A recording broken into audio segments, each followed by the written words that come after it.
Welcome to Unlimited Power, and my name is D-Rod, and today I'm joined by... Hello, I am Metal Marshmallow. You might recognize the dulcet sounds of my voice from Janktech, my series in Star Wars Unlimited with a focus on twin suns and not sweaty meta competitions. But looks like we're here at a sweaty meta competition today. D-Rod, what do we got going on today? I'm really excited because we are doing the Planetary Qualifier out in Bothell, Washington, so just north of Seattle. We have 80-plus players today, and it is definitely going to be a very competitive event. As you said, it's going to be a bit sweaty, but we're starting off with something that we both thought was going to be fun. And Table 1, first round, as this button goes off. And we are going to see a Luke Skywalker piloted by Seamus and Kazuda piloted by Scout. So yeah, super exciting here. Yeah, this looks like it's going to be a neat matchup. From my knowledge of the meta, Luke has been a contender basically since he came out in JTL. But Kazuda has always kind of lurked on the fringes. I think that Kazuda is really neat with his ability letting you use cards that have downsides. Of course, both sides using Data Vault. They've got the extra health, the extra deck size. So it's going to be interesting to see these two pilot-focused decks, likely a lot of space stuff going against each other.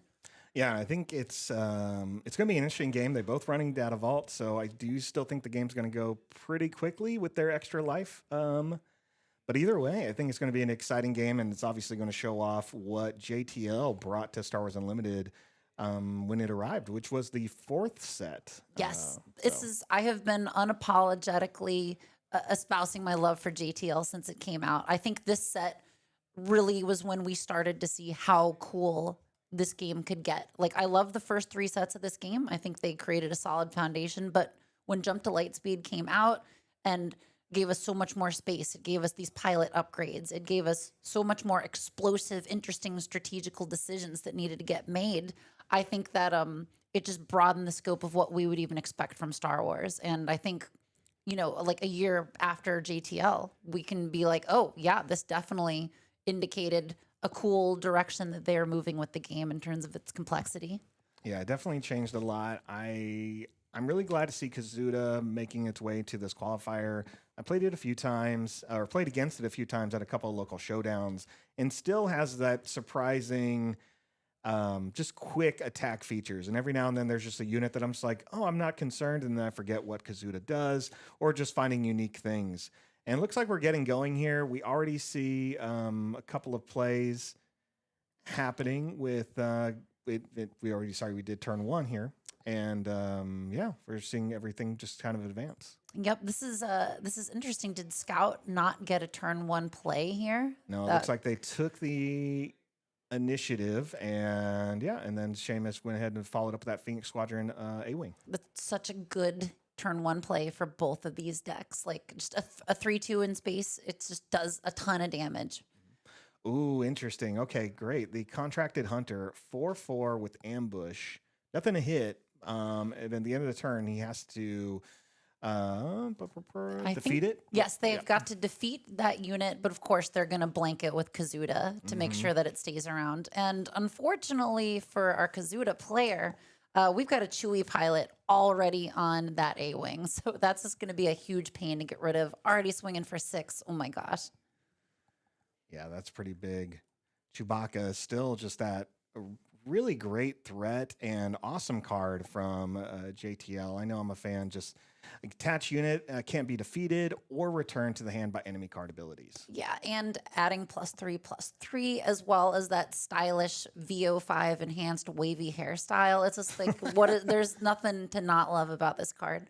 I feel like the card it does capture the type of costume Chewbacca is, because a lot of times like just the head hair doesn't match the body hair too much. It looks like it's just the helmet's just planted on a body in this picture. Yes. Wow, this is such an explosive start here. Like, we've already got 12 damage on base from the A-Wing. Like, ouch. So, like, I'm hoping for the Kazuda player that she can get some stuff out to deal with that, because if that goes unchecked, that's just going to be massive damage. It's going to be like we've seen Luke with his 2nd ping already. Like, so that Contracted Hunter is just going to die anyway if we keep getting swings from fighter units over here. Yeah, the Contract Hunter is a nice play. It works well with Kazuda, but it's obviously it's not in the lane that Scout needs it in, and so they're going to go ahead and deploy their Kazuda, and oof, Oh, oh, that's painful to watch. It's just like you could feel like the Luke player almost just waiting for the leader deploy just to be like, nope, it's gone.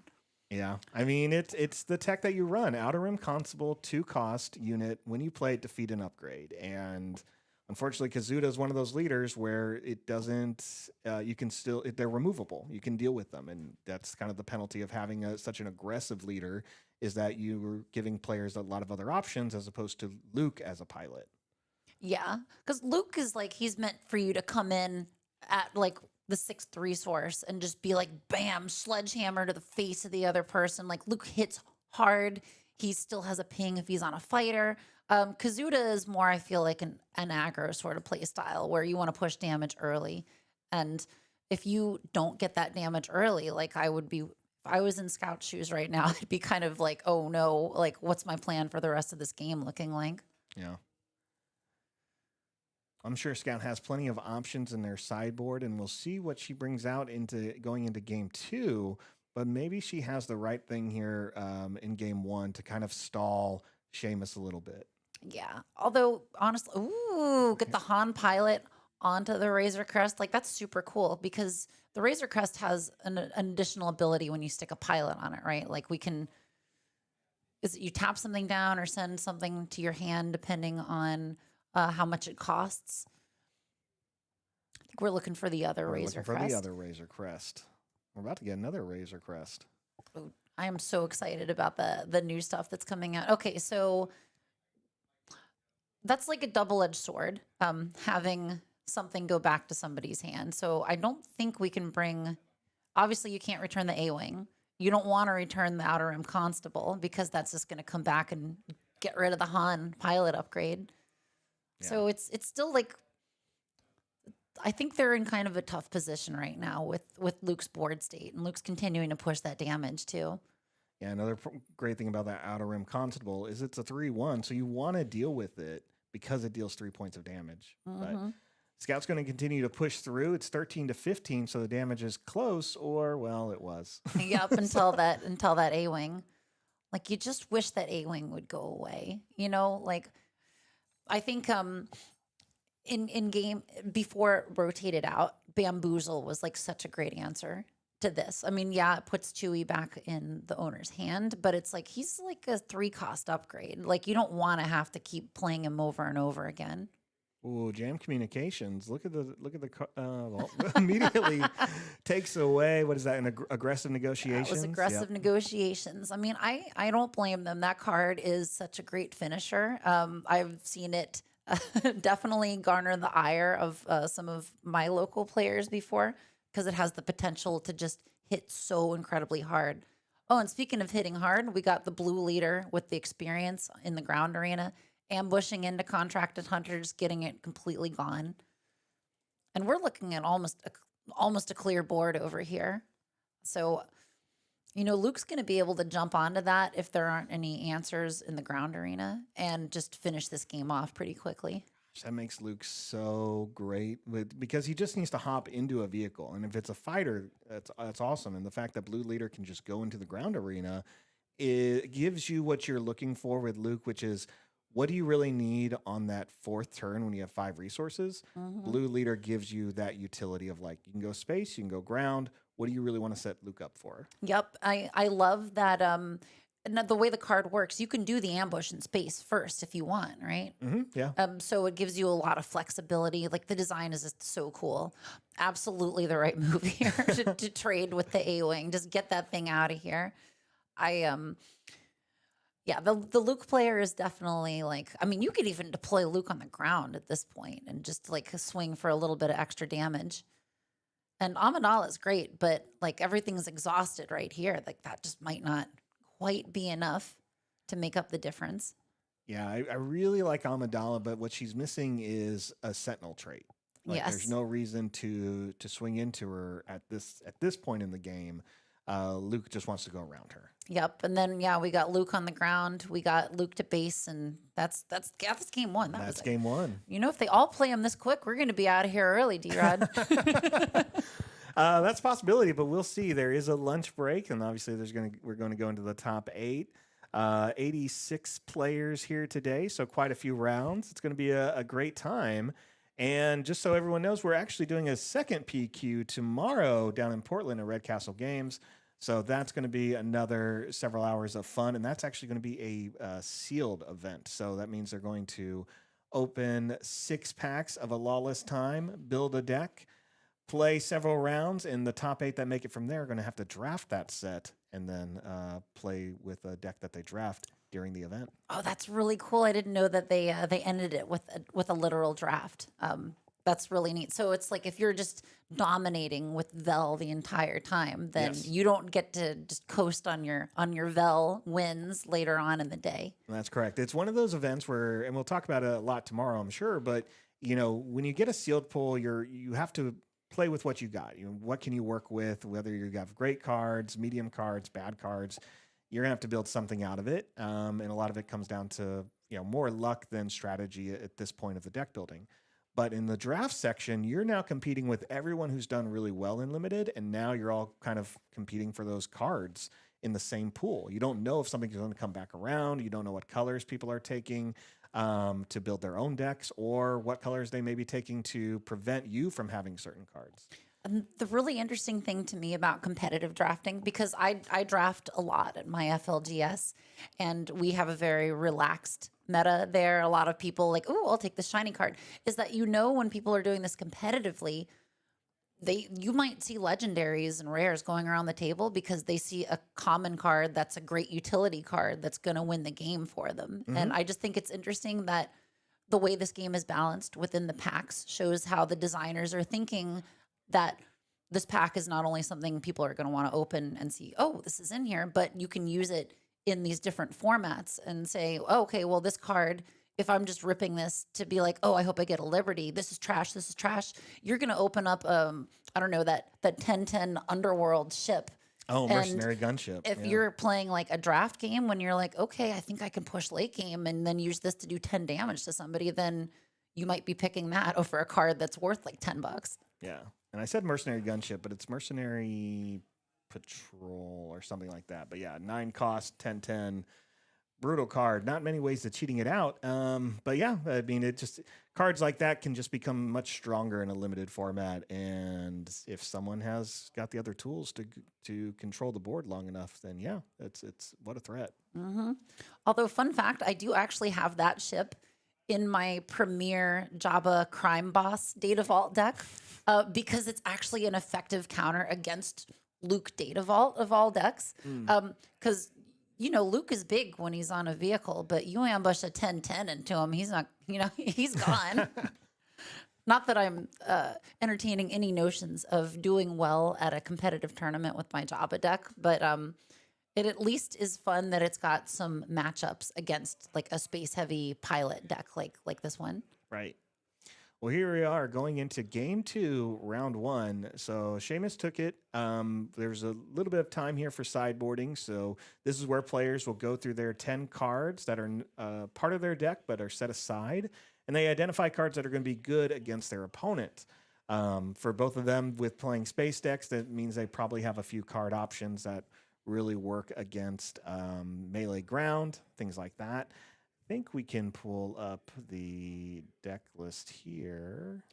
Yeah, like I gotta wonder, do people sideboard stuff like eject in if they know they're gonna be playing like a lot of Lukes and Bobas?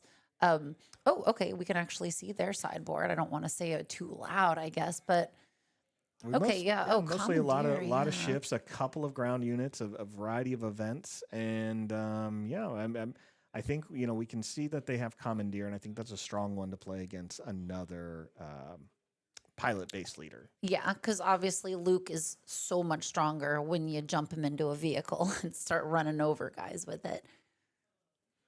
Let's actually bring that one up while I also bring up the. Yeah, as a player that likes cunning aspected cards the most, if I see Commandeer in anyone's list, I'm going to start getting happy. While this is getting pulled up, I can briefly explain it. It's a 5-cost event where you can take control of a vehicle. I believe it has to cost 6 or less without a pilot on it. There we go. And you ready it, and then it goes back to their hand at the start of the next regroup phase. So it really denies somebody a key piece of their deck that they were probably hoping to do something really gnarly with the turn after they played it. And you getting to turn around and use it against them is really cool. Especially if you save Kazuda's deploy and you're just like, I'm just going to put my leader on your ship, whatever. I get a swing with it. Maybe if you're really, really like janky, you eject your leader from it. But I don't think anybody's going to be ejecting Kazuda. I don't think that's like going to be the plan.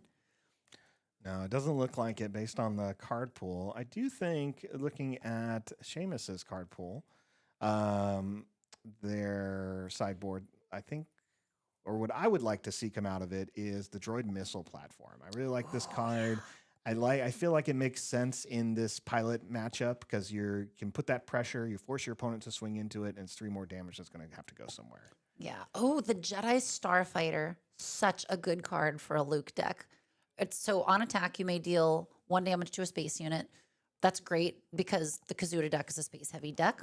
And then Luke gets to use the ping ability because it's a fighter. So unless Scout does something to beef up their turn 1 play, then hey, there we go. Okay, cool. Yeah. That's a great move there. Ooh, oh, we got the Chewie pilot again, turn 2. Oh my gosh. Well, that's okay because now Scout has vehicles in play to deal damage. Yes. So I think that's really great. And I really like this start with an N1 Starfighter and a Jedi Starfighter immediately for people who are fans of N64 games. This was the first 2 Starfighter games or sorry, not the first 2, but the first 2 prequel Starfighter games they made it was called Star Wars Starfighter and Star Wars Jedi Starfighter, and those are the 2 ships you start off with. Oh, that's very cool. Yeah, really neat. You play, one is your protagonist of a new Naboo pilot, and then the second one is you're now a young Jedi pilot who is starting off in the war. So you got to experience the game through different ships. The second one, where you're a Jedi, actually lets you use Force powers. Wow, here we go. So, ooh, okay, 5 damage into there with Han on there. It's too bad that Han didn't get to jump on the Millennium Falcon, but I guess doing damage first isn't really going to do much if you no. Wow, Haymaker. That ship straight up punched the other ship, dude. I love that you can use Haymaker with vehicles. It's just, you would expect a card that has an image of somebody punching somebody else to not really apply as much. What a great card. Like, I love that it's sort of like a craving power that you can stick in any command aspected deck. Yeah. And here we go. I mean, just it strengthens up the Starfighter, makes it a bit stronger. Luke uses the ability to keep some damage going. And they're, again, it's off the board. You're gonna have to find another answer for the Starfighter with Chewbacca on it. Yep. And as we saw from Jam Communications, the Seamus's hand is just full of little weenie ships at this point, which, considering Luke is the only player with stuff in space, that means that unless Scout can deal with it. Oh, interesting. We got Chewie on the ground. Okay, so looks like she's just going to straight up lane dodge and try to push damage faster at this point. Yeah. I mean, if they should run into an option soon to deal with the Starfighter, which only has 2 health remaining. Wow. I know, right? Like, we saw it all from the Jam Communications, but just Seamus dumping all of that on this round. Yeah, double contraband Starhoppers that are 2/3s, and then the covalent X-wing, something, or the crack shot Y-wing. Yeah, and that one is like an undercosted 2/2 that if you don't have a fighter, you've got to deal damage to it. But fortunately, there's no shortage of fighters here. And also, like, going into Luke being able to deploy, Scout can't really safely commit to removing any of these 1 units just yet because Seamus is going to be like, well, I could put Luke on this one. I could put Luke on this one. You just don't even know where Luke is possibly going to end up. There we go. We see the blue ace coming in with the ambush ability. Just takes out the Chewbacca, leaves the two contraband star hoppers and the crackshot V-wing. So you're right. It's a lot of options here for Luke, and Seamus can just kind of slow roll their way there. Yes. I like the Jin Urso flexibility of being able to either get an experience or exhaust something, and like making Kazuda hit for just a teeny bit more isn't bad. I kind of wonder if it may have been better to save Jin to exhaust whatever Luke ends up hopping on, but like you gotta roll with what you got at the time. Well, there Luke goes on a star hopper, and with Sinta plotted out. I think getting that automatic attack is just so good. That was easily one of my favorite cards out of Secret of Power is Sinta Kaz. It's a great deck. She plays super well, and it looks like Scout is scooping. So this means Seamus takes the win with Luke Data Vault. A great showing of both players. I really was excited to watch this deck. Exactly kind of what we thought. It was going to be a fast paced game. Their sideboards were pretty similar with some of the extra cards that were going to come in. They both had Rays. They both have Haymakers. Essentially just other ways of accelerating damage or dealing with stuff across the board. And we saw both of them play cards out of their sideboards like Jam Communication and Haymaker. Yeah, and you're seeing it looks like that Keller and Beck was a card that was sideboarded out. That totally makes sense given how fast the first game went. Like I don't think you're going to need Keller and Beck, at least in a matchup like this. Well, this was great. This was a fun round one. So we have several rounds going today. Let's see what we can pull up real quick while these players are finalizing a couple stuff. I go to the qualifier that we are in, and right now we are scheduled for 7 rounds on top of our 3 final rounds. So 10-round day, possibly. We may see what happens as we get closer and into that top 8, depending on who makes it. But yeah, 7 full rounds today. It's going to be a great time. Covering a few of the local content creators and teams. That's always exciting. And now we're going to see, go Spurs. Thanks, Seamus. And let's see here if we can pull up any of the details yet. No. But we're going to have a variety of games today. We're definitely going to focus on some of the oddities we've seen out there. We know there's a Tobias Beckett that we want to cover from one of the players of Babu Freaks. Yep. I saw a Chewbacca deck lurking around. As a fan of Chewie, I'm always happy to see him represented somehow. Of course, if a Piet ends up on the stream somehow, I'm not going to complain about that. But yeah, there's a decent variety of things. It's not like everybody's running Cad Bane Tarkin Town or something like that. Yeah, we'll definitely have more data on the decks that were brought in as we go into round 2 and finish that one up there. So we'll talk a little bit more about what people are playing, what are some of the bases that are all here. As those standings come in, we just kind of get a little bit more locked into the data. But a good variety. I see a lot of Daedras. Someone is playing Poe Dameron, which I'd love to see. I think I saw a couple of Mother Talzin. So, I think it's going to be a great day. And again, it's another rainy day in the Northwest. So this is where I want to be, playing cards, watching cards, having fun. Oh, yeah. Yeah, me too, for sure. I think it's funny that I brought 5 decks with me. It's unlikely I'll get a chance to play it, but I'm going to sneak out there and be like, hey guys, do you want to play some Star Wars on the side in between your matches of Star Wars? I think that just shows how much you enjoy Star Wars, and we talk about it all the time. There's a lot of great stuff coming out, new cards coming in. There's so many deck ideas that you and I are putting together that we're excited about as individuals, and just hoping there's enough time to play it before more cards arrive. Yes. I feel like every set I go through the same kind of cycle where I look at all the preview stuff that's being dumped on me right before it releases. And then, it's pre-release time. I'm just going to play pre-release. I'm going to see what happens. I'm going to see how the interactions work. And then when I'm pre-releasing and I do the first draft, I'm like, I don't know what I'm doing anymore. I need to relearn this game completely. Oh my gosh. And I definitely felt that way when Lawless Time came out. There's so much new stuff, especially because it was right after rotation and everything, all the decks all of a sudden look different. And I'm just like, oh my gosh, Oh, no. So I'm always kind of excited to get to that point because where we are now for me and my cycle of a set being out is I have so many decks right now that I'm finally comfortable with the card pool. I'm just like, oh well, I need to play Jabba more. I need to put new stuff into Piet. I'm working on my Eternal Afra deck. And like I've got like 5 or 6 different Twin Suns decks sitting around, some with cards that I've taken out. Like I love this part of the set where everything is a complete mess and I'm just excited to get my hands in it and start building and switching cards around and seeing what happens. Yeah, I'm excited because we're going to start seeing some spoilers happening after this weekend. FFG should be having spoils released by their content creators and themselves. So we're going to start seeing some new leaders, some new units and events. And yeah, I'm just excited because we have so many decks to update and new things to create. I think it's just going to be a fun time.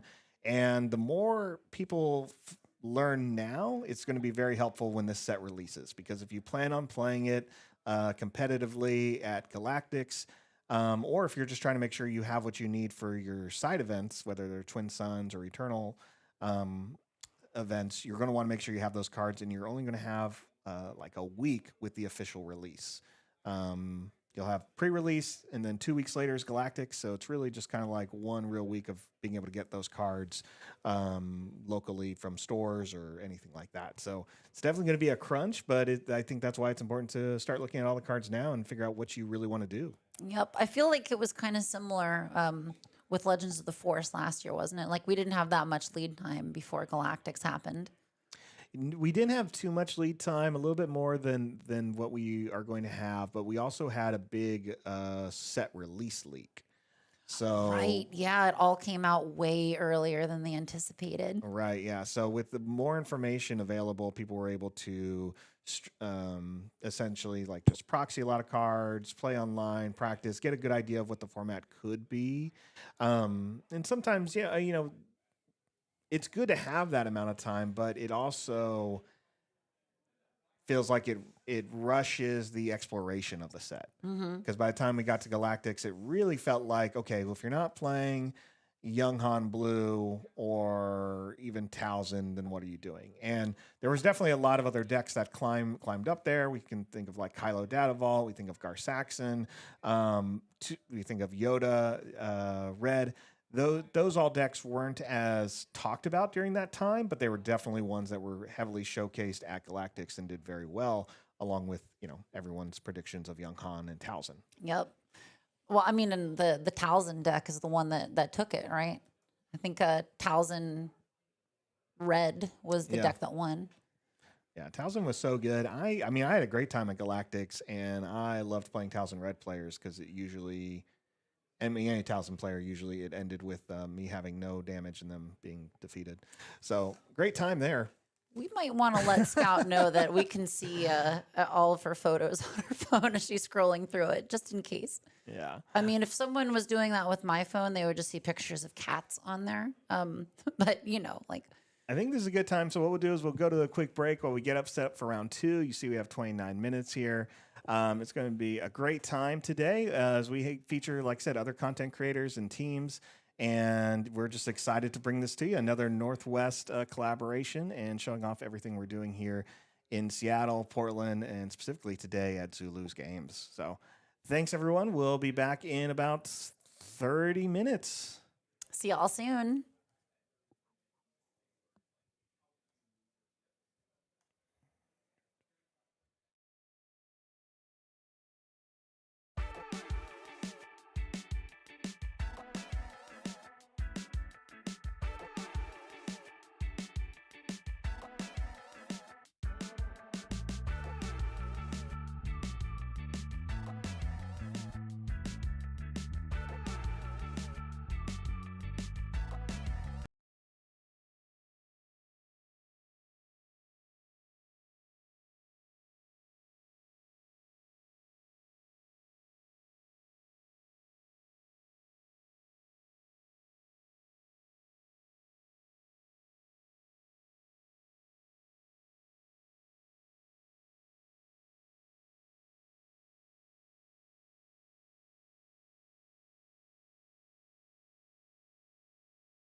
And we are back with round 2. I am here and in lovely Bothell, Washington at Zulus. I am Metal Marshmallow. You may recognize me from Janktech. And for this round, I am joined by...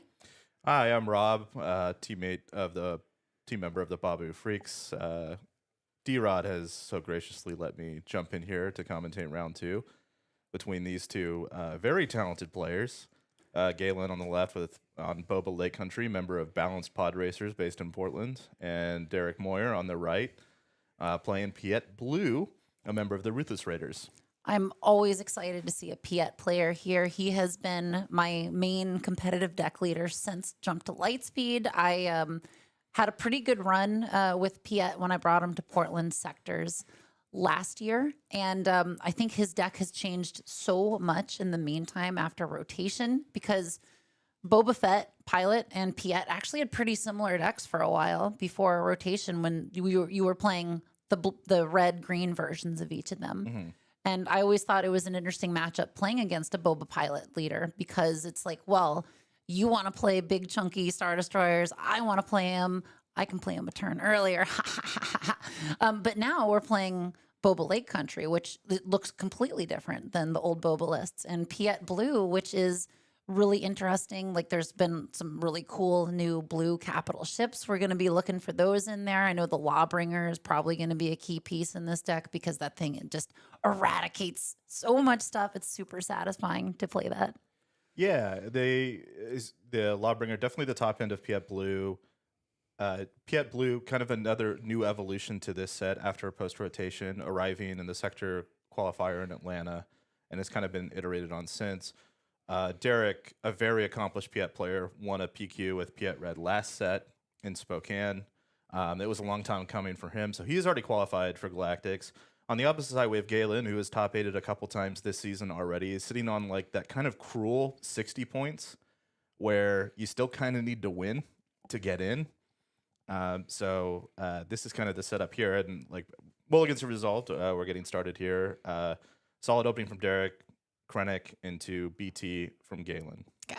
You gotta love BT in a mono red deck. It's like the thing is gonna proc no matter what. And speaking as a droid lover here, anytime there's a cool droid with a really awesome hyperspace, I am down. Like, I just want to slap that on the table and see, like, you know, buddy, you're going to get exploded just like the background of BT1 here.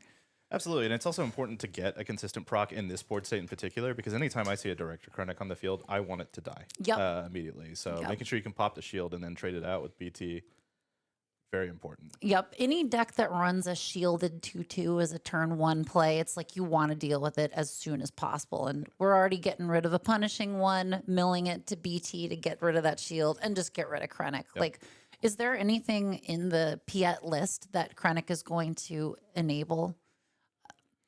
Like, does he have any? The shuttle, very strong. Okay, nice. Yeah, cheating out the shuttle. There are a couple other options as well. You can go like turn 2, the new bounty hunter that's like the super laser tech of the format. Right. It's a one defeated ability. Oh, so that's such a great ability to get you that ramp, because we lost a lot of the ramp cards for Piet after rotation. Exactly. Yeah. Lat's very good tempo play to win back the ground arena though from Derek, and we'll see droid laser platform. You guys talked about that last round. Yep. It's in this matchup, it's so catastrophically bad for the player playing against Boba Fett to have a Boba deploy if Boba is able to plot out, topple the summit. Like, that's basically a board wipe. Mm-hmm. So, like, having Piet get something strong in space and as well as keep ground pretty tidy is going to be really helpful. Although if Boba keeps filling it with all this garbage up here, that's going to be an issue for Piet. Yeah, very important for Galen here to have 2 established space units, since right now, at least face up, Derek can take out one of them. Yep. But, you know, the unfortunate thing is the droid missile platform, it's just like, you don't like it when it's alive. You don't like it when it's dead because of all the indirect. Like, that is just such a cool unit in this capacity. You're going to get damage with the resources invested no matter what. Yep. And additionally, it procs Boba's ability, just like one more damage. Like, the damage just keeps coming. Yeah, that's absolutely the right play to take out this and get a little bit of overwhelm. Yeah, both archetypes here kind of teasing out, like, are we racing Should I switch to pivot to the control role? Both decks obviously have very explosive flip turns. Yes.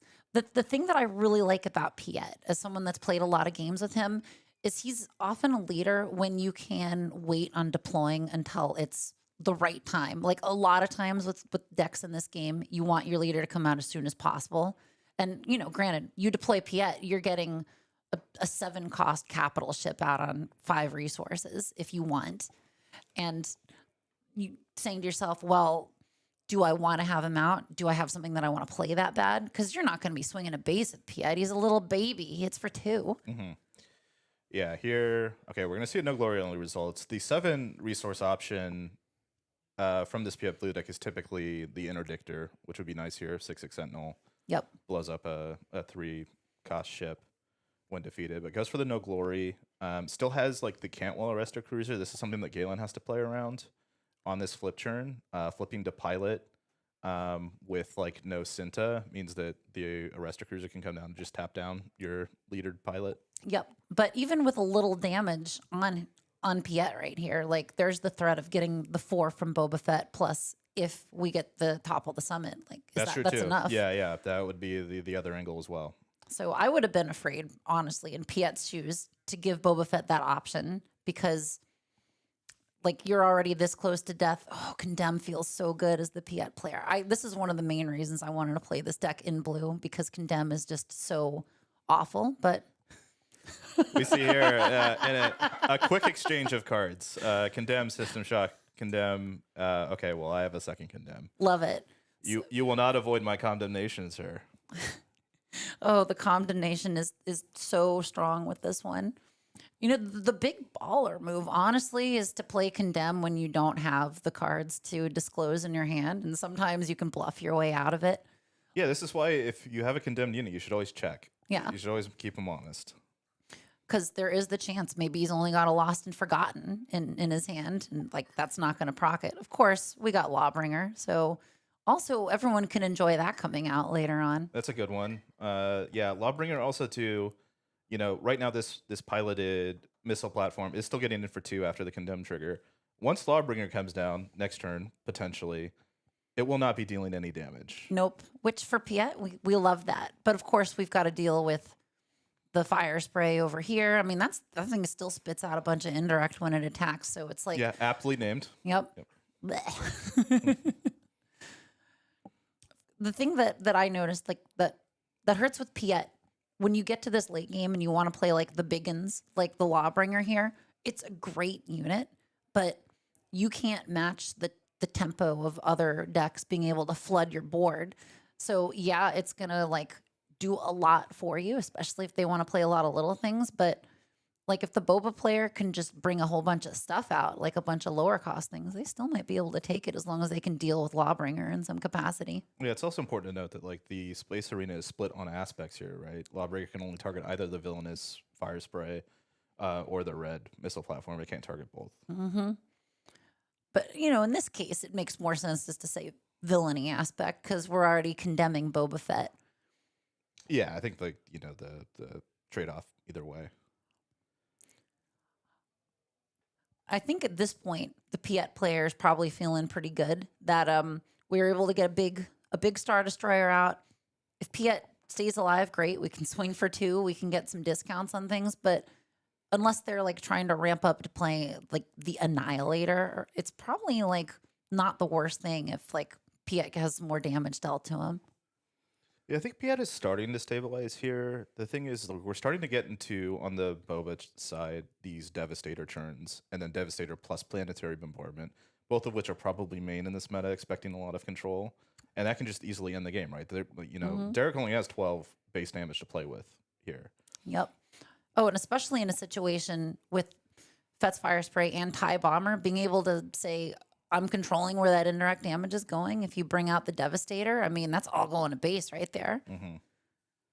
And the cruel thing about, for the Piet player, Lawbringer is not going to debuff all that indirect damage coming from the TIE Bomber and the Fett's Fire Spray. Like, that's still damage that Piet has to worry about. Yeah, that's a great point. Yeah, we have to do something about this. Yeah, Fire Spray indirect and Bomber indirect.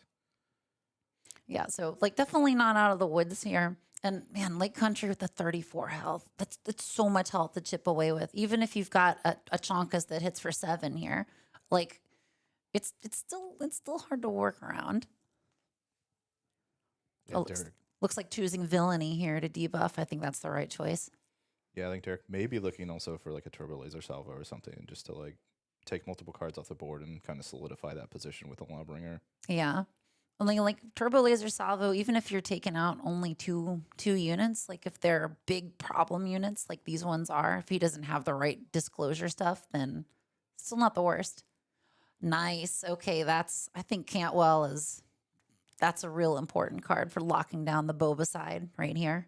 Yeah, and also disclose that relief runner, so going to do some essential healing in a future turn. Yep. Also helping to further stabilize. So yeah, Boba's window closing here. Galen kind of needs to start setting up a kill here in the next couple turns, or Derek's going to finally turn that corner. Yeah, this is actually, oh man, oh.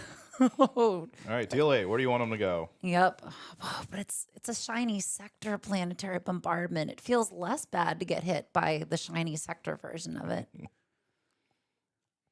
Derek has 14 health points to play with on his units. Yep. It's like, Cantwell is keeping that one unit in check. Lawbringer is keeping everything else in check. So this is kind of like, okay, even if he swings into Lawbringer with Boba and it's debuffed from the Condemn, still not going to die.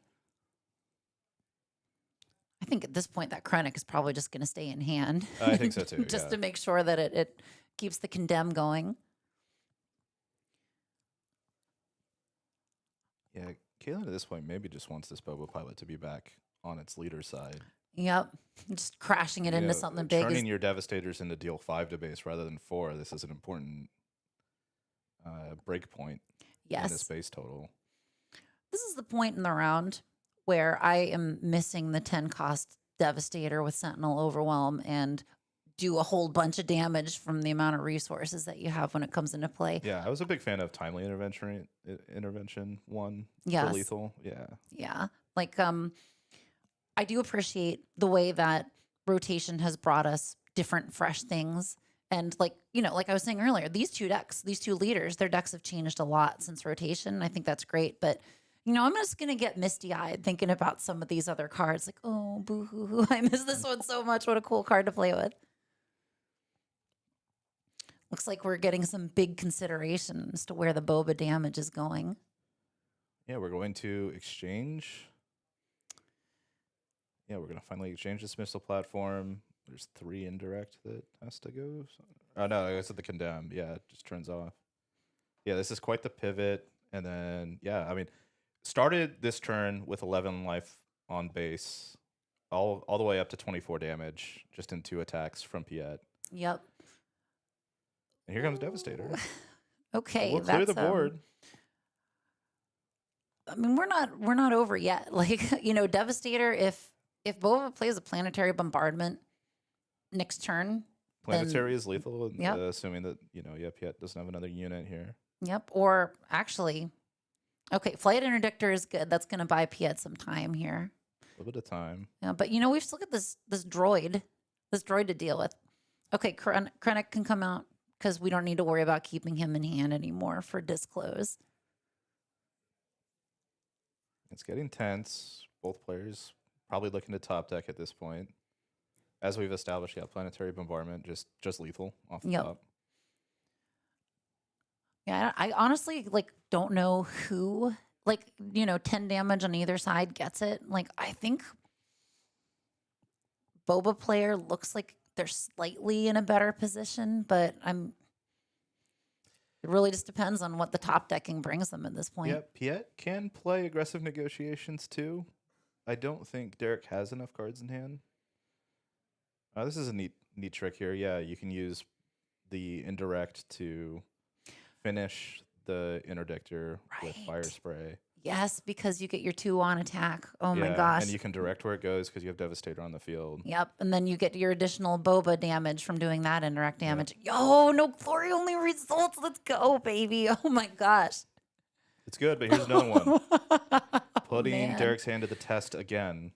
Oh man, a lost and forgotten would really hit the spot for Derek right here, right Yeah, now. force his claim, gets another 2 into base for free.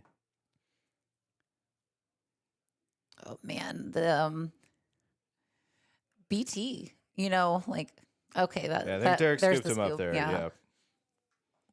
I mean, pretty close, but you can't really do a whole lot against 2 Devastators there at the end with the amount of indirect that Boba is spitting out and just saying, nope, well, I'm just gonna kill you with Yeah, it. Runner Devastator very strong. You maybe also can sense it's coming when, the Boba player voluntarily opts to trade their piloted ship into your units. It's like, oh, okay, I see.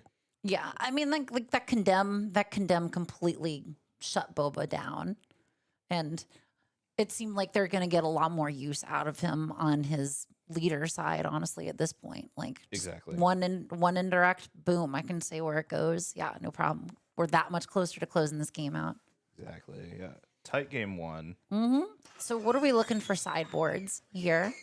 Like, how are they gonna be thinking about their next game here? Sideboarding, I think if you don't have all of your condemns in pre-board on Piet's side, you're going to be looking to shore those up. More wrath effects, like more turbo laser salvos, if you have those. More spot removal, if you have your direct hits, if you're expecting a lot of space. That sort of thing. You can, typically Annihilator is pre-board or is sideboard. You could consider maybe if you think you can get to Annihilator for like the first Devastator. That's more of kind of a sequencing and just like testing. I think of just like, okay, if I want to play to that game, I think that's an option. We can kind of see Oh, that's interesting. Galen sideboard here. Is that Corellian Hounds? Corellian Hounds. Oh, that's cool because you're likely going to lock down that arena.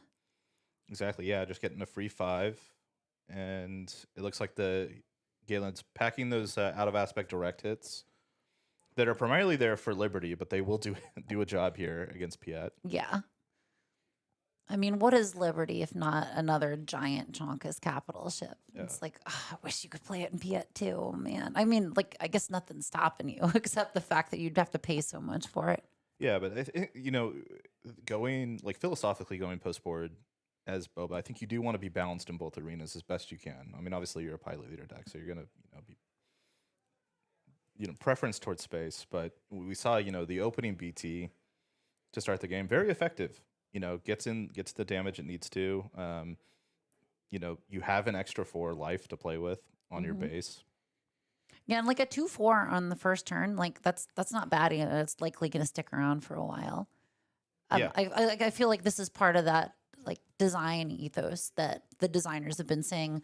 Like we want our early units to stick around a little bit more, and I think the BT unit is definitely like emblematic of where they're going. I think for a 2/4 that has a cool conditional ability to build your deck around, it's a really good start for a game, especially with Boba, because it like turns Boba's ability on in the very likely chance of it procking.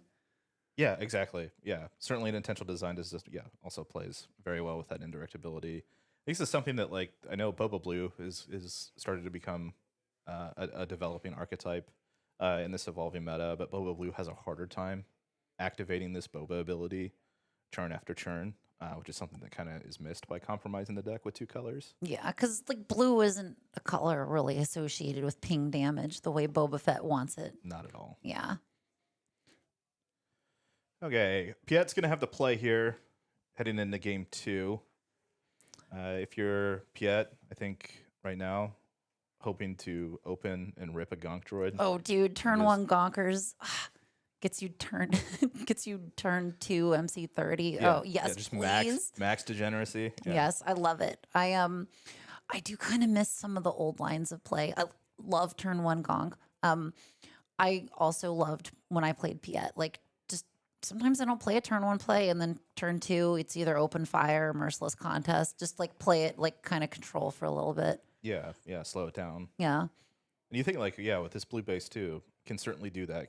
We can certainly play a longer game. Of course, inviting that longer game means, okay, I have to come up with a plan for these devastators, these planetary bombardments that are Yes. inevitable. Yes. on the Like opposite side.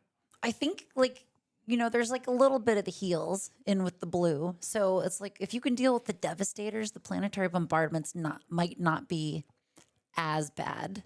Mm-hmm. I mean, obviously, like Annihilator is what you want to see when there's devastators like lurking about, like just saying, "No, let's get rid of all your devastators, dude." Yeah, like, we don't want that. especially if you can accelerate it. Mm-hmm. So if I was Piet, I'd be like, okay, I'm hoping that we're gonna get.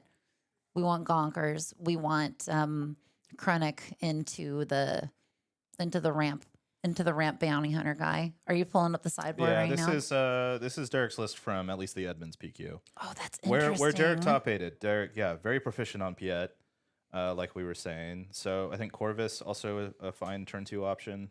Yes. We're opening here with our humble 3/3. Yeah, I'm like you can't go wrong with this dude. Does this have invisible hand? It does. It does have invisible hand. Yeah. Like you don't ever feel bad about getting invisible hand to get you one of these dudes. Like it just feels good. A 3/3 for 2 or for free with the invisible hand. Yes.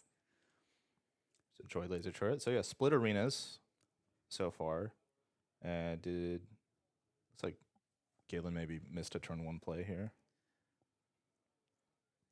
Which, I feel like at this point, you could probably still recover. It's not maybe as bad as when we watched Kazuda miss their turn 1 play in the first round that we covered today. I think that there's enough juice later on in Boba Fett that it's not going to be the worst. But, I mean, certainly Galen's still going to have to scramble here at this point. Yeah, I think it helps, too, that the arenas are split right now. So, chances are your 2 space units are going to live, and you're going to be set up on that flip turn to have some options. Exactly. Galen tapping 4. I know I'm holding my breath for this one. I'm like, this is fire gonna be spray, amazing. IG 2000, yeah, another fire spray. It's fire spray.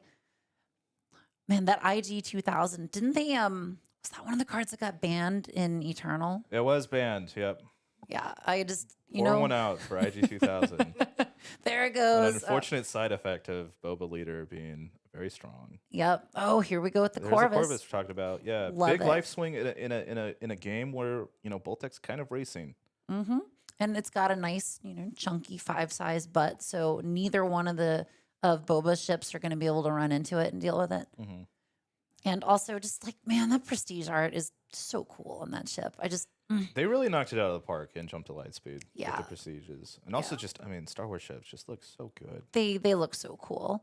I really wish that, and I haven't checked the prices in a while. The Blue Leader Prestige actually, I think, was going for a lot. It probably still is because, that's such a staple card and probably will be a staple card in this game until it rotates out. Yeah, both Blue Leader and Red 5. You're going to pay a premium. Yep, but they also just look so cool. Who could argue with things that look that cool? Interesting play here, Derek. Opting to go base, inviting the race here with Corvus, not opting to trade with the 4/3.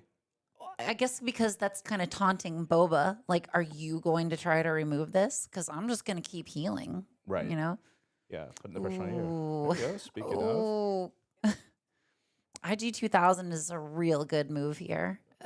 Just especially knocking the shield off of the Sentinel, getting rid of the droid.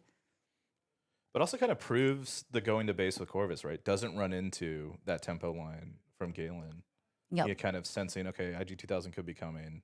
I want to make sure I get damage in, being proactive. Yep. I'm not sure where I would go at this point with this board state because Boba's board state has bounced back in a real big way right here. Yeah, I've got a lot of ships. Yep. And Corvus now can be taken out with anything on Boba's board. Okay, it can not IG, but the other 2 ships. And that says to Piet, are you going to MC30 into something? At least you get the overwhelm damage. Or are we just going to try to clean up this board a little bit? Because, the more stuff that Boba's got to deploy on, the more options Boba gets. Yeah, I think that was a real good move because that also denies Boba the ping damage on attack and then another proc of Boba's ability. Yeah, it's just the biggest damage source, right? Yeah. Action over to Galen. Derek notably did not choose to flip yet. Going to what you're speaking about, you don't have to flip yet. Yeah. Because, the turn that you use your your discount on is so crucial with Mhm. Piet. Like if you're unable to play a Lawbringer undercosted, then it's just like, what are you doing? What are you doing with your life as For Piet? sure. It could be Lawbringer, or we, maybe we are on this Annihilator plan Yep. and we want to make sure, guarantee that we get it out. Oh, we're getting Senta. Okay, cool. I'm so afraid of Topple the Summit with Boba. It's like right up there with Shin Flurry Vader and the decks that do that BS. Oh, absolutely. It's just such a beating. Yeah. Yeah. Action compression, multiple cards going to the yard. Yeah. Yeah. And I think holding back on Piet and waiting for this big bludgeon of a move that Boba just did. I mean, like, look at that. There's 22 damage on base. I'm assuming soon to be 20 because we're going to see a Corvus swing. Yeah. Yeah. Boba flipped and did 8 to base and destroyed a unit Yes. all in one action. So this is where we hope for Piet that there's some answers. It's not bad, but Boba's still got 8. Yeah. 8 Boba going to still has base. 8. Yeah. And so hopefully at this point for Piet that they've got an answer with a big capital ship. And if they're going to 7 resources, I mean, like the biggest thing they can play is still going to be a Lawbringer. Yeah. I don't know if Lawbringer does it, and aggressive negotiations. Oh, that's a lot of damage. All right. The count is up to 1. We've seen 1 Agneg today. All right. Oh, man. And that'll do it. Well, we're going through these rounds quickly. Another 30 minutes. Yeah, nice, the crisp, easy PQ. Oh, right, because no. We weren't they. We've got one more game in this one, right? No, Galen took the first one too. Oh, so, yeah. right, yeah. You're totally right. Yeah. Man, they are just cruising. I still love to see a Piet blue, but yeah, that Boba red deck. I can see why it's a competitor right now. Yeah. Happy for Galen. Galen's questing to try to get in this Day 1 of Worlds. Doesn't have to play that last chance qualifier on Friday. Yeah. But also gutted for Derek, because Derek is a fellow Liverpool supporter, and we are going through it right now. We are not having a fun end to our season. So tough break for Derek here. I think this is a matchup that, if Boba gets the cards, this is why this deck is so good. Yeah. Like you can play so much more stuff at a time. You can just ping, like a death by 1,000 cuts. Oh, this is cool. Even out of aspect, kill your space unit with direct hit. Absolutely, yeah. Oh, that's cool. What a neat deck. I mean, they both played like a really good game. Like Yeah, I don't they think played it this very was sharp. I think we highlighted a lot of things that they were thinking about, and I think also very much respecting each other, right, and what their respective decks could do. Yeah, it's always interesting when you see people make decisions of do I go to base or do I remove a unit with my unit. But yeah, unfortunately for Piet, Boba just was like outpacing, even not getting that turn 1 play, just getting the match still. Absolutely. All right, so that is round 2 in the books. We have 86 players here today. We are playing 7 rounds.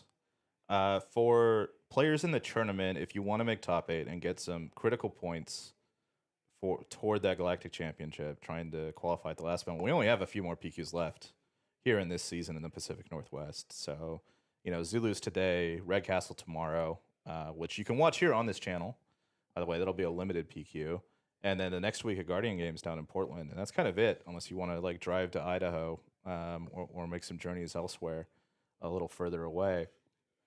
But, so coming down to the wire, for these players. But even if you don't end up making Galactics Day 1, there's nothing at all wrong with that because I'm going to be at Galactics. I'm not even playing in this tournament. I'm just going to bring a pile of Twin Suns decks. So, just look at it as you're going to have something fun to do, even if you don't end up coming to compete. Like, you can hang out with me. We can vibe. We can talk trash and gaslight a bunch of other people there. It's going to be awesome. Well, also, like, Twin Suns just had basically an effective whole new set for themselves come out recently. My gosh. Those new decks are so cool.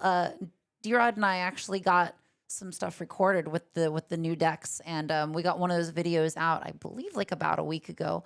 And they're just so interactive and so interesting. The way that they have totally switched up the design space in this game, the way that you think about deck construction. There's a lot more politics and king making and deal making. It's like so interesting. You don't see any of that in this format. Like honestly, like a lot of times in Premiere, you don't even need to talk to each other. No, you don't have to, yeah. But yeah, these new Twin Suns decks, there's a lot of like, oh, I can ready your unit. Why don't you not attack me? Or would you like a droid? I'll make us each droids and we can heal. Like they're so incredibly cool. Are there any cards or leaders from the new twin sets that have like caught your eye or that you're excited to see? Oh my on gosh, the table? I honestly think every single one of them is worth it. The surprise for me was the Ahsoka Rex deck. So Ahsoka has a leader ability that says when you play an event, you may look at the top card of your deck. You can choose to play it or discard it or leave it there, kind of like the Ezra unit from set 1. And then on her leader side, it's the same thing when she completes an attack, and you also get a discount on that top card. Rex, who she's paired with, has an ability that says exhaust this leader, ready another unit, and if you do, your next event is discounted by 1. And on his deploy side, it's after he completes his attack, you can ready an opponent's unit and get a 2 discount on something. So you can like chain things together to do one like super big brained, mega amazing, like big discount turn and pit your opponents against each other at the same time. It is just such a cool idea for ways that you can get people interacting with each other. Yeah, that's fun. I like the different angle on like resource cheating. Mm-hmm. Right. What are the big payoffs? Like the first card that came to mind was like U-wing reinforcements. Like, you know. Yeah, U-wing reinforcement would be good. Like I also like think they hate that ship is a fun one. Yeah. Because like Ahsoka's yellow, so you're going to be able to. They hate that ship into a home 1 for like nothing. Sure. Or a war juggernaut, which everybody Or loves in Twin or Suns. like yeah, format All-Star Liberty also seems pretty good. Yeah. Cheap. So Yeah. like getting some TIE fighters out for someone else, also great because like that's another bargaining chip. You can be like, already your guy and give you some TIE fighters. Just like, send them somewhere else. So yeah, like that's definitely a really cool one. But the Maul and Savage one, I think is like my other favorite. Just like continuing to pile experience on guys. Savage gives your highest power unit overwhelm, and just being able to have overwhelm on demand is always helpful. Especially if you're thinking about decks that are good with ambushing, like maybe you pair him with Dryden and like, oh, I'm going to ambush in the Maul leader from Twilight, or I'm going to ambush in like that stupid Vader from Legends of the Force, or what have you. Like anything that has a good on attack ability is just like fair game for we're going to get the on attack, we're going to overwhelm, we're going to do all kinds of cool stuff. Or either that, you pair it with stuff that likes to be defeated. Like either way, like it's just there's so many. It gives you so many other cool ideas about you're what just you can generating do. value, right? Yeah, exactly. Like there's the other part of me that's like the super jank lore that's like, what if we pair this with Morgan Elsbeth? Okay, guys, let's stay with me, Morgan Elsbeth, because she's another one of those cares about keywords leaders. So if you just make a whole deck where everything ends up with overwhelm, because conditional overwhelm is still overwhelm. The stuff in your hand isn't going to have it, but if you can get those sweet deals with Morgan Elsbeth and play units after you've attacked with something that has a keyword that they have, then yes, please. Like someone give Morgan Elsbeth some time in the sun. Right. Yeah. We should resurrect Morgan Elsbeth. Is that what you're saying? Yeah, I absolutely. Like, just seems on brand. Yeah. I think we just. I want to like her so much because her showcase is one of the coolest ones. I love the profile view on there where she's kind of like looking back. I have tried to build her in Premiere before, and I think she works well when she's paired with yellow in a raid setting. But it's obviously not going to compete with any of these decks that we're seeing here today. It's tough, yeah, in this format to break through with something like that. Yeah. Did you see her prestige art? In the art stream this week. Oh my gosh, with the Darksaber. With the Darksaber. And her like cool dark makeup. Yeah, she looks awesome. I am so excited to see what that card ends up being. Yeah, her and the Sabine also with the Darksaber. Yeah, Darksaber just makes art pop, I think. It's true. You can just throw a Darksaber on something and everyone will be happy. So what we've got right up here, we've got a count of all the leaders that are being played today. So like we've got a few like a few represented down towards the end of the spectrum here, but like by and large, we got Bobas and Landos. So many Bobas and Landos. Yeah, Boba, mostly, I think, presumably Lake Country. I know I talked with a player that we may have on stream later today, playing Boba Data Vault, also an emerging archetype, also an older archetype, has been around for a while. Yeah, I think the word got out that control is going to be popular, and that's why we saw these Boba Lake countries skyrocket. Historically, has a pretty favorable matchup into the controlling strategies. As we kind of saw on stream this round, Piet Blue playing a bit more of a controlling game or can. Lando, is a great deck choice if you expect a lot of Boba. So we see, players taking that angle into the format. And then third, we have that Dedra Colossus, kind of an emerging archetype, especially after the London sector the weekend before. Can always kind of rely on the UK to give us some controlling archetypes. They do like their control decks across the pond. I think it's so interesting that Dedra has become a control leader, because when I initially saw her, I was just like, oh, I want to build her as an aggro. And it's just kind of neat that like stuff will just kind of like surprise me like that. Like I love that about this game. I love how things end up evolving over time with it.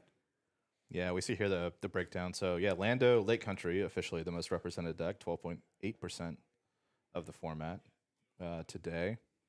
Boba Lake Country, Dedra, and Cast Data Vault, 4 copies, and kind of a relative newcomer. We saw that on stream round 1.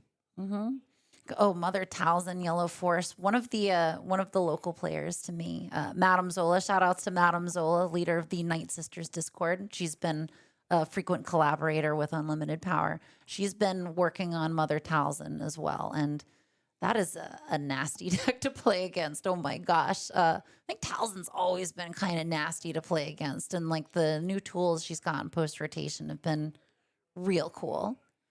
Yeah, just benefiting from post rotation. Speaking to like the Shin Flurry Vader combo, very strong. The Stranger, Stranger's great. Essential piece to that puzzle. But like the Sun is still good in there. Nihilus is good in there.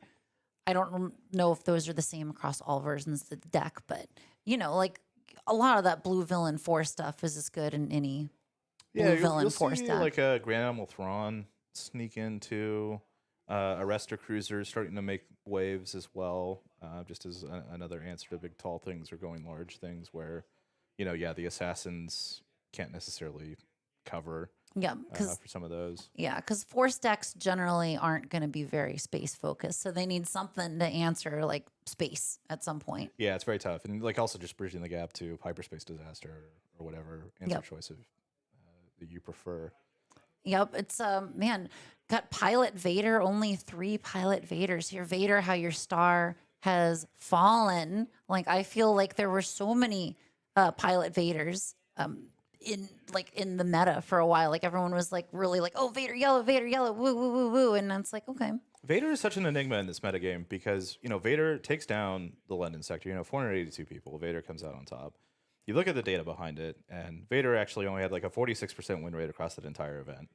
So it's just like, oh well, is this a great choice, or is this one incredible pilot, and it's kind of a tough road for Vader. Traditionally, I know that Vader won a PQ early this morning in Australia as well. So, it's such a weird spot where like you look at Swoo Base, you look at the data, you go, well, this deck doesn't seem well positioned, and yet it's winning events. And there are a lot of archetypes that we see up here on this board that have yet to take down an event.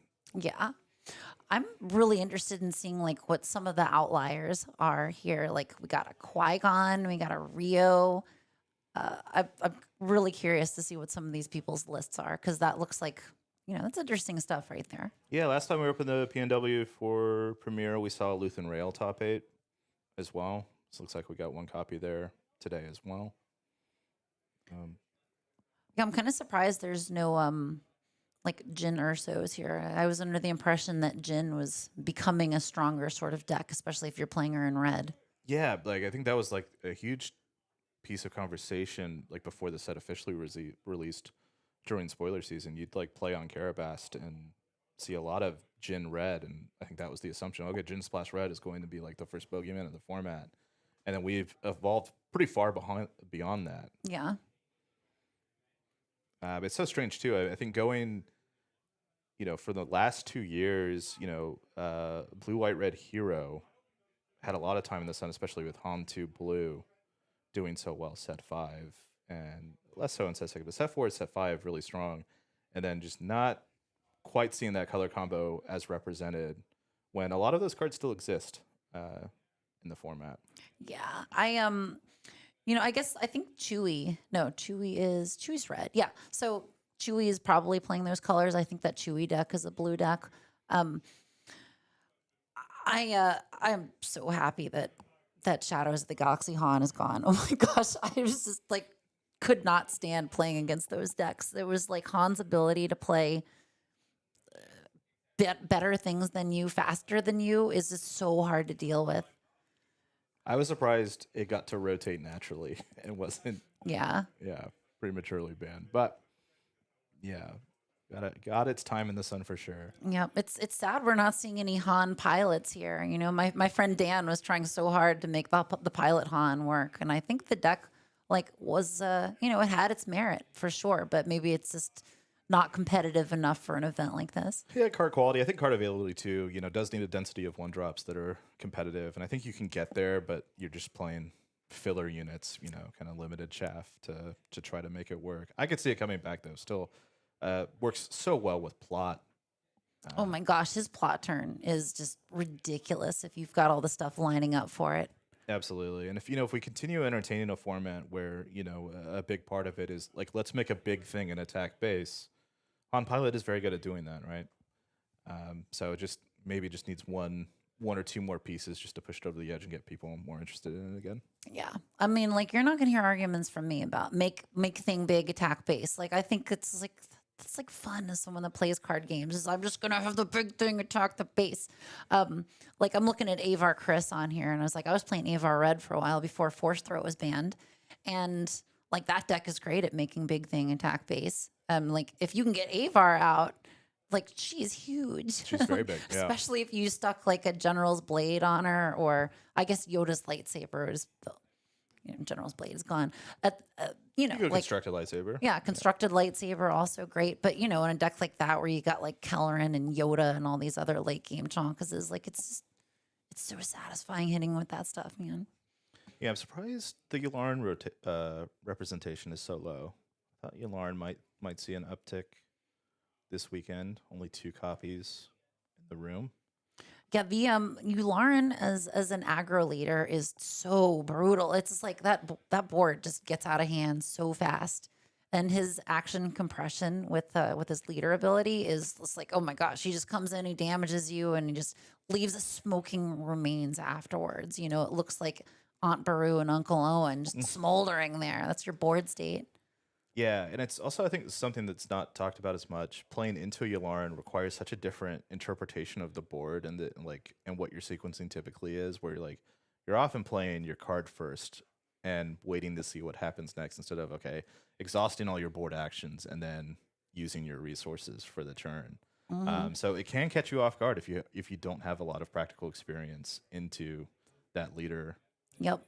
I think what's interesting about Yularen in particular is that an answer to aggro a lot of times can be, as far as I know, you just throw up a Sentinel for a little bit and they have to deal with removing it, and that's time that they're not going to base and putting damage on base. But Yularen, I think, is just really good at just mowing over them just with sheer quantity, because you've got that action economy when it's I got to use 2 guys to get rid of your 1 unit, but I can do it in 1 action. Right. I am paying for this Sentinel to buy time. And against Yularen, it is actually effectively buying me no time. Yes. I am back where I started. Exactly. And once he flips, you get those double attack turns, and he can quickly take down almost anything. So it's you got to be careful even if you're deploying your leader around Yularen. Just am I going to lose my leader instantly? Yeah, sneaky, strong at board control. Yep. So yeah, it's cool. I'm glad people are playing him, because I remember when Secrets of Power came out and people are I think somebody opened a Yularen showcase at my pre-release at my store, and I'm just they're not excited about it all. They're just oh man, Yularen, boo. It's well, now look where even with this amount of representation here, considering the tons of leaders available in this game. You know, it's like, like Virginia Slims. He's come a long way, baby. Right. There you go. Yeah.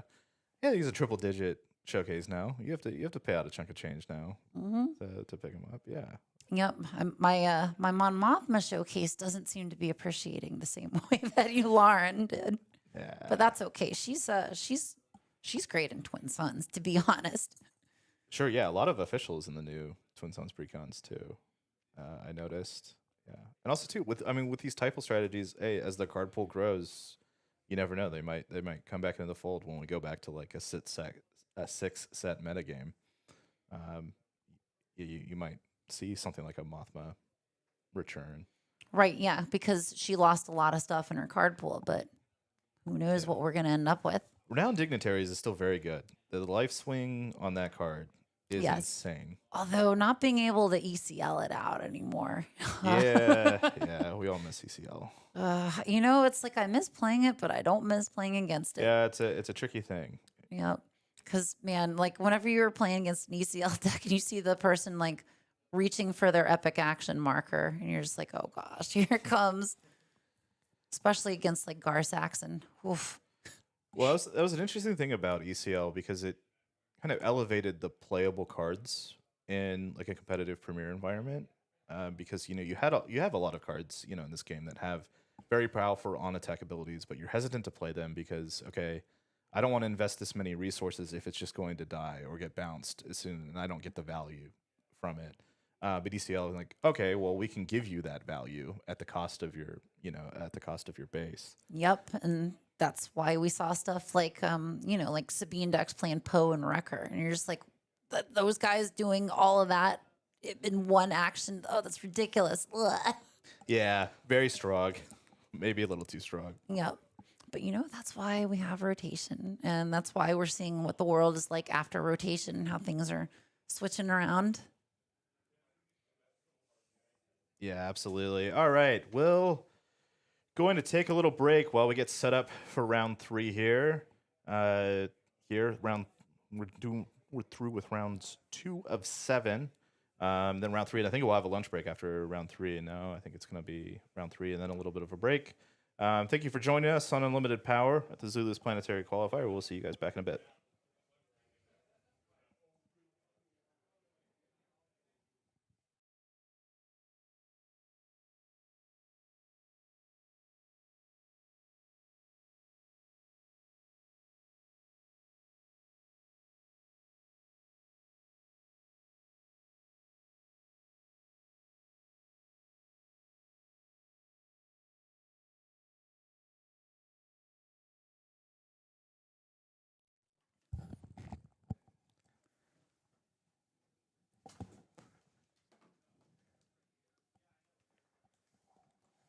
Welcome back to the live stream here in Bothell, Washington at Zulus Games.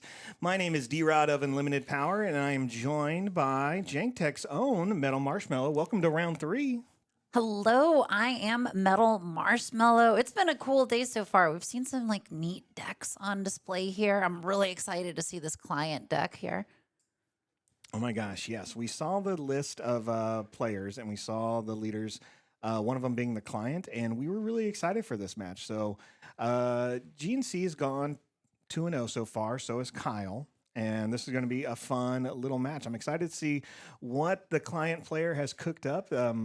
They seem to be doing pretty well. They obviously were going to come into a very competitive, aggressive meta here in the Northwest. A lot of great players, a lot of competitive teams. And I'm excited to see what kind of creativity we're going to see here. Yeah, because normally the client is like, you're like, oh, well, this is like a draft leader. And, like to see somebody bringing this to a competition and so far 2-0 with it, that's pretty cool. Well, we're already seeing get off to a great start. Sorry, both players with units on the board, both ground units, Allegiant Pride, and the Warrior Clan Ordo. Pride first turn, getting initiative. It's so bad. Getting that extra indirect, like the ability to get rid of upgrades if the defending player is puts indirect damage on something, like that's such a good first turn play here. Yeah, and I love seeing the Ordo card. We were talking about this a little bit and how it plays or how it can play in fun decks like Twin Suns. But it's a great card. Yes, you're going to give some information. Looks like they did just really quick. Yep. And I think trading into pride, absolutely the right call here, because that was just going to continue to be a problem. Ooh, Shin Hati. Okay, so I guess we're going to expect probably some more shielded units in here for sure. And of course, anything that generates a token, whether it's a shield, an experience, a credit, a clone trooper, that'd be pretty unlikely in this meta, but that's going to give the client the ability to exhaust something. So if our client player is able to continuously play shielded units, then we're going to hopefully see full use of the client's ability in exhausting enemy stuff. Yeah, I really like the client's ability here. Oh, there we go. We see a +3/+0 added to that droid missile platform sitting by itself. So that's 7 damage coming the opponent's way. That's terrifying. Oh my gosh. Pretty quickly there. But I was saying I really like the client's ability, and I think it was well done not to make it more reactive. And by that I mean you have to take your next action or a following action to use this ability. It doesn't happen when you just create a token. Yeah. It communicates to the other person, like, you can see what's happening on this side. Are you going to choose to swing with the one thing that you have out, or are you going to risk that the client is going to exhaust your thing? I think it's another example of something that they're doing that's very cool in the design space. Ooh, interesting. The emissary's sheathapede here. So when defeated, everyone can ready a resource. I like this unit a lot. It's one of those undercosted with a downside kind of units that honestly I was expecting to see in that Kazuda deck earlier today. And they may have had that in there. I have no idea. But I like that it's just a 2/4 space unit that, yeah, the opponent readying a resource when it's defeated isn't great, but it's not always the worst thing that could possibly happen either. Yeah. Well, I think, and I really like what you said earlier of like the client's ability kind of forces your opponent to attack, right? Like attack before I exhaust it, and you lose that opportunity again. Yep. And I don't think that hurts what Boba's goal here is, which is just to put damage on, usually as quick as possible. And they're doing great at it. We're at 19-10, so Yeah, and that's 10 on Data Vault versus a 30 health base. So Boba's really got a pretty big lead here. And so depending, I can almost see Boba's cards. Oh man. And Haymaker defeating the Sheathapede, getting an experience. Doesn't that only give 1 experience? deals damage equal to, give 1 experience, and then it goes up. I hope the players realize that they've got the 2 experience on there. So hopefully that's not going to end up being a problem later on in this game. But just getting that experience, getting that removal, and getting the resource readied, like, okay, that could potentially be bad if Bova's got a 2-drop. Well, it looks like now we get the client deployment. And the cool thing about the client deploying is since he is shielded, that is a token that was created that turn. So the client immediately gets the ability to, on attack, exhaust something. Oh, that's so cool. And now the Ascension cable, so +1/+3, and whatever unit it attacks, it can exhaust. And it has Saboteur. Oh, yeah. So yeah. just get through a lot of those shields if Boba drops anything down. Yep. Or I mean, Sentinel. Saboteur, just one of those abilities in this game that I feel like doesn't have as much attention paid to it because it's like not as immediately affecting the board as like Sentinel or Overwhelm or something like that. It's like, but the whoa. Oh my gosh. +4/+2. What is that? Battle Fury? That? Oh, well, it's gone now. It's Darth Maul's lightsaber. Oh. That's a really interesting include. Okay. But I guess if you're putting it on a shielded unit and making it real big, then your opponent is definitely going to want to use the Outer Rim Constable. So even though the droid missile platform has sudden ferocity on it, that's not precluding Boba from hopping on there either. No. And this is going to be real bad for the client unless that player can generate a token like now. Yeah. That +1, even if they realize even if they give them, even if the droid missile platform does an additional 1 point of damage from that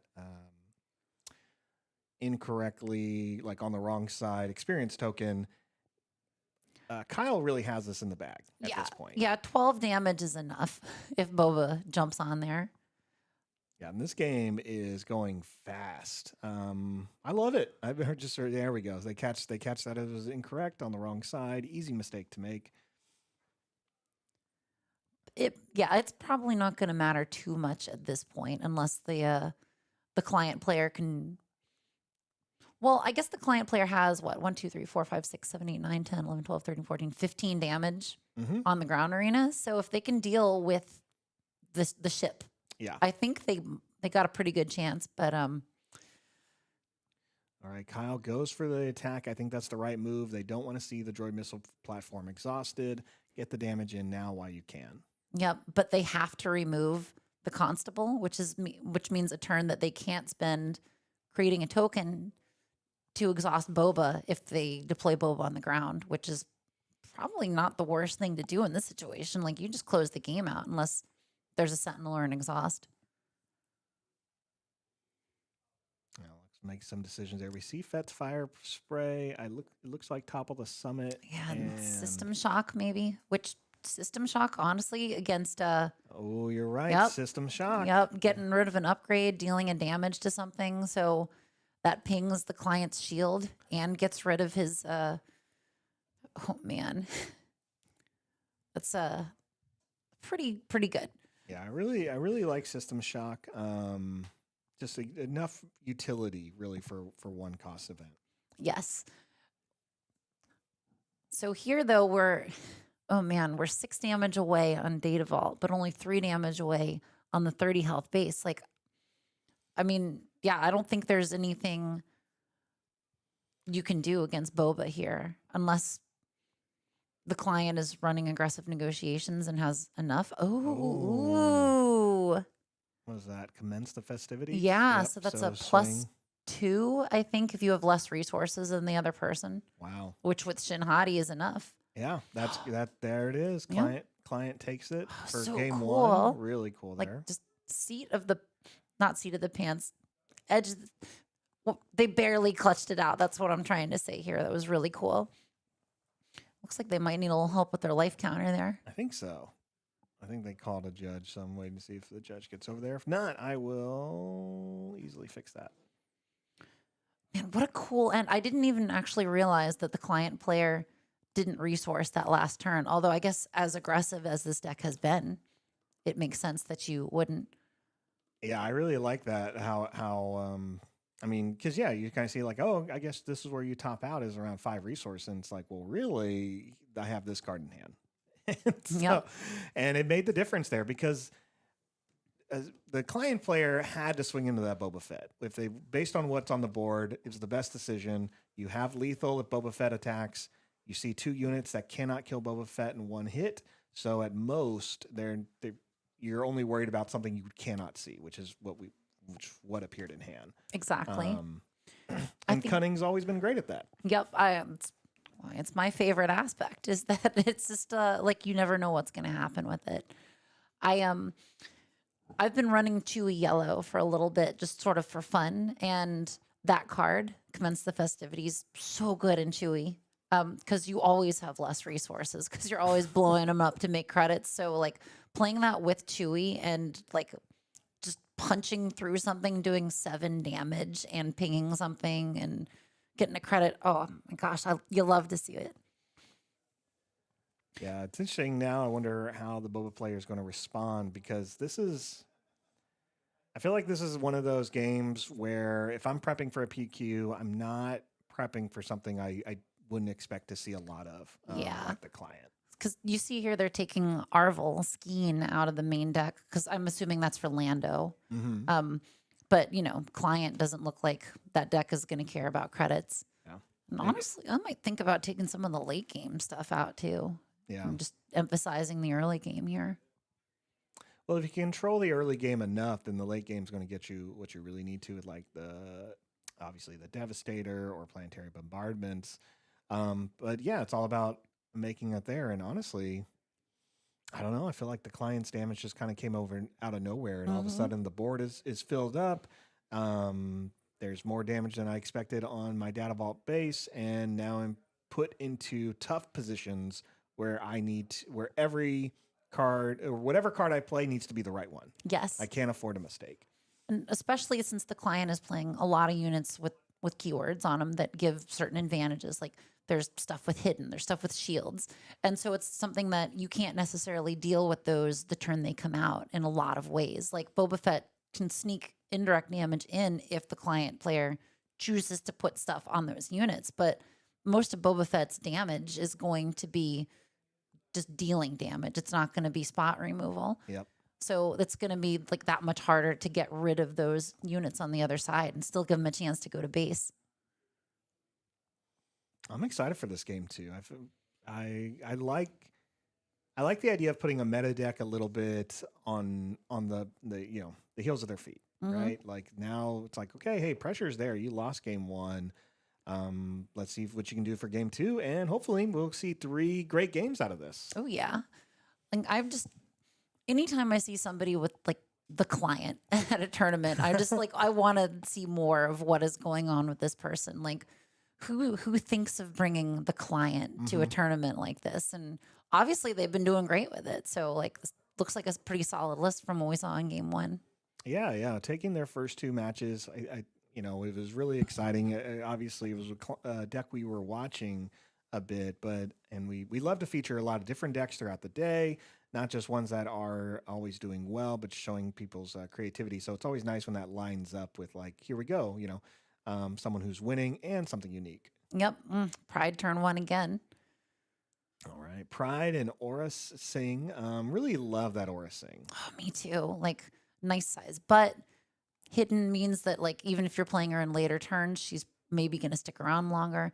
She can hit for 3, which means she's going to be able to get rid of that pride, which you gotta. You can't let Boba get away with that turn after. 000 on the other hand is going to be a bit more of a challenge, but Shinhati can trade into that just fine. I think that 000 is so cool in this Boba deck. Like that's just like 1 guaranteed damage basically every single time that you swing with it. Yeah, but how many times did 000 work with Boba Fett? That's my complaint. I'm looking for themes, people. Themes. Like, look, FFG, you want to give us some Afra that we can play in like the premiere stuff? Come on, guys. I'll do it. Give your girl some Afra. I'm like, I'll be so happy for it. I do feel like Afra could have easily replaced Boba Fett as the leader in this set because she had a transport vehicle. You can give her the arc. She could have stayed red. Would have been cool. Oh my gosh. Well, one can only dream. But, it's like, I can also understand from a marketing standpoint that Boba Fett is a much more identifiable character. He looks super cool. Like, I mean, you can't argue with that. Like, and Afra, people are like, who's this? Except for some of us weirdos out here. Did you know that Afra was a comic origin character? Yes, mostly just because I talk to the Cloud Cap staff a lot, and Alex, one of the owners of the store, is big into the mythology of Afra and of the comics. Yeah, and I like that she's like this kind of like morally ambiguous character too, and like she's worked with Vader before, but she's also not like bad. She's just kind of like self-motivated. There's a great book that covers her introduction with Vader and kind of like why she decides to work with him. It's a really fun book. It's also, I won't spoil too much, but her and Han Solo meeting for the first time is probably one of the most fun things I've read in Star Wars. I'd love to check that out because I think Afra is such a compelling character. I love her like cybernetic arm implants. Look at the damage just stack up here. Like, and we got the client coming out. I think Boba's done. No, Boba's holding on to resources. Oh, is that the constable? And I don't want to say it too loud, but it's just like the client's all like, yeah, I'm gonna make my client big, whatever. Yeah, Boba definitely had to pivot a little bit more into the space area where we see the strike ship, Boba Fett. Yep, and you're right, holding on to that constable that was made to pump up the client, but it looks like there's still another. Yep. Oh, Battle Fury, let's go, dude. Oh man, I love that card so much. Like a +3/+3. Yeah, sure, you got a discard on attack, but as long as you can make that work, you're gonna be pumping the damage out. Well, and you're right. Like I mean, the discard you're going to be able to make work, especially because look at how much damage has already happened. Right. Yes. You're looking at now. Maybe you're discarding 2 cards and the game's over. Yep.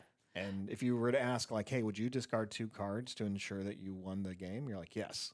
Yes, I would. And you know, it works good in a deck with 000 in it because you discard something red, you get the extra damage from 000. I think this game's going to be over in the next 2 minutes, probably. Like this round is flying by because we got a lot of damage potential on both sides. We got Boba's deploy coming up. Like Boba can probably. Here we go. Oh, Boba Fett on the fire spray. Oh no. Goes for the deploy. Fett on fire spray. That's some damage. Uh-oh, we got Cinta and we got Cinta. a bunch of indirect damage. Oh my gosh. So the deploy ability allows Kyle to play the Cinta. And then there's more to the deploy ability, which allows Boba Fett to deal 4 points of damage. Yep, and it's unfortunate that 4 points of damage kills everything except for the client. Mm-hmm. And now, not only do we get 8 damage from Boba swinging, we also get the 2 indirect from it being Fett's fire spray. Wow. Wow, 21, 24. Oh, and they put some indirect on the client. That makes sense. Yeah. Great way to do that there. I believe the Outer Rim Constable should still be exhausted. I believe that got played. No, that was last That was round last because round? Cinta Okay. used all the resources this time. You're correct, because the client deployed, and then the Outer Rim Constabled after the upgrade was first played, and then we got the second upgrade. Now the client is in the unenviable situation of having to deal with both the strike ship and the constable. Okay, I Ooh, mean interrogation droid. that helps. That helps right there. I love the interrogation droid. Like, I'm so glad they made this into a card because when I first saw this in the first Star Wars movie in A New Hope, it's so threatening. It's just like this little ball of spiky death with a syringe on it, and you're like, oh no, what are they doing to Princess Leia? Oh no. So it's just like a fun, menacing sort of card. Okay, it looks like we got the scoop here. So GG Boba. So yeah, round 3. Yeah. Oh my gosh, so we're like, this is like 20 minutes into the round. This is like all these players are just flying by. You know what? This is the round before the lunch. So players who are trying to make it all the way through today know how important the extra time here is. It gives you a little break. You reset your brain, get that fuel you need. Because after this, it is 4 more rounds, and then top 8. So Yep, you gotta put your extra big being pants on at this point in the day. Just like feed yourself good, get a quick moment of respite, and then come back to grinding it out so you can make sure to actually play at Galactics and have a chance at some great prizes. Oh my gosh, I cannot wait to see that prize wall in real life. It's gonna be so cool. Prize wall looks great. The complimentary items the items you can pay for that you paid for to get in, just like the playmats to get into the final or the day 1 event. I'm just like, this looks great. Nice Mandalorian playmat, looks really cool. Playmats for those who are going into the actual Galactics. You start off with an amazing Luke one, and then they just get better and better as long as you're one of the best players. So I think you can walk away, like first place is going to walk away with like 8 playmats. Oh wow. So, it's pretty cool. I felt like I walked out of Galactics with like 4 playmats last year. I felt kind of ridiculous for even bringing any with me. If I could spend money at the prize wall, yeah, I'd be going away with a lot more playmats. I have a hard time saying no to a playmat, that's for sure. I'm also excited to get those cool black and white alternate treatments for the the convention. Yes. Yeah. Oh my gosh, I was so happy to get the droids last year. I felt like I really lucked out on that. And I've made sure to put those in as many decks as possible. And you know, like I do, riffle shuffle them in front of people. Just why not? So are we still sideboarding here on the client side? Oh no, we're sideboarding on the Boba side and shuffling. Yeah, still, they have plenty of time. They finished 2 games so far in under 30 minutes. So see how this final one goes. Like, I always feel like I'm biased against the Boba players. And I don't want this to sound biased against the Boba players. I'm kind of rooting for the client player here. Just I'm like, I love an underdog story in this game. I love it when somebody comes in and just says, I'm gonna do my best with this leader that no one else is playing. And I'm just like, oh yeah, that's super cool. I love the inclusion of the interrogation droid in the client deck. It just seems like such a good fit for what the client is naturally trying to do. Mm-hmm. Although, like, interesting thing, I don't think we've seen the client's ability No. go off at all. Yeah. No, the Boba player's done really well at keeping the client from using that ability. Since the Boba player had the initiative so often, Yes. they were always going to swing, and then there was really no point. There wasn't anything else to exhaust. It's the tough part about playing an exhaust leader. Mm-hmm. Like, I mean, I've talked about this plenty before. I was a huge Mando player before he rotated out. And there's such a big difference in games where you have the initiative as Mando and when you don't. And like, same kind of thing with the client. Like, if you don't have the ability to control the board state enough to set up your leader ability, if you always have the other person with the initiative, it's just like, yeah, you don't get much out of your leader. Yeah. And then you just feel like in Mando is a good example of just like, all right, well, I guess I'll deploy and I guess I should do this. And I don't feel like I'm ever using them to their potential. Yes. I kind of wonder if there's reasons for taking like a game 2 loss if you think you're going to have a better matchup going into game 3 if you know you'll have the initiative with an exhaust leader. I don't know. I mean, it can be a strategy for sure. I don't know if you want to take the full loss if you've already gotten game 1. Yeah. Absolutely the right call here, getting rid of Cyril. Oh my gosh, Cyril can just, mean. Cyril can just like run rampant on your board. Like that ability to either damage or discard is just like, that's rough to play against. I'm surprised we saw the Outer Rim Constable early. It's helpful, but it kind of tells me as the client player that I should plan on you still having another Outer Rim client. Constable, because it's been so strong for them that you kind of wonder, would you give this up for just a shield? Unless, why would you do that unless you had another way of dealing with a client that's been upgraded? Exactly. It does have the ability to take out either of the units on the client side if they need it to, which could be honestly not bad. Yeah, because, Aura Sings is going to go 3 more to base. And now Boba Fett having the initiative, Boba Fett being in a position to react to whatever the client does is great because of all the damage that deck. Oh, interesting. Interesting. Did they both just pass?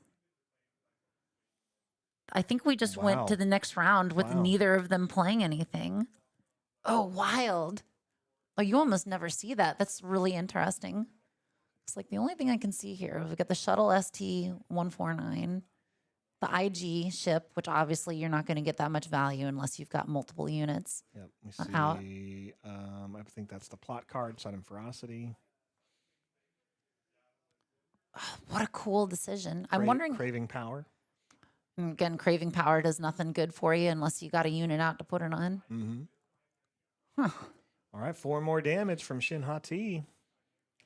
I wonder if they're waiting again for the client deploy just to sort of try to shut it down again. Because I guess the fun thing about the shuttle is that will steal a shield off of the client and make him more vulnerable to being directly damaged. Yeah, you're right. No, that'd be a strong move there. It's not going to hurt you too much. You get your transport out. And maybe Boba is trying to play the long game in this case and saying, okay, we make your leader flip less impactful. try to kill your leader early, and then we'll just like play all that big stuff that Boba does so well on the top end. All right, client player goes for it. I think they kind of are suspecting the same thing. Something's happening. Ooh, that's wow. cool. Oh, I love that. Wow. What a neat move. Holy moly. Okay. That's incredibly cool. So what we saw there is they plotted out a Garindin. You name a card, you look at their hand, discard everything. You discard a card with that name. And then you plot out a second Garindin. You know what's in their hand. Yeah, sure, one of your Garindins gets defeated, but you just get to pick and choose anything. And IG 2000 gone, which is great. We don't want Boba deploying onto that. I mean, sure, Boba on the shuttle ST 149 is not the best, especially because it's got 2 shields. But you know,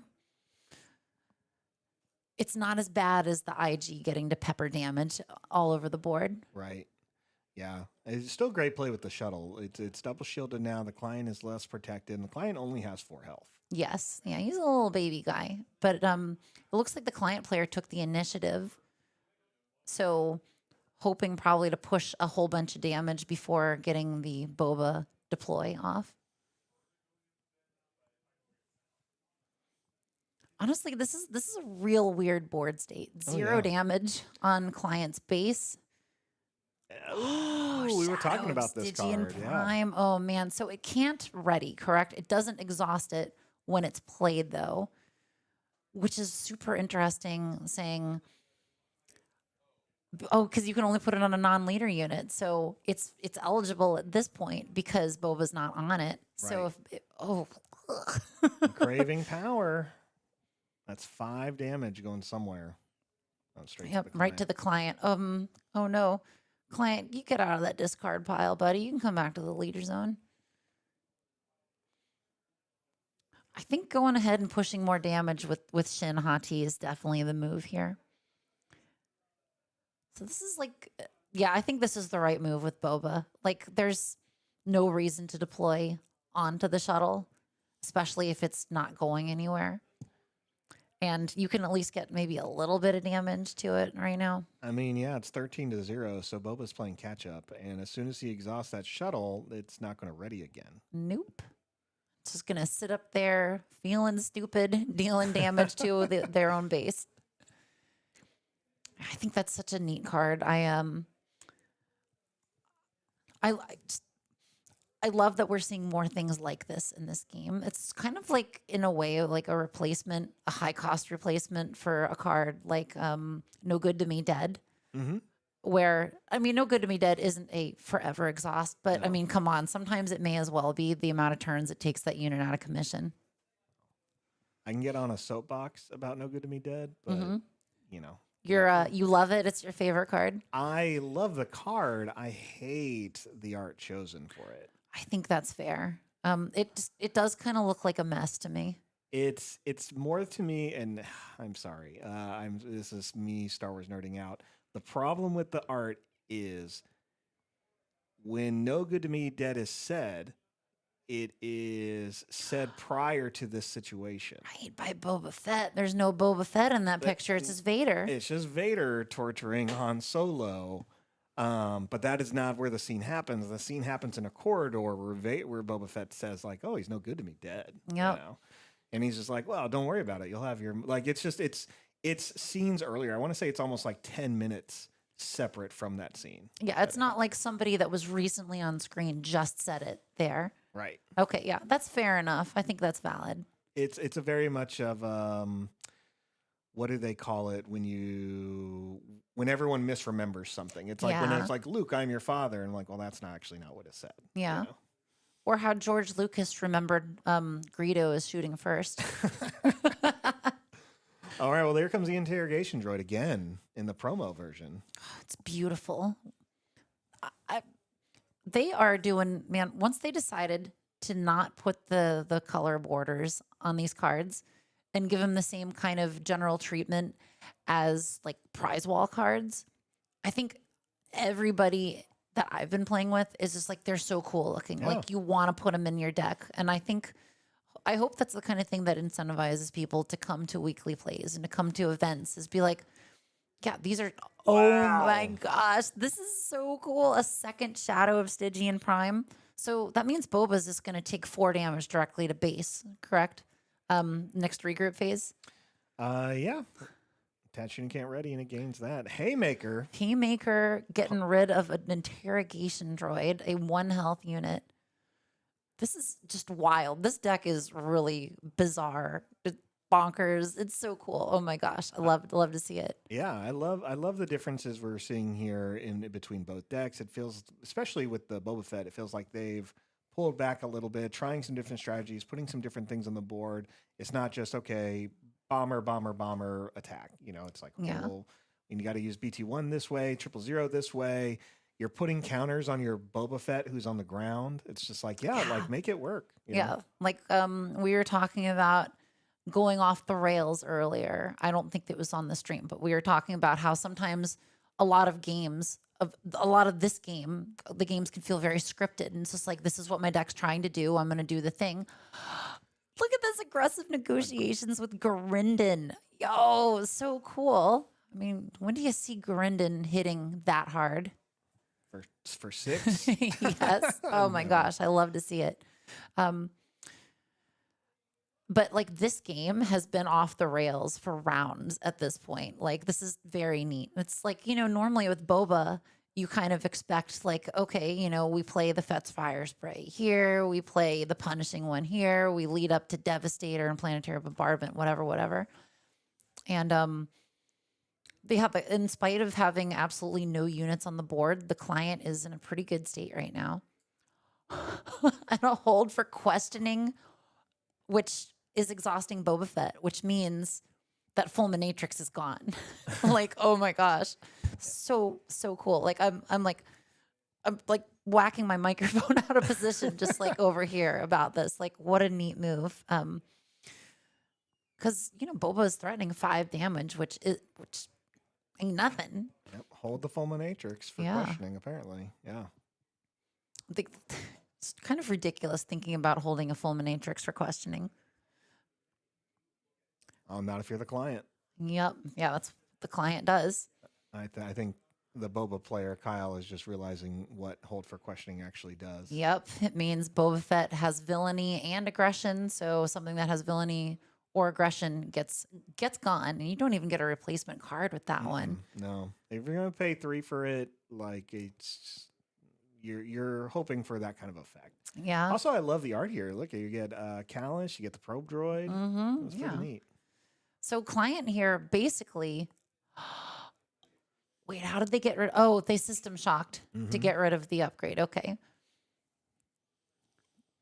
So this is so wild. Like, I don't really know who has it at this point because the client is going to have issues having stuff stay alive. Although we can see another BT1 in Boba's hand. I can't see the other unit. I feel like. Yeah, client's going to have to put a little bit of damage. There we go. Okay, we got a shielded unit, which also means we get an exhaust coming. Mm-hmm. So we'll get a swing with either Boba or the shuttle, but not both of them. Yeah, great move for the client player. Getting paying 2 at this point, it gives you enough resources available to continue putting pressure. You have a unit with a shield, so it's more likely protected to last until the next turn. Mm-hmm. You have 2 more damage that's going to happen next turn as long as there is another system shock. Yep. There we go. Yes. Client awesome. in action. Yeah. So at this point, like even a Devastator isn't necessarily the answer because the client needs to hit 5 more damage to base.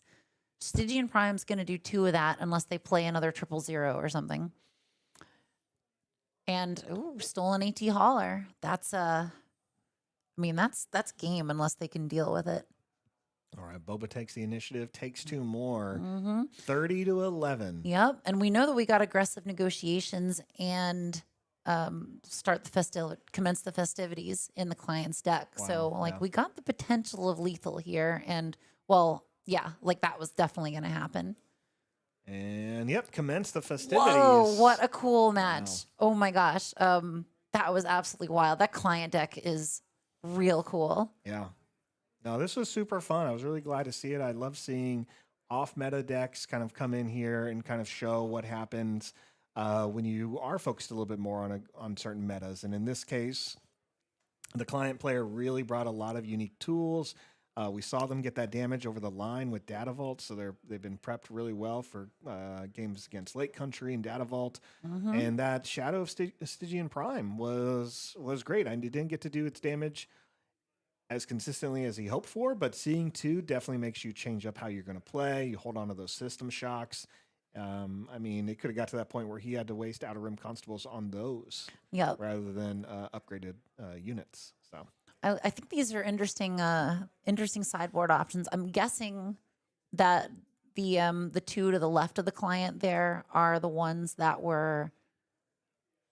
Which ones were okay? So they're taking all that stuff Watch out. this. Those were the sideboard cards. Okay, so the extra arrests and the watch this were the sideboards. That makes sense. Like watch this seems like a pretty good late game card for the client Such in a this good card. matchup. Just bizarre that that's a card that costs the same amount as the Intro Battle Hoth box where it's from. I can't get over that. I think the last I checked, it was if you found a good deal on a Intro to Battle of Hoth box, you could find something online for maybe $15. But you can't. It's difficult to find Watch This under $17, which you get one of in that box. Yep. It would be nice if they gave you full play sets of these cards in these kinds of products. And I think Fantasy Flight has been better at that with this game. Like the Spotlight decks, the exclusive cards do give you a play set. But for things like Intro Battle Hoth, where there's actual playable cards like the Ozels in there too. Like I know I've seen Thrawn decks using that Ozel unit because a 3/1 that makes somebody discard 2 cards because of the doubled ability. That's awesome. Yeah, strong win defeated ability, and the other cards are all fine. They're just it either feels like they're a little bit higher resource or they're just kind of vanilla. And by vanilla, I mean they just don't have like an ability. Yeah. So a lot of them are fun, but yeah, I'm with you. I kind of wish there was a little bit more of a play set for, especially if you're a little bit of a completionist or you like having a place, multiple play sets of stuff. But overall, like it's a great product to get people starting the game. You'll find it at like bookstores, big box stores, things like that, as well as your local game store. So I like the accessibility of it. I hope that they keep doing it and give us really unique leaders because I think that's always going to draw people's attention. I know for my nephew, I gave him a box of, around Christmas time, wasn't really interested. And now he's been going through the newer movies, the most recent trilogy, and he's just all about Kylo Ren. And I'm just kind of like, I wish that box had Kylo Ren's picture on it because that's all he needs to just dive into. Sure, show me what Kylo does. Right? Yes. Yeah, like they've given the Kylo players some stuff, but I feel like neither of the Kylo leaders that has existed at this point are like a good.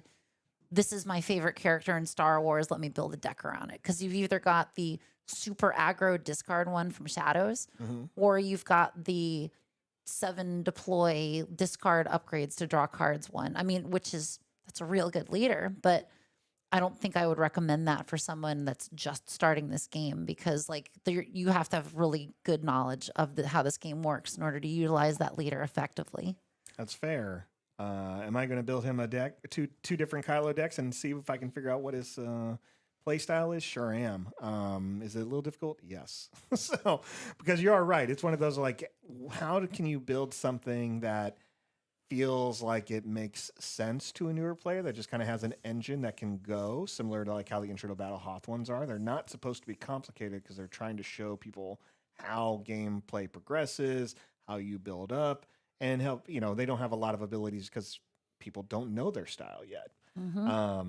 So when building around a leader and trying to make something a little bit more introductory, I have to think about that a lot of like what just makes sense, that's easy to see, but it still allows you to play the game in a way it's supposed to be played without making it feel like you need to play Kylo this way all the time, be focused in this direction, don't worry about blank, blank, or blank. It's more of, I want to make sure that the deck that is built allows you to explore how to play the game while also feeling like this leader does something. Yes. Right?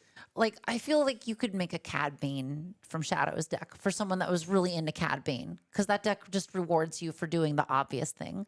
You're just like, oh, I find a bunch of cards that say Underworld. I play them. I get extra damage. Yeah. Yeah, it would be nice if there were those sort of options. But, the longer this game goes, the more likelihood that every character will hopefully have something that nicely accessible. Exactly. Yeah. I mean, again, well, hopefully we see that with other just starter decks where they just said, "Hey, here's a Leia, here's a Vader." They're not that amazing, but they'll do their job. Yeah. And I think that's great. Well, we have about 13 minutes left in the round. There is going to be a 45-minute break, so we're going to be coming back here a little bit within an hour. We're going to keep the stream going so you can see when people are gathering around. Feel free to hop in the chat or catch any of the matches that you may have missed earlier. And yeah, we'll be right back. Fee, any closing statements? Just that I'm really excited to see what else we've got going on. If these decks are any indicators, I'm really looking forward to seeing how this client player does. But, there's some other decks that I'm excited to check on the progress that we've seen going. And yeah, I'm going to be happy to keep on keeping on and getting this getting these words out of my mouth for starters.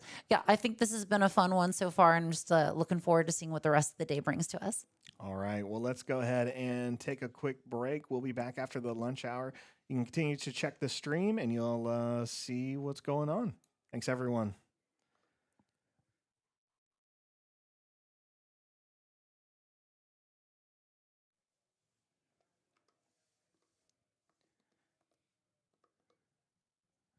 And welcome back to the Star Wars Planetary Qualifier up in Bothell, Washington. This is just north of Seattle. My name is Z-Rod of Unlimited Power, and I'm joined today by Metal Marshmallow from... Hello, I'm Metal Marshmallow from Janktech, a series of videos on Star Wars Unlimited focused on twin suns. But I like to dabble, I guess, once in a while, and like what people are doing on the other side of the pond. And we're getting to be pretty late in the day here in round 4 here at this PQ. So we're seeing some really cool premier decks. If y'all didn't check out that last match with the client, oh my gosh, when this stream is over, like go back and watch that, because that deck was super cool. But here we got Jabba Crime Boss, one of my favorites from the new set. I'm gonna try to not do the Jabba laugh too much while I'm commentating this. And of course, over here we got the Lando system. Wait, no. Lando's not a system. He's a man. He's a person. He's a person. And he's one of the most represented decks here, actually. So we might be seeing some more Landos depending on how some of these matches shake out here. Mm-hmm. And I don't hate that. I love Lando as a character. I really like the ability. I'm glad to see Lando have its time because this is our third Lando. So leader. So it's nice to kind of see a Lando come in, and here we are going against Jabba the Hutt. So I like two cunning leaders. Different ways of playing here, both using credit tokens. So this deck or this game could get a little out of control with resources and resource costs. Yep, because like the way that these leaders are both managing their money, I've played way more games with Jabba than I have of Lando. But like you can expect probably a super explosive deploy turn if they manage everything right. Yeah, and there we go. We're seeing some stuff with the chain code collector.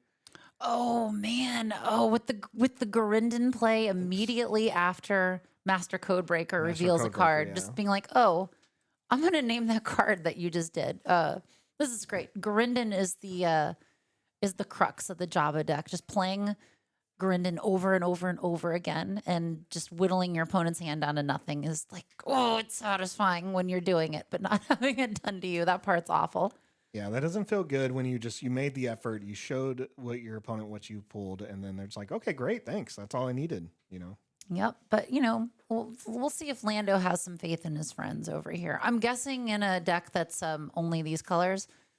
Yep, yeah, Lando indeed has faith in his friends. So we're gonna get some spies here and some card draw to replenish what Gurinden just ripped out of poor Lando's hand. Yep, we have another Faith in Our Friends in the hand, a Liberty, a Rose Tico, and Gurinden is great as a play, but it's not a strong unit to swing with. So it's not even going to finish off a 0-2 spy with that one attack point. Yep. But, we don't want Gurinden here as unit removal. We want Gurinden here as, yep, bring him back and play him again. That's good stuff right there.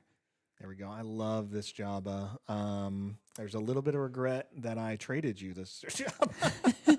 that I had it and need to get rid of it, but I'm happy with what we traded for. But you know, I'm still chasing. He's another he's Jabba. just such a big, beautiful boy. What do we have over here? Oh, some Matt Radar Technician spy tokens. Matt the Radar Technician from the famous SNL skit. Okay, interesting. I'm like such a Oh, are you naming Liberty? Are you doing it? Like Java already knows what's in this player's hand. Oh, did we get rid of Yeah, Rose? rid of Rose, yeah. Okay, Got that's rid of pretty Rose good Tico too. now. Like we've got all these non-unique units, so having not having to worry about a ready unit coming in is always great. I'm worried Navarro is just going to play a Galen.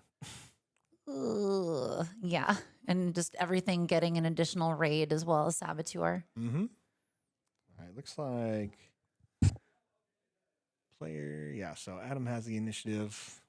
We got the Master Chainbreaker, Codebreaker. Sorry. Yep, who came in, got a gambit, I believe, right? Yes. And like then that's pretty much all. Oh no, and it discounts your first gambit each round, which is pretty cool. But you know, Java over here is gonna get the third play of Gurinden coming up soon, and that's just incredible for Java, as being that we're seeing a more control-oriented player over here. Like we saw the list earlier, and it's full of like big Star Destroyers later on. So like Java is gonna want to do what he can to get to that late game when we can get those real gross cards. And you know, if we're seeing something like Liberty, which we're seeing revealed yet again here, then at least if they can get the Annihilator out, that'll be a good way of not having to deal with that anymore for this game. But getting there is half the battle. There we go. Gurinden goes back in, gets more cards removed. The last Faith in Your Friends, I believe. Oh, wow. Yeah, that's been a lot of faith in your friends. And look at this. Lando spending like the entire turn to get rid of a single Gurinden just because of how threatening it is with Jabba's ability. Yeah, I'm really glad I walked the players what to do. I'm like, hey, if your life puck turns off because you haven't taken damage, just do this. I'm sure they'll follow it, but it is one of those things of like the Lando player, Navarro, has not taken any damage yet. So Okay. it's still 0 to 5 here, and we're going into the 5th resource turn now. This is such an interesting board state. So like I've mentioned, I've played a decent amount with Jabba. I've been building him out in green, especially after someone was so nice to trade me the showcase for my Saw showcase. This is like a hard leader to manage because you often don't have much going on with your board state early on. And Lando having 6 units out right now is very threatening to Jabba, who has just a clear board. There's no bombing run. Nope. Not that that would be Jabba's option here. Yeah, it's yellow blue. I wonder how Jabba's going to get through this. Here we go. Lurking Snub Fighter is to exhaust a unit. Like interesting that it wouldn't be the thing that does more damage.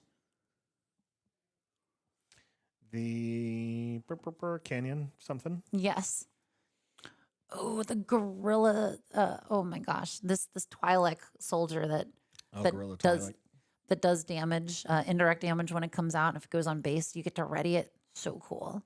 Yeah, Canyon front runner.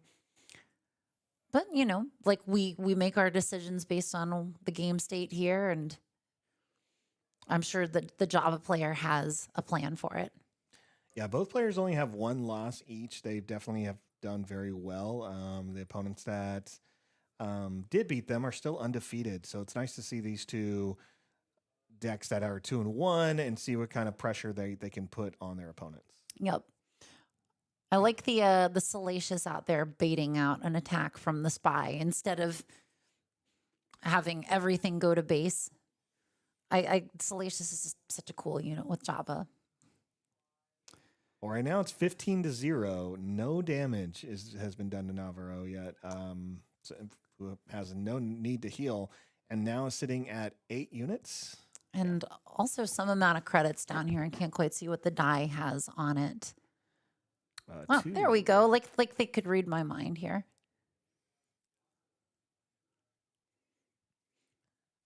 All All right, this is definitely the turn I think the Java players need going to swing some stuff in their favor. We know they have some credit tokens. Oh, here we go. Using the splash for single laser ignition. Nice. Oh, okay. That's really cool. It would have been really great if they'd been able to get that out of Orlando had deployed. But I mean, like, still, like, that's damage for everything that gets defeated, correct? Correct, yeah. And yeah, that's not nothing. That is what, like 7, 8, however many units were out there. Of course, we're going to get the huge influx of credits from the Lando deploy. So, like, we're still going to worry about Lando doing some big, explosive, awful thing here. Oh, and speaking of big, explosive, and awful, it's a 9/7 Sentinel. Mm-hmm. Yeah, the Liberty is out taking, and now, the Jabba the Hutt player, Adam, has taken the damage from Lando, so it's 19-8. But even though there's only 3 units on the board here, I think the Lando player has pulled ahead enough at this point that Jabba's got to do something really special in order to stabilize here. I mean, we're seeing some cards in their hand that are going to be great for dealing with the Liberty. Well, this is also where Jabba shines because you can spend the credit on an underworld unit, and if you do, that has ambush. Yes. Although at this point, I think Jabba, I don't know how many credits Jabba has left. I know Gurindon certainly went back to hand a lot of times, but playing that, okay, well, that gets rid of the Liberty right there. No glory, only results. Jabba takes control of it and defeats it. This card, as oh no, it's a second Liberty. We've seen nearly $100 worth of Liberties hit the table so far. I don't actually know how much this card is worth. I think it's a $40 or $50 card. It's a pretty good card, even though it looks like a shoe. It is climbing. Most Mon Calamari ships to me never look that great. Yeah. I think the Prestige of Home 1 from JTL looked pretty good, but I mean, it still looks, it's still this big old thing. Awesome. Well, it looks like Lando got game 1 there in Navarro, and yeah, it looks like they're actually a member of the Team Eclipse, which is pretty great. They actually won the last 2 U.S. sectors. And yeah, they're the team that actually developed a lot of the Lando Lake Country deck. So definitely a lot of experience. The ECL team kind of pivoted from another team and rearranged. So that you've definitely been hearing about them probably more the last 2 months than you've heard about them throughout Star Wars. But a lot of these are players who've been playing and testing together for over a year now. So nice. It's really cool to see people like put their minds together on some of these decks. I feel like that the Legends of the Force Kylo Tarkintown deck was another one of those like team effort decks where they just like all went all in on that deck together. Yeah, there's definitely a benefit to playing any TCG really with the team because if you can find like-minded people who want to play competitively, practice a lot and help you raise your own skills, then you're doing really great. You're essentially creating this own, private training group that brings everyone up to speed at the same time. And you get to test things out in a wider range. So just being like, hey, 5 of us go play, we all play different people. Well, that's if we play 10 games each. Well, now we just got 50 games under our belt. What is this deck doing? Right. And that's why there's such a benefit to finding a like-minded group that you can get along with and form a team. Whether it's formal or informal, that kind of practice is going to really take you far in a competitive game. Yep. I have such a hard time sometimes playing with some of my local playgroup people.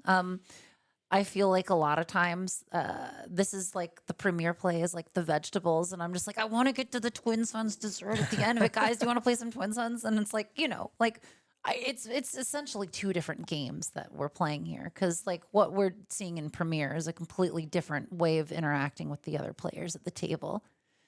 And, I'm just thankful that this game is fun in both ways, honestly. Yeah. Like I still enjoy making Premier decks, even if I'm not exactly going to be competing for number 1 in a tournament like this with them. So sideboarding, what are we looking for with sideboarding here? So let's take a look. Let's focus on Adam's sideboard deck list here. I'm going to bring this up.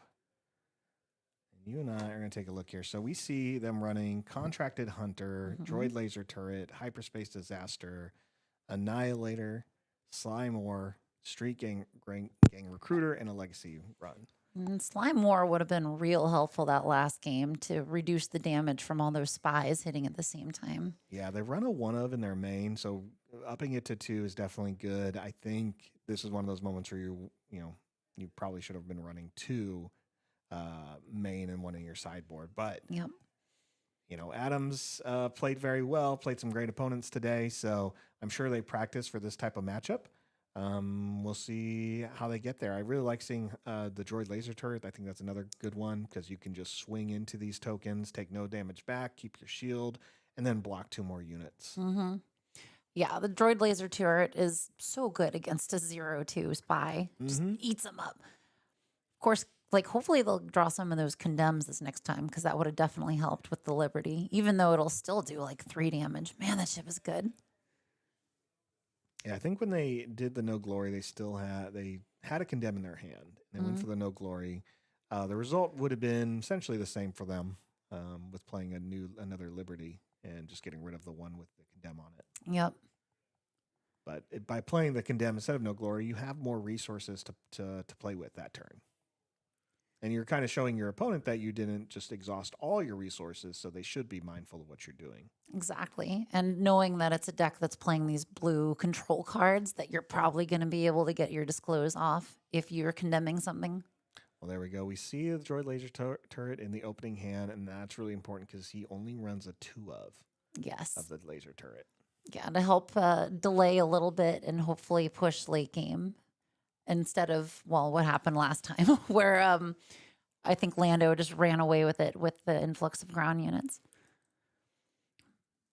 All right, there we go. Tordarian Technician coming into play. I really like this card. Yeah, me too. It's it doesn't hurt that it's also illustrated by Aitor Prieto, my favorite artist in this game. He if you want an alien with a weird schnoz, he's got you covered. Oh, we're getting watch this. Watch this is the gambit. Which we talked about in the last round is only found in Battle of Hoth, and it's essentially more expensive than the cheaper version of that box you can buy. Yep, which is just wild to me. So maybe what I need to do is buy up all the intra battle Hoths and then have myself a little watch this smuggling ring going on. There you go. Yeah, just set up that TCG player account and watch to see if you sell any. I don't know. Probably, maybe not. All right, 3 damage into the Master Codebreaker. I'll get that name right in this second part of the match. Gotta love the raid bonus there. Yeah, you get the raid, you get the restore. I hope they continue to do cards like this as we progress with this game, where we're mixing the colors, we're mixing keywords, and it works out because of the All right, we're gonna see that hand. Oh my gosh. Liberty, Stolen Shuttle. That is a scary hand right there. Starfighter and Jam Communication. And Jam Communications only works on events, correct? I know that you get to discard something from their hand. Yes, look at an opponent's hand and discard an event from it. So it's not gonna put a damper on Jabba's Gurindin related plans. It looks like they're using a Grogu as the initiative. Yep. This player on the left here really likes their own lucky custom stuff. I guess so. You think it'd be the Jabba player? That's a little bit more of I brought my own platform to play on. Yes. I mean, no matter what, Jabba's always bringing snacks with him at least. Oh, he's so beautiful. I love that art so much on that showcase. Oh my goodness. All right, Guerrilla Soldiers back into play. Yeah, it's such a strong card. I really like it. It's a 2/3 for 3. Great ability. Makes your opponent make some tough decisions here. And anytime you can do that, interrupt your opponent's thought process, I always think it's good. You and I say that all the time. The best part about indirect damage is that your opponent is forced to make choices. Mm-hmm.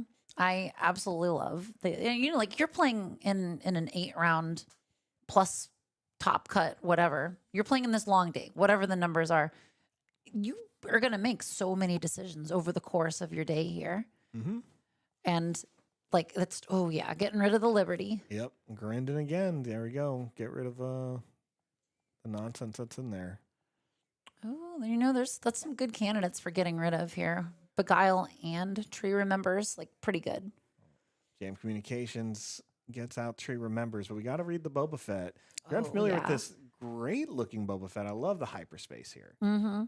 This Boba Fett is the one that gives you, you pay resources and it'll do damage to a ground unit. So it's similar to what we saw in Spark of Rebellion, but you're paying resources to do it. But the cool thing with this one is if you have, let's say, 7 resources total, and at least one of those being a credit token, when you ambush it out with Jabba, you can just kill almost anything on the ground. Gosh, yeah. Which, I mean, not as much of an issue with Lando, because Lando's big threats look like they're all space in this deck. Well, we see Depa Balaba. Oh, yeah. So we see Depa, we see the Stolens. The Stolen that is in there now, I believe, was discarded, so it doesn't have the win defeated ability. Yep. Because I think it was another one of the many Gorindans that got off there. Master Codebreaker hitting for 1, and now Hold for questioning. Hold for questioning. What a power move against a mono yellow Lando deck. It's just like you're just getting rid of anything you want, essentially. That's a very cool card.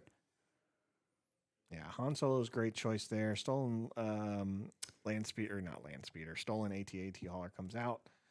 So gives you an option of something you can remove and then play for yourself if you're the opponent. Ooh, the Ready Salacious. I love the Ready Salacious with this deck. Yeah, sees Jabba as a leader and will just ready and has raid 2. Yep. It's one of my favorite turn 1 plays in this game that I've had so far. You just play Salacious, ready, and then bring them back to your hand for credit. It feels good every single time.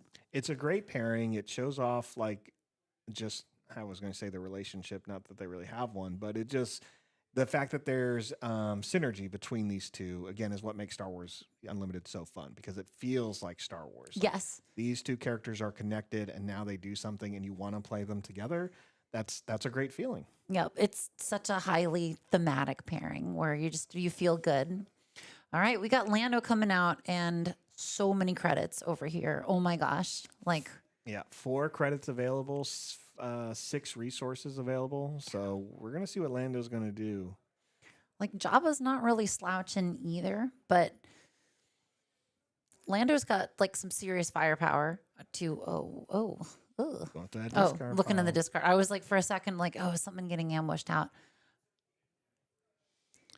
Does Lando have any? Oh, yeah. Ooh, I like getting rid of the Mandalorian there. Yeah. That's a strong card. It's a great answer to whatever Jabba has left.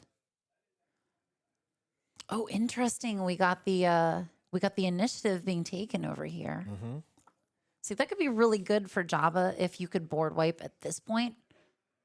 Yeah, seems like that's exactly what it was for, is for that single laser ignition. Yep. And then that also gives you the stolen AT hauler back on your side. Yeah. Which, huge fan of. Oh, I like what I'm seeing in there. I think we got a condemn possibly hitting the table later. Yeah, so Adam, the Jabba player, has survived up to this point, got the board wipe, removing all the threats there, really focused on Navarro's hand, the Lando player. So Navarro is just drawing 2, trying to find what's on the top. Getting the Master Codebreaker is certainly helpful, so he can search and fill his hand with a Gambit. But if Jabba's still sitting on another Gorindan or 2, he's going to take care of the cards in the hand. And also, like, oh no, you returned my Gorindan to my hand. Oh no. Speaking of oh no, we're going to have Jabba hit the board. He is deployed, hits for 2. Oh, he just got exhausted by Liberty. Oh wow, yep. Yeah, I have really been annoying every single person in my social circle by singing the stupid Liberty Insurance jingle whenever this card is mentioned here. And I'm not going to sing it here, but I think y'all know what I mean. Yet. Yeah, exactly. Liberty Mutual, hit me up if you want me to sing your jingle. No, not really. I love to see this card condemned. It still hits for 3, though. Man, that's good. Yeah. Oh, Legacy Run is out. Okay, all right. So that's like a potential decent answer to Liberty, because you get 6 damage when it dies. So if you swing into Liberty, and then that's just it. There's no more Liberty. Yeah, you can swing into Liberty and hit it with the additional 4, and then just move your 2 over. Feels good. I think it's also interesting at this point. Oh, Qui-Gon ambushing into Jabba. Hopefully, for Jabba's sake, there's answers for this. Because at this point, like, Jabba doesn't want to kill Qui-Gon, because No. Qui-Gon can get rid of the Legacy Run without it getting rid of the Liberty. Exactly, yeah. So Qui-Gon does not do enough damage to take out Jabba. It's going to leave Jabba with 2 health. And Jabba can't take out Qui-Gon. But the answer is, do you put damage on Qui-Gon? Looks like we are, yeah. I feel like Navarro forgot that he has tokens. Yeah, this is you get so used to seeing all of the big streamery ones when dice are put back on there. It's it's still fortunately communicating the information here. Yeah, we can definitely tell what's happening. We see the Master Codebreaker attacking for 2 or for 1, sorry. Jabba's got to do something pretty dire in order to turn this game around, because It's just holding on to a lot of credits and resources. They took the initiative again. Yep. I mean, Qui-Gon's got lethal here too. So unless there's like another single reactor ignition happening. Okay, cool. Yep. Cool. Oh, right. That's enough. Yep, that is enough. You do the 2 damage. Your unit's already off the board, so you don't have to worry about anything being bounced. And now you have a Codebreaker who can only hit for 1 unless Navarro has something spicy in their hand to raise that attacking power. Now, does this Lando deck run aggressive negotiations out of aspect? I feel like that's a very popular card to be playing right now. That's a great question. We have access to that, so I guess I can check that out. Because you would think a deck that's like really like a big money sort of deck would feel no qualms about. Oh, condemn on the stolen AT hauler. Oh, and it gets returned. What a cool move. Which basically is just going to wipe the condemn right off of there. All right. Like many strong decks out there, it is running the aggressive negotiations. No surprise there. I was running aggressive negotiations in a blue deck the other day, so I get it. Nice. Look at this. We got our 3rd condemn played. Like, Axe forgot the stolen AT hauler back to hand and then replayed it and so they got rid of the condemn that was initially put on there, and then they got another condemn put on there. Oh my goodness. Condemned hauler, not going to do anything. Yep, there we go. Yep. Oh, the Cantwell. That's a fun little reveal there.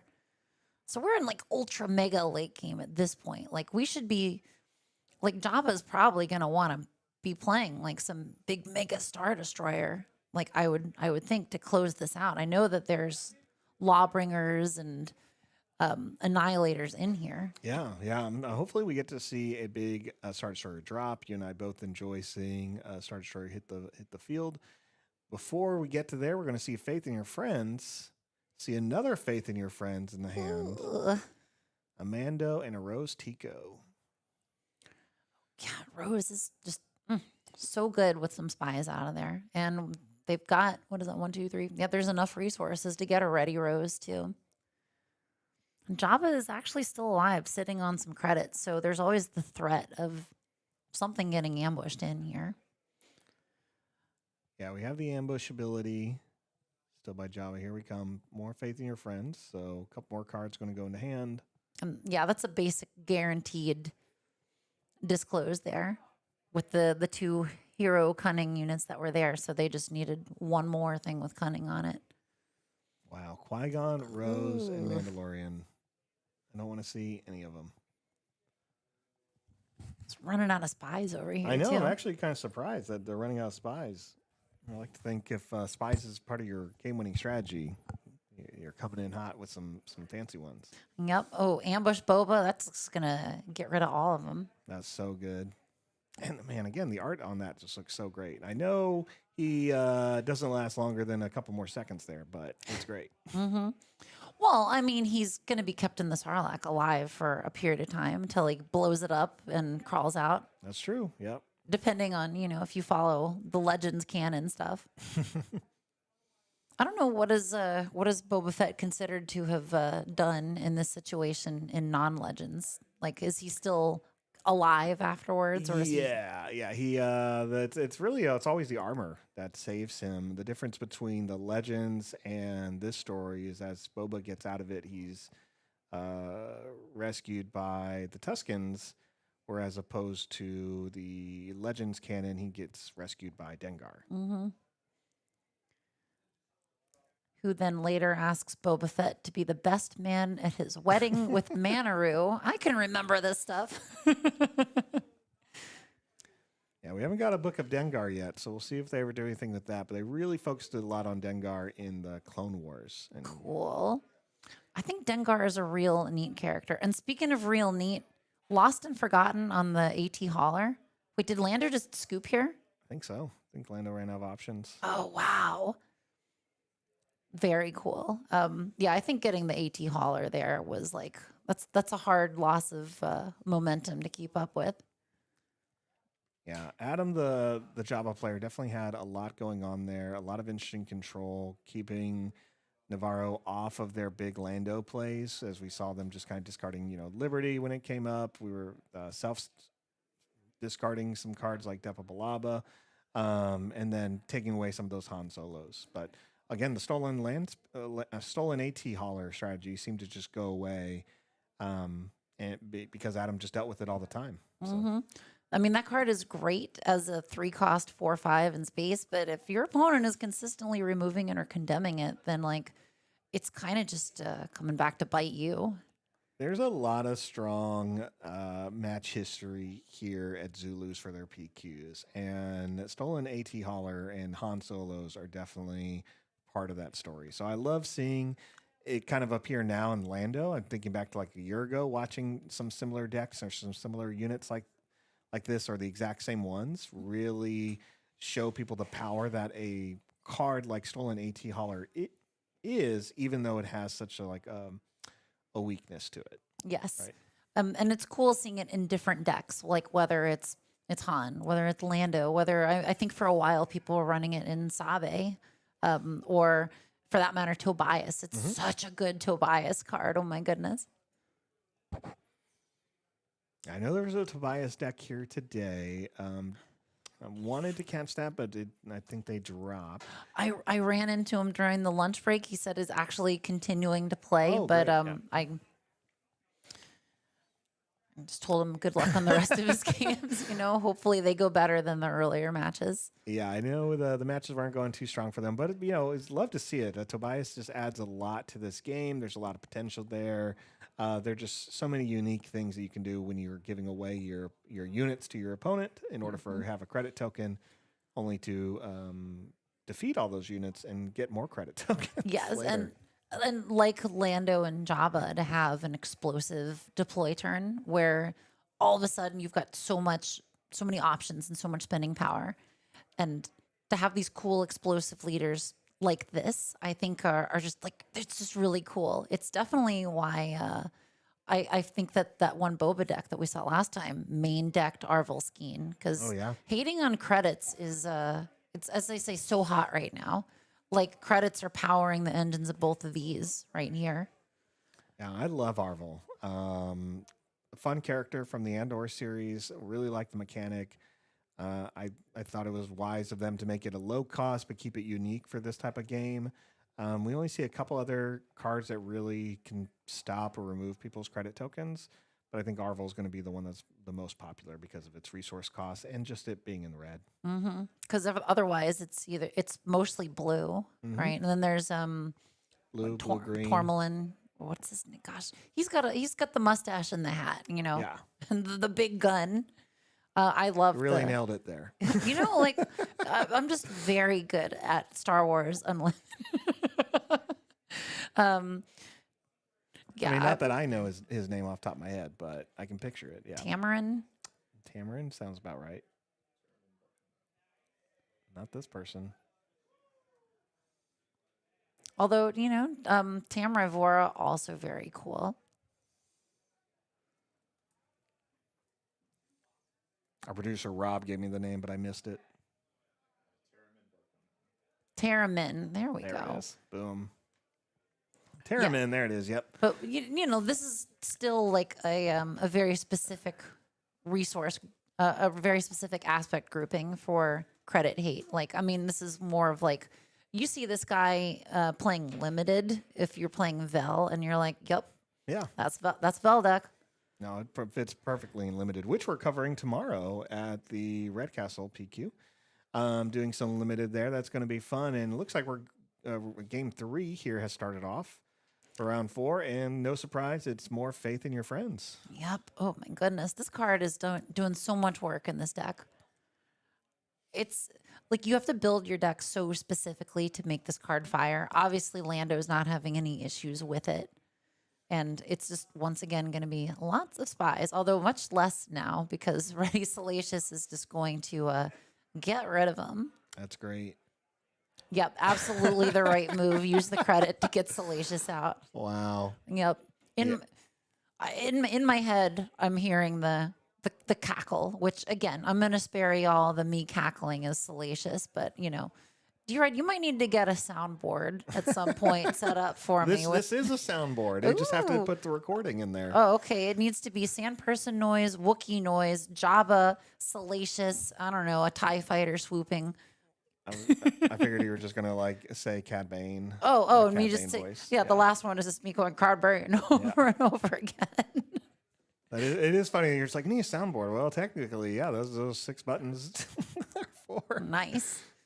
Oh, look at this. We've had so many Salacious attacks already this game. Salacious has attacked 4 times in 2 rounds. Yeah. I love that so much. Like, you don't expect to see early damage being pushed by Jabba, but like Jabba's done an excellent job of controlling the board and getting some damage on there. I like getting the Salacious action shot because at most we got him pecking at C-3PO, and now we see him, taking charge here. Mm-hmm. I love it. It's just, it's the best. Like, I would love to have more cards with Kowaki and Monkey Lizards on them, but, being that we've got 2 Salaciouses and the Kowaki and Monkey Lizard from Legends of the Force, like, that's not bad. I want to say Hondo Anaka has one that's named. Oh, So there may be a missing one as well. Here we go. We got Rose Tico finally hitting the board. Yikes. Was that a turn early with the credit? I think so. Okay, cool. Well, we got the we got the droid laser turret doing what it does best and acting as a temporary buffer here. This is so interesting seeing Jabba run as a control leader, where his ability is like so clutch for like a few low-cost cards early on. And then I feel like the late game isn't really about Underworld in this deck. Oh, it doesn't seem to be, no. And like, I think that's cool mechanically. I'm like, I don't know if I would want to play this deck because I want Jabba just to be the Underworld boss the entire time. Like I want to have late game Underworld too. And I know that's going to be, that's my own issue to deal with. But like, I think it's cool that you can build outside. And it's like, I like that people are not afraid to color outside of the lines with Jabba here, especially. Lurking Snub Fighter with Blue Ace ambushing into the fighter. Yep. Just readying it. Why not? Don't worry, Salacious Crumb is back. All right. And I'm watching this. Watch this into the discard pile. Wow, that Lando credit machine is just very cool to watch. It's interesting seeing these two leaders do such a similar sort of thing. Right. Use Salacious Crumb, hit the base, use Salacious Crumb again after bouncing him with a Jabba's ability, and then swing into Rose Tico. So empty ground arena, but you still need to deal with the 7 damage sitting in space. Yep. And this isn't, I don't know if this is big enough to warrant a board wipe at this point. I guess it doesn't matter because we got a swing immediately and a crushing blow following it up. kind of glad to see Crushing Blow getting some use in something. Like Yeah. that was another one of those cards that I think people were sort of like not very impressed by, or like, oh, this is removal and limited.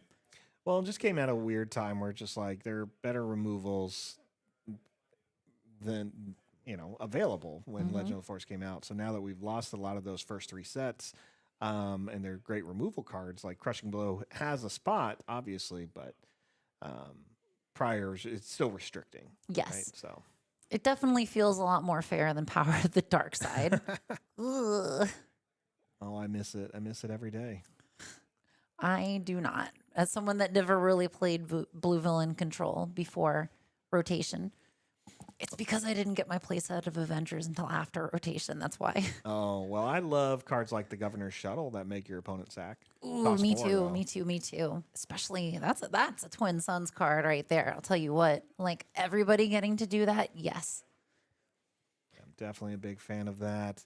All right, 4 resources and a credit token to ambush in Boba Fett. Yep. And just boom. Ground unit taken care of. Ground arena taken care of. We Yeah. still got to worry about the Liberty. I feel like that's the whole game. You just worry about the Liberty the whole game. Well, he has plenty. He has 2 resources available. Jabba can still swing for 2. Blue Eye swings for 4. And Reddy's Boba Fett. And ooh, there's Qui-Gon. 7 Oh. damage is enough to finish off Jabba. Yep. Now Jabba is gone. Wow. Ouch. All right, looks like they're going to take the initiative and take 4 more points of damage. Yeah, so at this point, oh man, that's tough. That is like because we're getting down towards the end of Jabba. Like Jabba's only got 9 health left, Yeah. and obviously they're gonna deal with Qui-Gon immediately. But yeah, because that Slime War is not gonna be enough, is it? Because that only gets rid of 4. So I guess they wouldn't die immediately this round. I think they could still get through this round if they played the Slime War first. Adam, as the Jabba player, needs to figure out how to get 26 points of damage. That's so much. When you say exactly the number, it's just like, wow. Yeah, 'Cause- it's a big jump. Yeah, because there's already a 7-point difference. Yep. All right, there we go. Single Reactor ignition.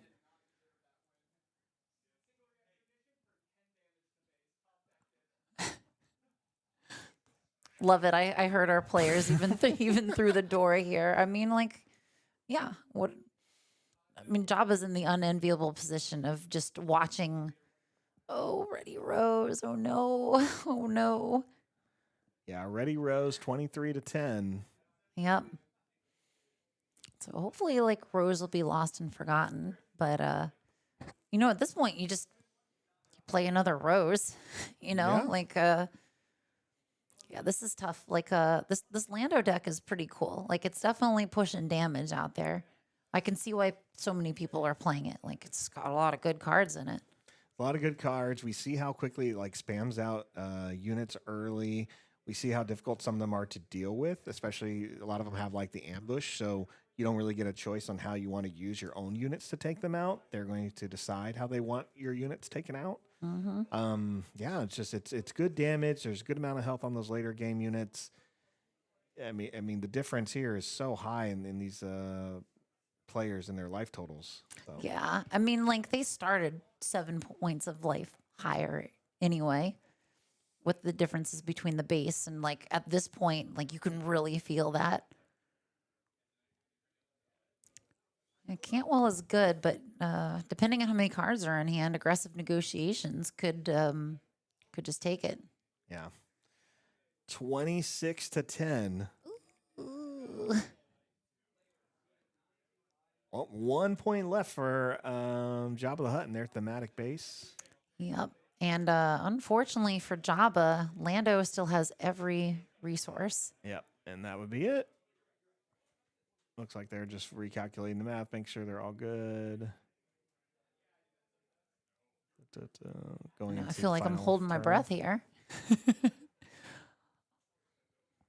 I want to see Jabba get it because I think Jabba's super cool, but oh no, oh no, oh no.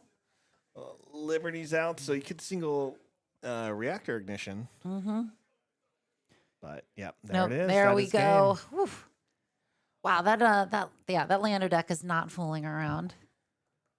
Well, great job for both players. Navarro taking it for the Team Eclipse, which is great. So they're going to continue to advance with 3-1 as their record going into round 5.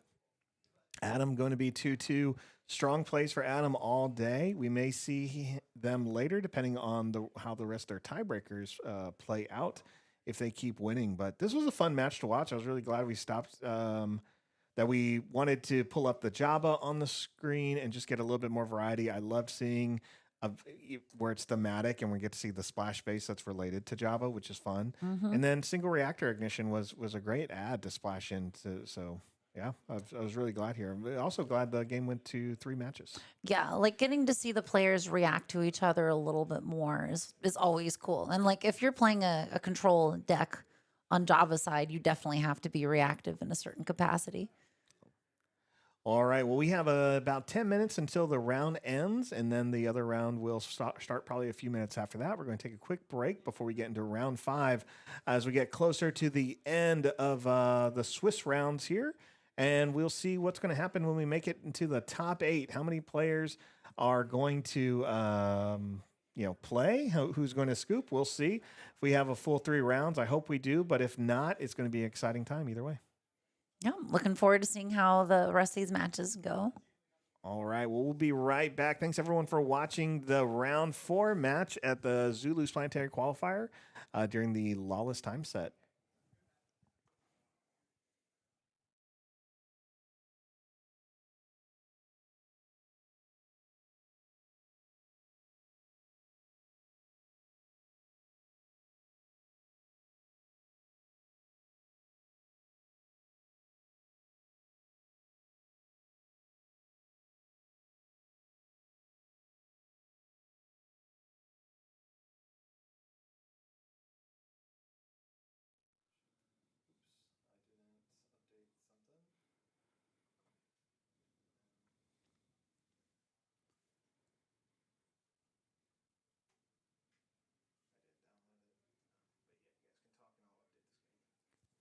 All right, welcome back to round 5 of the Zulus Planetary Qualifier here in Bothell, Washington.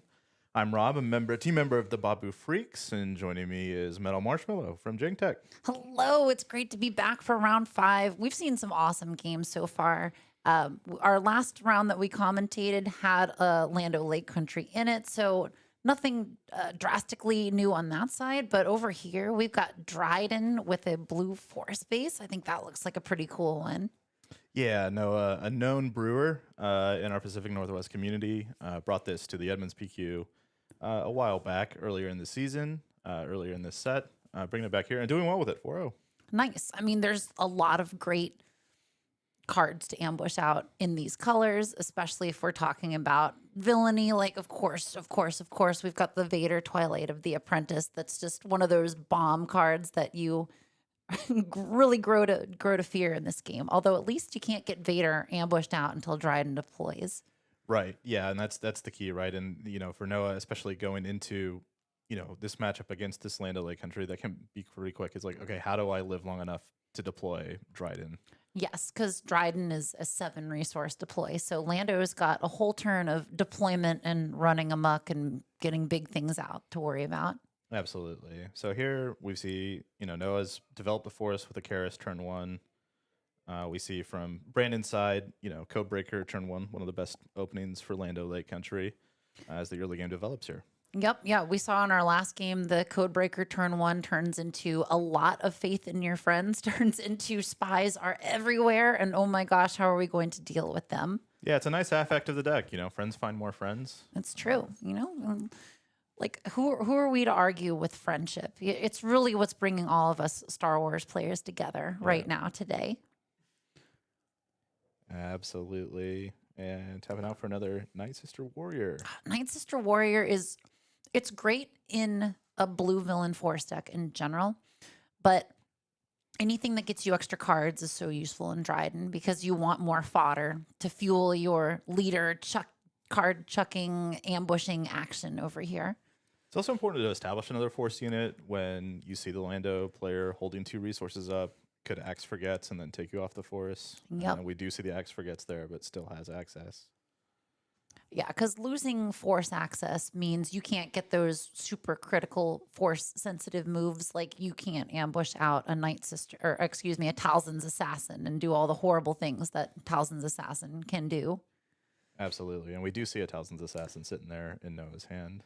Yep. Just, I don't know if I'd want to, I guess, waste it on a Master Codebreaker, although it is nice to get rid of something that discounts events that you're going to be playing. Yeah, the sequencing maths out here as we see Night Sister Warrior goes to base, where it seems like Noah may have to use resources first in this turn. So might be holding on to that assassin, waiting for a better opportunity. Does Noah have an alternative line here? I mean, you could always take the risk and soft pass and see what happens. Absolutely, yeah. But I think occasionally we had a game earlier today even where both players ended the round without spending any resources.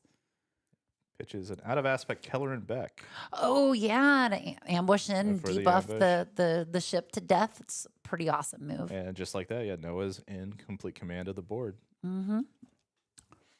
I mean, Lando still going to be able to generate those credits, but having 6 damage sitting there potentially for next round, like, feels pretty good to be the Dryden player right now. Yeah, absolutely. Especially, you know, Lando here probably needs to pivot to space. Needs to start looking at a space line. But, you know, this is also pressure in the ground arena coming from the Dryden side, right? Yep. I mean, if you're playing against this deck, I'm not familiar with the list for it, but I'm assuming if it's a force-based deck, it's going to have a lot of force units, which are all ground units. So you're going to look for a space pivot because I think that's a pretty safe bet against a force deck. Right. You have to be careful which force, you know, which space unit you play.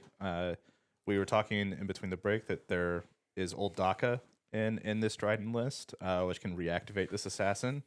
So you don't want to get like pantsed, as it were, you know, tapping out resources. Then, oh, right, here we go again. Yep. I love seeing the include of Old DACA because it's one of those cards that I feel like I haven't seen decks run that often. And in this deck, I guess you can use it for both of the ground units that are on the board right now, which is pretty cool. Yeah, absolutely. And just the effect itself has seemed powerful just in card games in general. Just like, oh, I get to buy back an ability on a unit. And then also, you know, it comes with a unit of its own. And yeah, I mean, like we were talking about with like ECL in the earlier rounds, it's like, oh, well, it's just hard to play a 5 resource 6/6 in this game sometimes. But here, just the fact that you can ambush it as well and get that tempo advantage on top of, you know, the one played. Yep. And with Dryden, as long as you can maintain cards in your hand, I think then you're going to be doing pretty well otherwise, because having oh my goodness, it's another one. Assassin.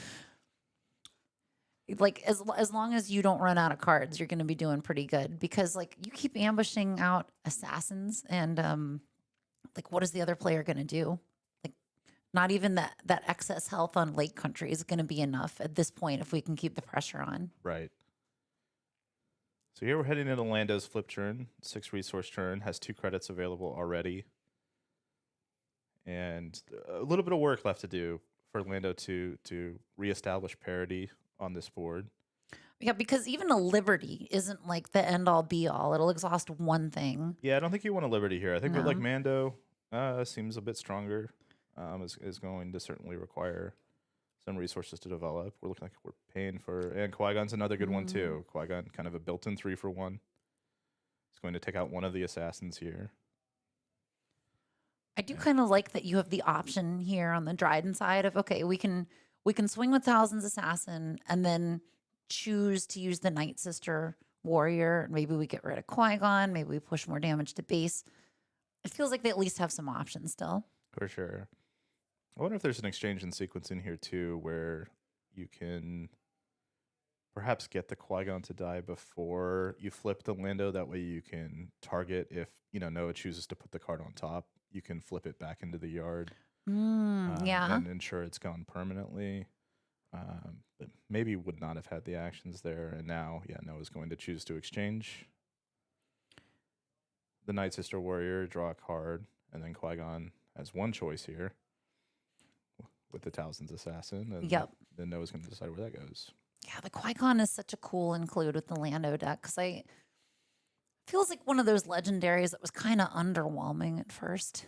Like in this deck, it seems like you're getting a lot more use out of it because the kind of utility that it can provide you. For sure, and it was just like tertiary to the other powerful yellow heroic 7-drops from like Han from year 1 and like Emphas Nest from year 1. Mm-hmm. Or much more preferable, but yeah, card's very powerful. A third assassin. Another ambush here, and yes, this does defeat leaders with the ambush. So the -3/-3 only takes 1 back in return. Like you get a swing with Lando in, you did your deploy, you generated your credits. It's like Lando's given you so much already, and he can go back to his other side and just continue to generate credits. So it's not like the worst thing in the world. Absolutely, yeah. You're not sweating it so much on the Lando side. But yeah, at this point, like I'd be worried about what kind of nonsense Dryden is going to be getting up to because Dryden can deploy whenever. We can start to ambush anything we want out. And we as in, Dryden. Obviously, you could tell who I'm rooting for in this situation. Because I just like, oh, Dryden, that's a neat deck. But I think this is where Dryden is becoming extra threatening, is when you can just ambush whatever you want, wherever you want. Yeah, absolutely. This is the board state Dryden wants, right? Relatively healthy life total going into their flip turn. Board's clear. Yep. Oh, got a completely stacked hand here. Oh my God. Yikes. Double Anakin, Hyperspace Disaster, and Yoda. Yeah. I'm afraid of that for sure. In conversations with Noah, or other people I had with Noah, I've heard that Noah prefers not to discard Yoda, but rather just cast it for 10. Okay. There we go. Second Qui-Gon in to immediately defeat the Dryden. Oh. So that nerfs this turn a little, and we just have to play an honest 5/7 on Yeah. the Dryden side. And an Anakin not getting to debuff anything. Like, I mean, it's still going to hit for 5 Yeah, and give still you a the clock. force. Yeah, still a clock. But there's an opening now, I think, for Lando to climb back into this game. Yes. Has plenty of cards in hand. Has cast a couple Faith in Your Friends, so still has a lot of gas left in the tank. Mm-hmm. Also, as an aside, does anybody ever look at the Prestige version of that Anakin and not immediately get that song Thriller stuck in your head? Oh, absolutely. Like yeah. he's doing the dance. Yeah, immediately. Yeah.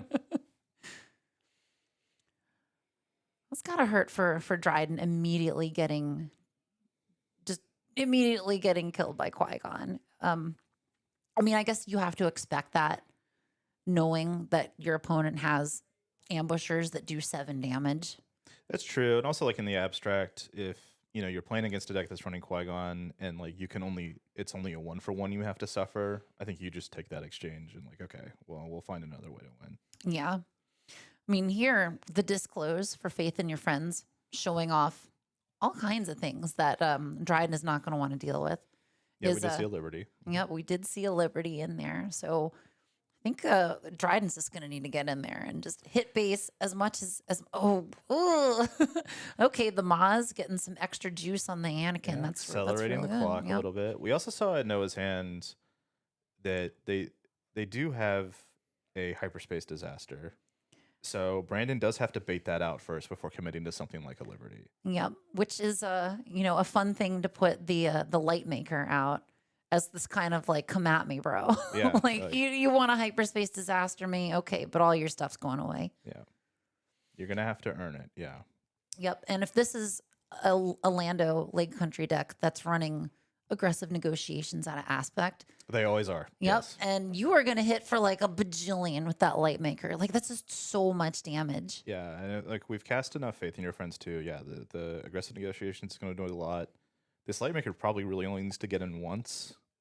And then, there are a lot of just like sneaky victory angles from Lando, which makes it, again, such a dangerous deck to play into. Mm-hmm. It's really interesting to me seeing how Lando has evolved, because when the set first came out, I saw, I think Thork had a brew on Lando. It was like this Lando Data Vault deck that ran like Purgle King or something. It was like I tried playing it and I was like, man, this deck doesn't seem very good. It doesn't seem like it's doing anything. Yeah, the first successful versions were in blue. Okay. Yeah. Oh, because you'd have Bo-Katan. Bo-Katan, yeah. Yeah. Oh, she's so good. But I can understand doing the mono yellow becoming the prevalent one.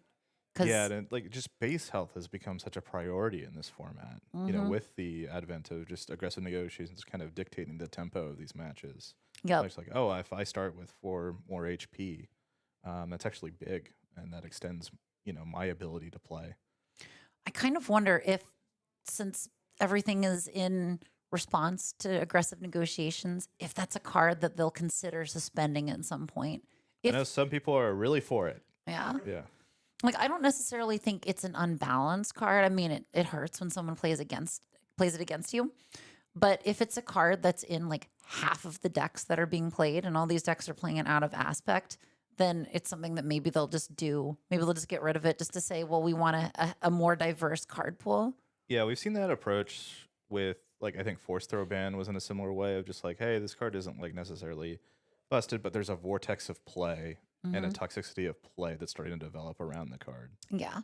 And I think we've seen it enough, and now it's time to go away. I don't know if that's going to happen with aggressive negotiations. Yeah. I mean, there's some cards that commonly got played out of aspect that it felt okay. Like you'd see like Iden players early on in this game playing Spark of Rebellion for 6 sometimes, or Vigilance gets played for 6 resources, got played for 6 a lot, and that was never one of those cards that, oh, we need to ban Vigilance.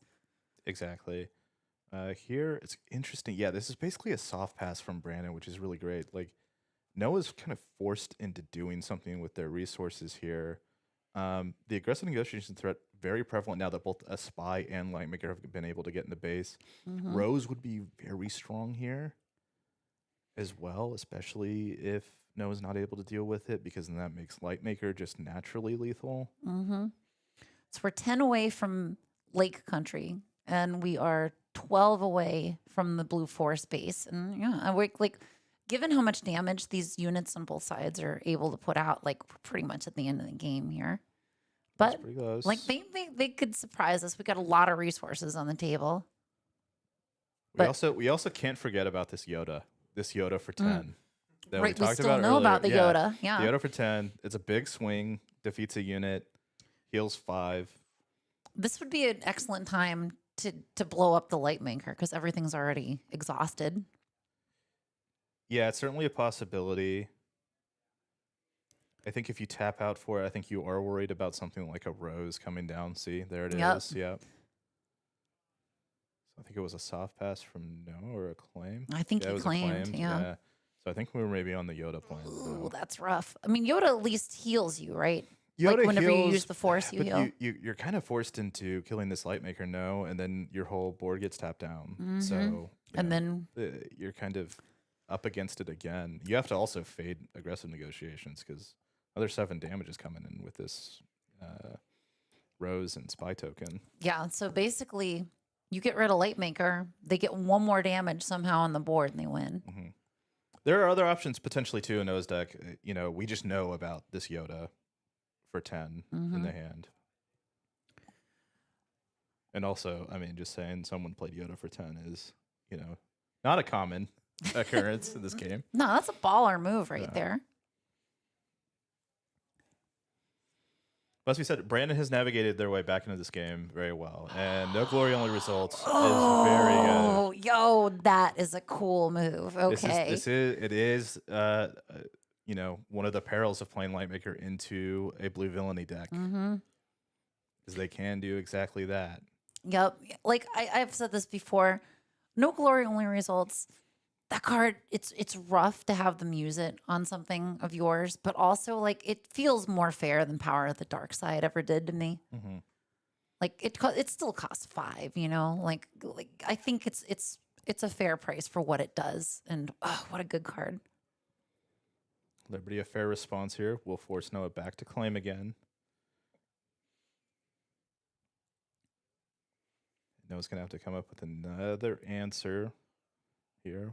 We know that he can answer the Liberty, Mm-hmm. so that is not threatening. The question is like the calculus is: can we deal with the Liberty while also ensuring that a rose, a buffed rose or a buffed spy token isn't enough to Yes. end the game? And plus, if you swing with a rose, keep the spy out, you can always play a second rose and then just like that one will be ready. Yeah. Tricky position. I think has pulled a Yoda to the front. And Yoda does 2 damage per unit, correct? Yeah, would deal 8. So yeah, enough to deal with the Liberty. Nice. And get the heals. Okay. Oh, that shiny prestige is awesome. Like it's just catching the light in just the right. No, you're moving it. It was catching the light in just the right way. Move it Oh. back. Yeah, can we yell loud enough? Yeah. Move it? Yeah. So far, I feel like I haven't been loud enough that it's been leaking out too much. Although I don't know. I think there are enough bodies out there that we're absorbing enough. Okay, cool. They're absorbing enough sound. We'll get into the top cuts later on, and Yeah. I'll have to use my inside voice. It was fun more. hearing Navarro's like pop off after the SRI for 10 last round Yes. through the door. Yeah. Yes. All right. Reaching a bunch of resources here. Is this potentially another Liberty or a Mando? The third Qui-Gon. Qui-Gon. Oh, yeah, that's a twofer right there. So I think if I was playing this, my next move would have probably been to hit Anakin into Rose to just lock. Well, actually, that's a tough one. Would I get rid of Rose or just go to base? I think with the threat of aggressive negotiations, I would have probably taken out Rose. I guess it's moot now because Anakin's gone. Right. Yeah, I think there's merits to both arguments. Kind of really depends on what your hand texture is. Mm-hmm. But if we have a force unit to ambush in For sure. that especially does something with the force, procs Yoda's ability, like that could very quickly turn the game around. Yeah, no opting to claim here, not using Maz to kill a spy. So Noah's going to go back up to 22. Rose will be lethal, but we have a Yoda here that can just trade out the Rose. Like, yeah, once again, this is why, this is the prevalence of aggressive negotiations in the format, even from a caster side. When we get to these states in the game, and I know aggressive negotiations is in that, in this game state. Mm-hmm.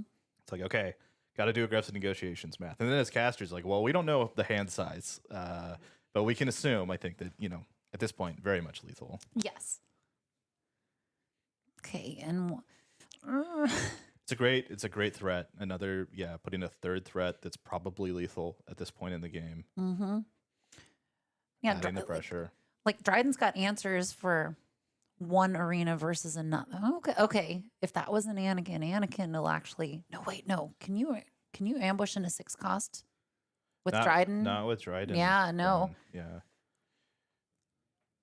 But what Anakin can do is deal with both the spy and the N1 after Yoda takes out the Rose, can also just cast the Anakin immediately shrink the Rose, defeat the N1. Mm-hmm. Because they also have a butt ton of resources over there. So like, Yeah, the whole hand's unlocked. yeah. For sure. On both sides, really. Yeah, like you could play a single reactor ignition slightly off aspect and be fine with it. Yeah, Yoda for 10. Why not SRI for 10? Mhm. Yeah, this has been a real neat game. I love it when they get to this point of like late game weirdness. Yeah, it's a tough sequence to navigate, and then it's I guess can't Oh, fade man. it forever, unfortunately. Woof. Tough break for Noah. Well played from Brandon to get back into that game after facing triple Talzin's assassin. Yep. But yeah, also shows the merit of Lando Lake Country, right? Yeah. Just can come back and deal damage out of nowhere, and like it must be said, we got to talk about the base, like the total health in these bases. This matters too, right? Mm-hmm. The 34 from Lake Country, very much a factor versus only the 28 of the Force base. So Yeah, like 6 difference is a huge amount here. absolutely. Like if you could have just Anakin to base at one point, like, okay, boom, done. 28, no problem. All right, moving to sideboard here. On the Lando Lake Country side, we'll start there because that list is typically more conventional. You maybe don't want the light makers, and light makers are maybe not plan A again because of the no glory. For the blue green villainy or like the more controlling matchups, you're typically bringing in like something like a guerrilla soldier, but these play a lot of units, so maybe guerrilla soldiers not that strong. You maybe want the third Mando out of the board to battle in the ground a little bit more. I think you still want to have a density of space units, so something, like you maybe want to keep Blue Ace around. Also, much harder for the Dryden deck to defeat a 5 toughness unit in space. Yes. Especially if you sequence your turns right and it doesn't matter that you're readying something when you're attacking with it. Mm-hmm. Of course, with Dryden, like Blue Ace is an interesting one because Dryden so often will be trying to ambush things out. So if Dryden's able to get that off first, then Blue Ace becomes kind of a liability. That's true. Yeah, there's a tricky aspect of sequencing there for sure. But at the same time, you do have a little bit more health to play with on the Lando side. It's like, okay, I will trade a little bit of my base damage to set the tone and make sure I am the aggressor. Mm. I've been staring at the turret on this mat for a while. Does this Dryden deck run the turret Sentinel? Because it seems like it would be useful to stop some of this Lando garbage in the ground arena. Yeah, it's certainly capable of it. Let me pull up Noah's list here. Well, I'll pull up an older one. I imagine it's similar. Because I play a lot more Twin Suns than highly competitive stuff. Sentinel's huge deal in this format and in Twin Suns. I feel like none of the decks we've been seeing today have really been caring about it. It's more just like we're strategically removing units and just bashing base and not as much like throwing up roadblocks with people. Yeah, there is one turret. There are 2 total in the 60. Mm-hmm. So one in the main, one in the board. So we could see that one come in. We could also see a third eager escort fighter come in. Another hyperspace disaster potentially comes in. The credit hate in these colors is the Terramin Barcona. So some number of those are probably going to come in yes. as well to attack the credits. And oh man, Terramon Barcona actually pretty good unit to ambush in with Dryden too. Like that's gonna hit something real hard because it gets the experience on there. yeah, the 5/7 ambusher, is going to attack and deal damage to a lot of things and live to tell that tale. Yep. So manifesting tempo here. Yeah, I would definitely be putting in Terramin there. They have the Eager Escort Fighter. That hits for 4, right? It's for 4. Yeah. I mean, it's going to immediately go away, but it's doing its job. It's essentially paying 3 to do 4 damage to something in space. Probably more reason why the light maker maybe shouldn't make the cut post board. Players looking at their hands, sculpting their hands for game 2. Noah will be on the play here. Okay. So he likes his opener, sees a Yoda in it. Yep. I mean, even if you're pitching one of your Yodas early, that's great. That empowers your Anakin. Absolutely. And opens with the Karis and Max forgets to start. Bummer, dude. That is it's a rough foot to get off on with this being like put in this position where neither of you has a unit, but also like you have a deck that wants to ambush into things. You want your opponent to have units. Exactly. And also, I mean, you can see here that, Noah had this Maz Kanata in the hand, and now it's just junk without having the Force use. So, we're going to try again with the Karis, and we're going to... Immediately back to hand again. They keep forgetting the axe, and this is keeps why hacking away. It keeps on hacking. It's just definitely not forgetting. Oh, my gosh. Well, at least there's only one more of them. True.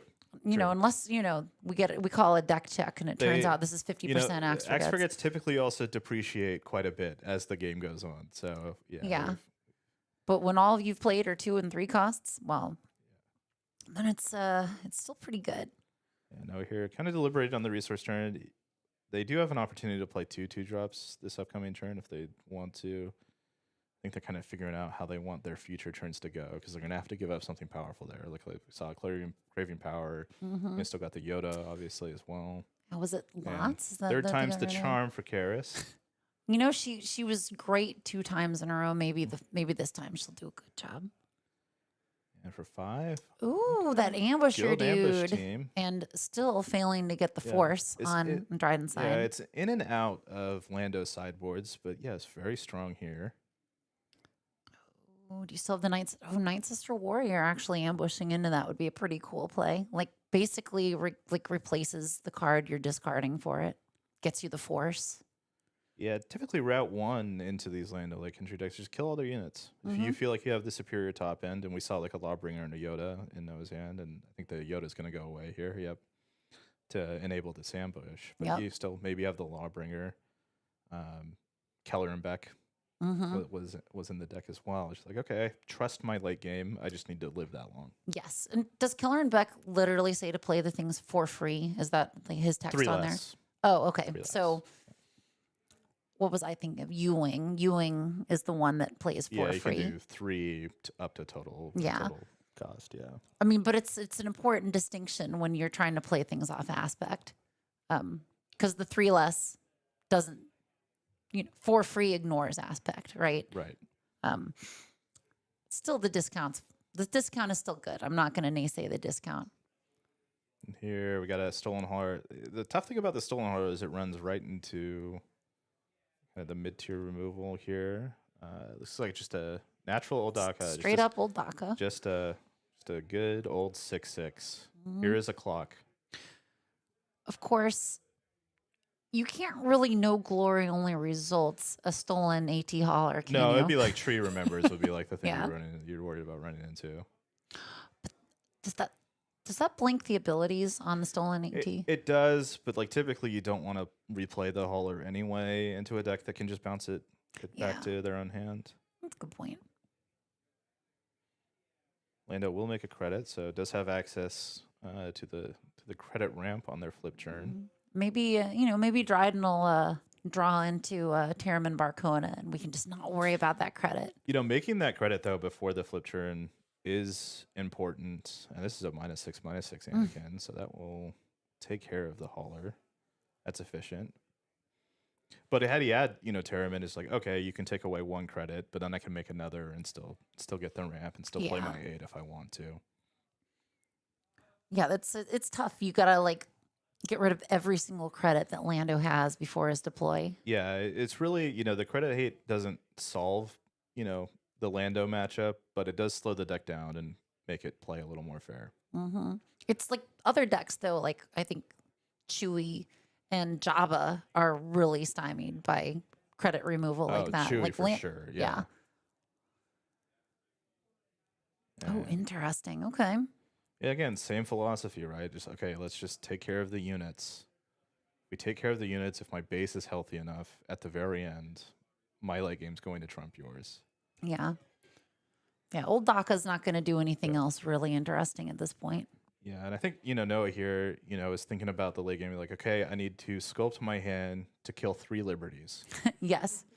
But if I do that, I'm going to win, because all of my other units are going to be able to kill all the other units that, Brandon's going to play to the ground. This is the first base damage I've taken this round. Yeah. Right? And which means that Lando's way ahead at this point, because what is this, a 28 health versus a 34 health base? Oh no. This is the first test, right? This looks bad on spec, but these colors, these blue-green villainy colors should be strong enough to take care of the Mando. Mando, importantly, also only has 8 health, has 6 damage on him. We have generated the Force, so number of cards in Dryden that can. Oh yeah, 1 Talzin's Assassin ambush into Lando solves this problem instantly. Yeah. Lando's gone, debuff Mando to death. Boom, boom, boom. Even without using the Force, like a Lats Razzie just comes in. Oh, deal yeah. 2. Yeah. You could Lats Razzie ambush into Lando too. That's funny. Exactly. Yeah. Yeah. Yeah, before flipping Dryden. Yeah. Yep. Force Lando to commit resources to the turn. Yeah. So still a lot to play for here. A lot of back and forth, I think, is going to keep going. Yeah, this is an interesting spot to be. Oh, there goes Kelleran. This is an interesting spot. Ooh. It's a Oh, nice interesting. Little, yeah, nice little 2-for-1. Yeah. Oh, yeah. She would have died either way because Lando does either, 4. Yeah, neither permutation. Yeah. Yeah. It's kind of like where you want to be with Dryden is having like lots of juicy targets to ambush into. Yeah, and on the Lando side, it's like, oh, I have to play units. This is what my deck does. So. Mm-hmm. And you might be able to get away with actually deploying Dryden if Lando side spends their resources on like anything at this point. And like if Dryden can ambush out Vader, then like I think that's an excellent way of keeping the momentum going. If they get a Liberty out, well, I guess they'd need a second thing out on the ground. They would need another unit out on the ground, but we can certainly set that up. Yeah, it looks like Brandon just passed and no opted to claim. I think that's a smart claim. Mm-hmm. You're ahead on board. No, Lando does have to act. Lando does have to replay to the board here. Yep. Noah's the one with inevitability. Yep. And then like you just get a swing in with Anakin right there, boom, Yeah, and 3-5. like nothing's stopping you. Now Brandon's in basically the same position as he was at the end of last turn, but now Dryden has all of his resources up, right? Mm-hmm.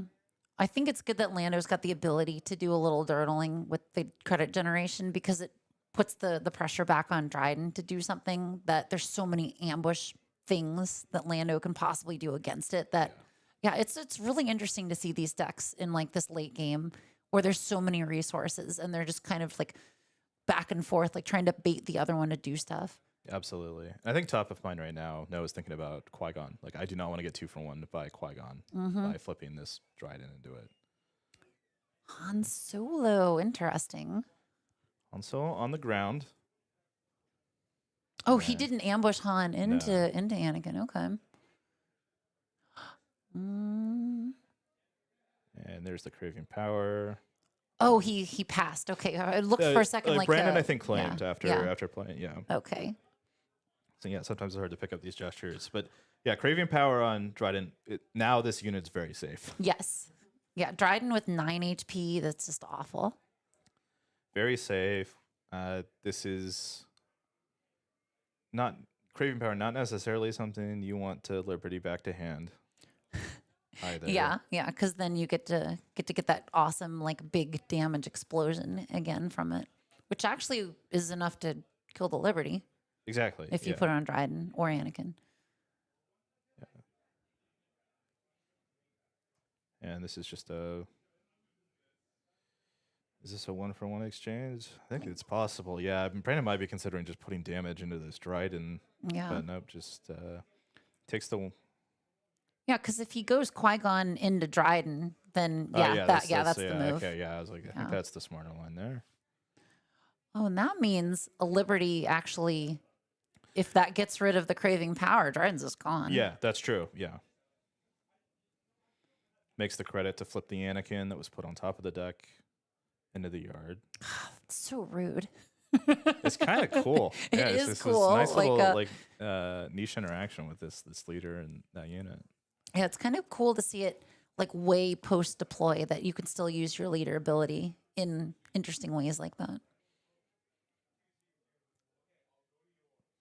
We've reached the point of the game where the hands are unlocked for both players. And aggressive negotiations is giant. It's so much damage at this point. If somebody's, well, I guess Lando is going to need a unit to stay out for that. Yeah, Lando has to find a board. Noah's at 9 resources this turn, so still one more away from Yoda on 10. Looks like maybe is that a jam communications at the front? Here comes an ambush team to finish off the Dryden. Save a little base HP there. Hopefully live to fight another turn.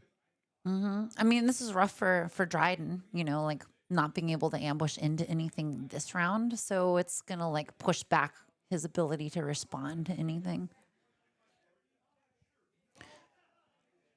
I love the secretive sage. Like this lizard is like such a good little like you get so much out of it. Why are we because Play of the jam jam communications. communications. Yeah.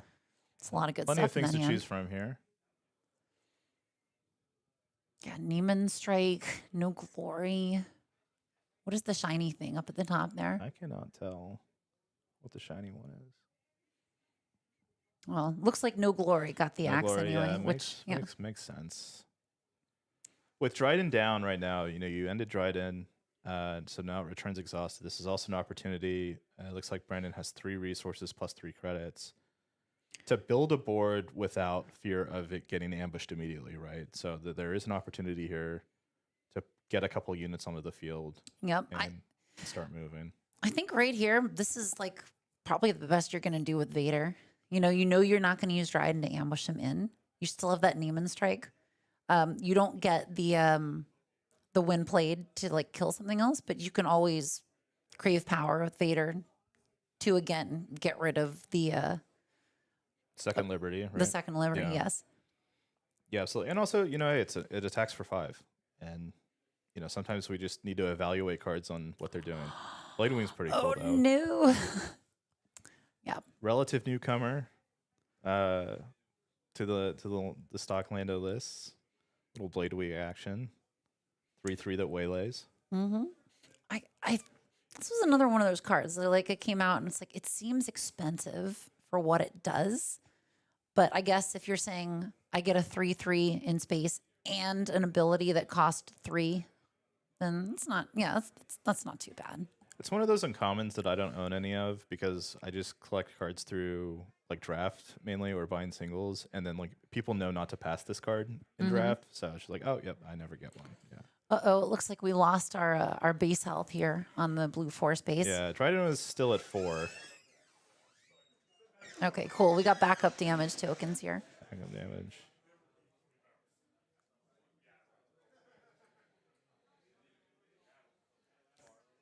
So Noah and Dryden are ahead here. I would like to point out time is starting to become a factor. We're entering, we only have 16 minutes left in the rounds. Noah's ahead here to take game 2, but yeah, these players may have to hurry through at game 3 should we come to it. Yeah, neither of these decks really want to hurry. Also, both players are 4-0 right now. You don't really want to take a draw at this point. A win right now makes you very likely to top 8 this event, if not guarantees it. So you'd really like to see a decisive result at this table. Yeah. We're only like a big pumped Vader hit away. Again, I don't remember how many cards are in hand, but like all we need is like 11 to base. It's fine. That's manageable. Yeah, only 11. Mm-hmm. Yeah. Man, that's so much health. Like every time yeah. I look at it, it's like, wow, dude. Like I've been interesting. I guess that makes sense. Like having Bix Colleen in there, like more credits. Yeah, there's a line Lando can take progression where if they make a credit in the early turns and then play Bix and make a credit, when the turn Bix comes down, they have access to Qui-Gon on the 5 resource turn. That's awesome. Which is very strong, especially in the like Obi-Wan. Neiman Strike here, pretty clutch though. Neiman Strike's great, yeah. You don't see a lot of Neiman Strikes No, these days. but it's just like we have ambush at home essentially, for force units only. Yeah, just buyback ambush, 1 mana kill thing. Yep, that seems good. Gets you the force if you need the force. Yeah, and Rose played, but a little slow to the field. Comes into play exhausted. Mm-hmm. Not exactly what you want to see. Yeah, it's interesting seeing like these less than optimal plays at this point in the game. Got an exhausted Rose. We had Vader not being ambushed into things. Like they're just trying to find a way to end this. Exactly. Let's see what Noah does here. 5 to base or into the Rose. I think Noah's very comfortable with his hand right now. I think that's what that tells me. Like not trying to do any additional setup with his units. We're just going to hit base and deal with whatever threats you're bringing out here. Look at me. I'm the beatdown now. Mm-hmm. Yeah.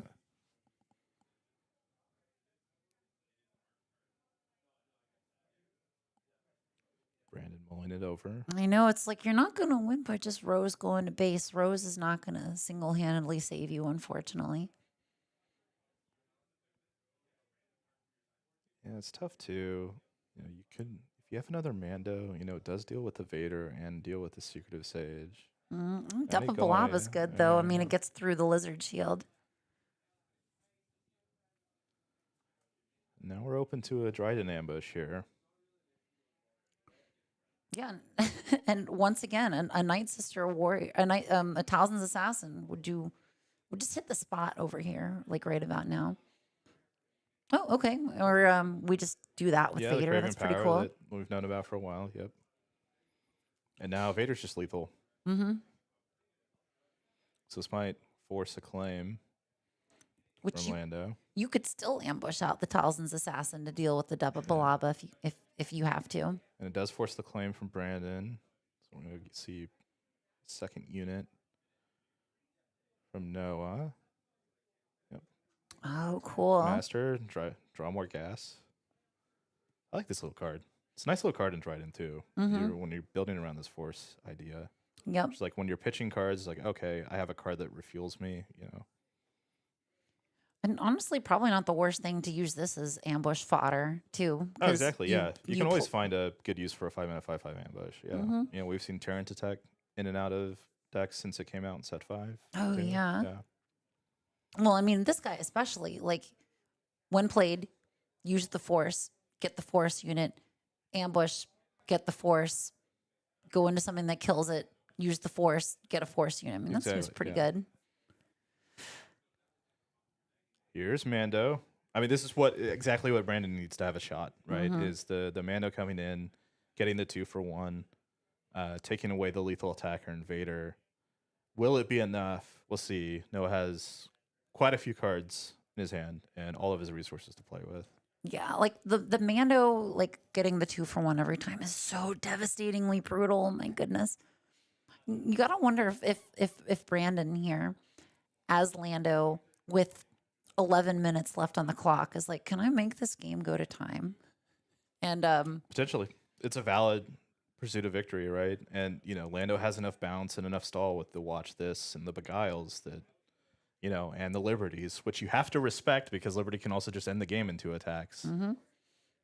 okay, getting the Talzin's assassin ambush. Yeah.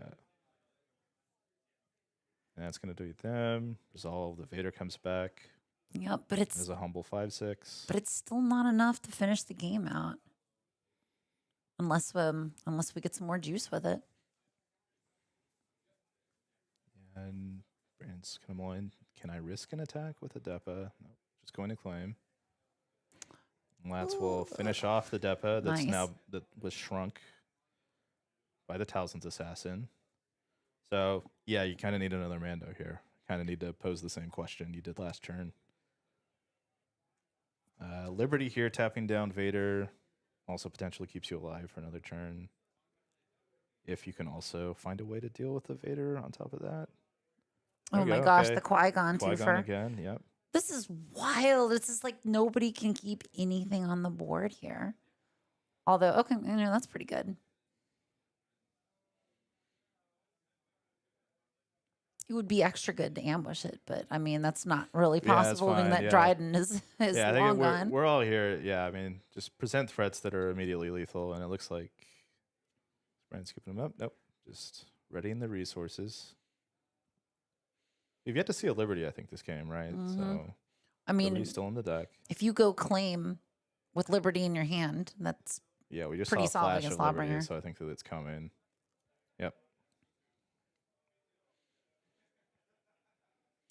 yeah. Not to mention, like Lawbringer is going to get stopped by it, even though it can. Oh my gosh! Even if it debuffs it, it's still going to die.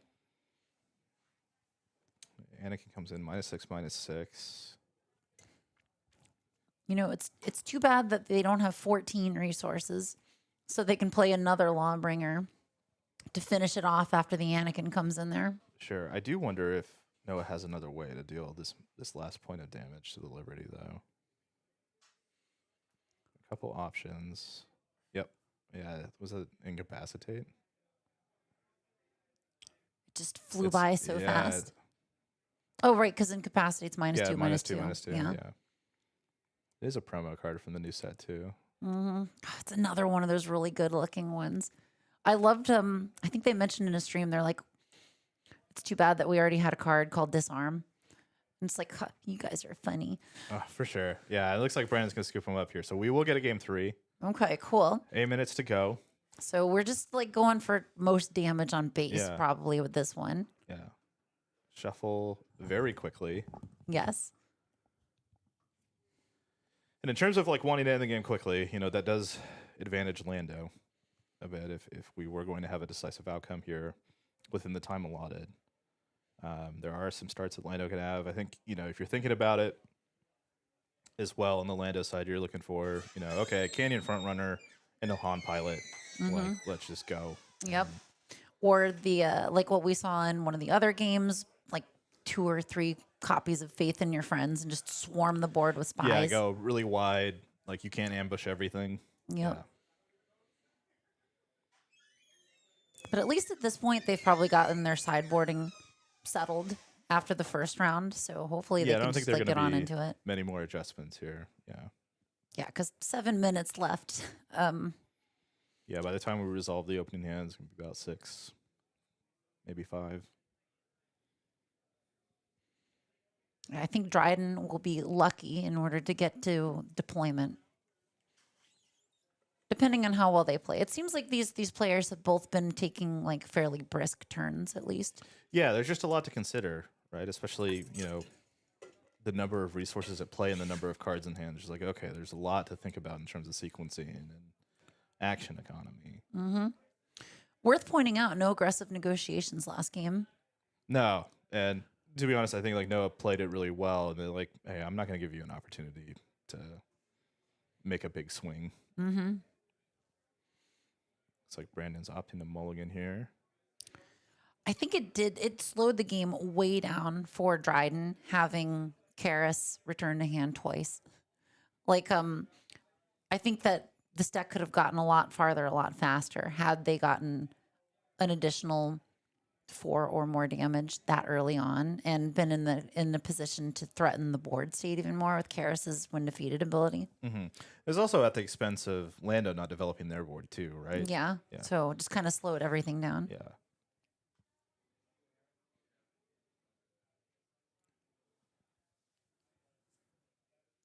And I guess the Dryden deck, in terms of decks that use the Force, it's not really as like dependent on having the Force as other Force decks can be. I mean, it's like by the time you get to a point where your really important Force plays are happening with like Yoda and the Talzin's Assassin, I feel like you can kind of enable it with your ambushing stuff.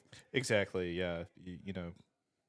You can delay it, but like, okay, if push comes to shove, I can sequence the Talzin's Assassin to where it ambushes first and use the Force second or what have you.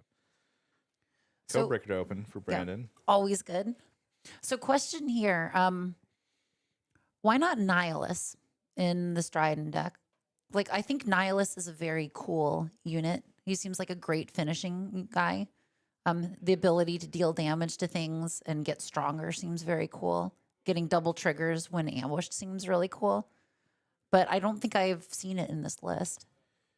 Yeah, it might be a question of just the breakpoints not aligning correctly. I think also too going into this weekend, I think everyone was expecting more control decks. So you might want, can you play both Kelleran and Yoda and Nihilus? Do you have enough space? Okay. in Yeah, that top makes sense. end? So those might be some considerations. I guess We could go ask Noah about it later too. It's like, hey, why no this guy? Nihilus? Yeah. He's too cool. Yeah, like looking at the heroic units that are in this deck that are there not only because they have got awesome effects, but because they enable Anakin. I can understand needing to prioritize having some of that. Yeah, there's some in there. density required, right? Yeah. Yeah, Anakin also, we haven't discussed it. Anakin also no slouch ambushing Anakin too, especially if you're getting the full Yeah. -6/-6. Yeah. Big debuff, 5 more damage coming. I mean, that's a leader gone right there. We've seen a similar opening here with the added caveat that Codebreaker is on the field, and that makes a big difference. Codebreaker enables a lot of busted things with that Gambit discount. But also, we've got a card with Restore on the other side. So it's like with a little over 3 minutes left. Like every little bit of damage can help. And I don't know if all those gambits, well, I guess Faith in Your Friends is a potential contender here. If Yeah, that they're would be able like to the get next that. step. Yeah. Yeah. But like, can either of these players do enough to make this happen? Yeah. Looks like Noah's hand might be a bit awkward here. A lot of expensive stuff. Does have a Thousands Assassin. Okay, we're fine.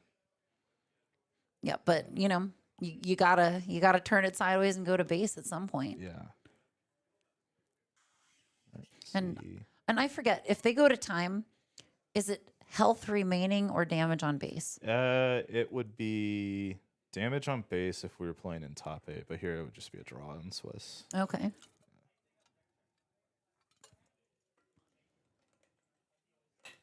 Here are the 2 spies. We see the assassin here. Just want to be like, come on, play faster. You could do it. You guys could finish this game. No, I don't think there's any way this game's getting finished. Yeah, and to be clear too, I don't think either of these players were playing slow. Oh no, they're not. They're for there's sure just not. a lot to churn through. Yeah. In both these decks. It's interesting hearing about players that do play slow on purpose in order to sort of game the system. There's a part of me I just want to wag my finger at them, be like, shame Right. on you guys. Let's just be good sports about this. Like this, it's still a game. Like I know that ultimately you want to go and compete in the big competition, but no one wants to play with someone that's kind of being a jerk about it. Mm-hmm. Jam Communications here, going to take that No Glory from hand. Awesome. We see is it Anakin, Thousands Assassins, and a Lando. Yeah, God, I love that Lando Prestige. It's so cool There's looking. going to be a lot to churn through. Mm-hmm. Yeah, that Lando, such a good unit, like for late game stabilization with Dryden. Like especially if you can get the ambush, the capture, the heals. It's so much stuff going on. It does a lot all in one action for sure. Mm-hmm. And then the grit is just a nice little cherry on top of the Lando sundae. No, only has villainy in the yard right now, so going into the 6 resource churn, and Anakin will not just be able to free clear all the spies. We'll take out 1 with the master here. And does Lando even have credits at this point, though? Lando made a credit last turn. Okay. I think we just can't see the, and yeah, they're gonna call it there. There must have been time in the round. Yeah. Was called. And yeah, our timer's just a little bit off. So it'll be a draw for these 2 players. Basically, they kind of suspend their winning into next round. So they get another go at it in another matchup. So play to a draw here, play to a stalemate between these 2 decks. Yeah, this was a good matchup. I'd like to see who would have come out on top in this case had they had enough time for it, because I feel like skill wise they seemed like at a good level for each other. Yeah. I was like, you can see the learning and evolving of like how we're going to navigate this as the game's developed as well.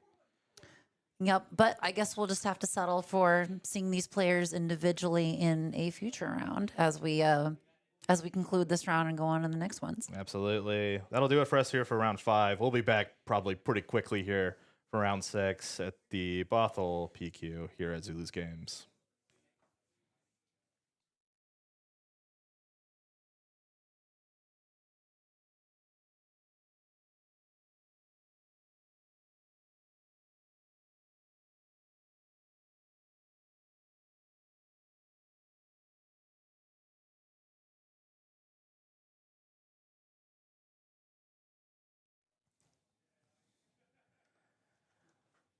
All right, welcome back. We are now in the final round here at the Zulus Planetary Qualifier. My name is D-Rod of Unlimited Power, and I'm joined by one of our most reputable players and in the Northwest, Rob from the team Babu Freaks. Rob, how are you doing? Doing well. Thank you for that gracious intro there. Hey man, Erod. yeah, I'm super excited to have you on, and thank you for doing a lot of commentary in our earlier rounds. You're, as we said, you're an excellent player. You did so well at Galactics last year, the season 0, and so it's super glad to have you and getting a little bit more of that expert player commentary throughout some of the matches today. And right now, we're round 6. It started off. We got Darth Vader, yellow Pilot versus Luthen, yellow Canto Bite. How you feeling about this? This is a unique one. There were only a few copies of Vader today, and this is the only Luthen in the room today. Do want to make one small correction? This is the penultimate round of Swiss. We'll have a round 7. Yeah. After this, but yeah, I think a lot of these games have gone pretty quickly. This one also probably going to do the same. You're going to see these decks probably played to opposite arenas. For the most part, we do see a blue ace hidden in Emil's hand there. It's going to be very effective here, taking out that skirmisher. Yeah, I love how we're a little further into the game, but Kevin takes the time, the Vader player, to look at what Luthen does. So right, yeah. The ability is when a friendly unit is defeated while attacking, you can exhaust Luthen, and if you do, deal 1 damage to a unit or a base. Yeah. It's pretty nice dealing with these TIE Fighter tokens that way. Oh, yeah. That's definitely what you don't really want to see as a player who has a lot of 1/1 units. But I do love a good Vader swarm. Yeah, both these players at the Edmonds PQ earlier this set, both of them made top 8. Kevin has a win under his belt, won the Mox Value Eternal PQ, so he will be at day 1 of Galactics. That's great. We have a lot of players really close to finishing up their points, and a lot of players who have already earned their seats from just because we have so many great stores in the surrounding states and obviously in Oregon and Washington. So it's great to see that there's going to be a lot of locals or people we're familiar with at this big event. I always get excited when I can see people from my local area, like states away. Yeah, it was really cool, especially like in year 1 going to Galactics and just like 30 of us, 20, 30 of us Yeah, traveled. yeah. Yeah, PDX traveled really well. Yeah, it was awesome to see. Yeah, that was great. And I feel like even though there's going to be a lot of people from surrounding areas, it's just nice to see all our Northwest neighbors there as we've been talking to other teams and just player groups, content creators. Like, it is going to be a great time. And July's going to be here really quick. Yeah, it'll be here sooner rather than later, especially since we got spoiler season starting next week. Yes, I am pumped. I've loved all the spotlight spoilers. I really enjoyed the art we've seen so far. A lot of fun stuff happening. As we see a little bit of damage climb up the board here. So it's 5-6, but Luthen is deployed now. Yeah, Luthen's up now. This is going to be kind of a race here. Check out the hand. We do see a Blade Wing. Maybe come down next turn. I don't know if Emil has any more interaction into the Space Arena itself. Here, maybe a Beguile. There's not a lot of good stuff to Beguile on this board. It's very cheap. A lot of tokens, a lot of 1s. It's possible here Emil's just gonna, basically soft pass this attack to base for 2, and just kind of see, but then, see if maybe Kevin gives in and drops a clown car, or a Vader's tie. Now, are you surprised to see Vader still not on top of the meta, but still a really playable leader? Here we are a year out from his arrival. Yeah, Vader's so strange. I think Vader is very powerful.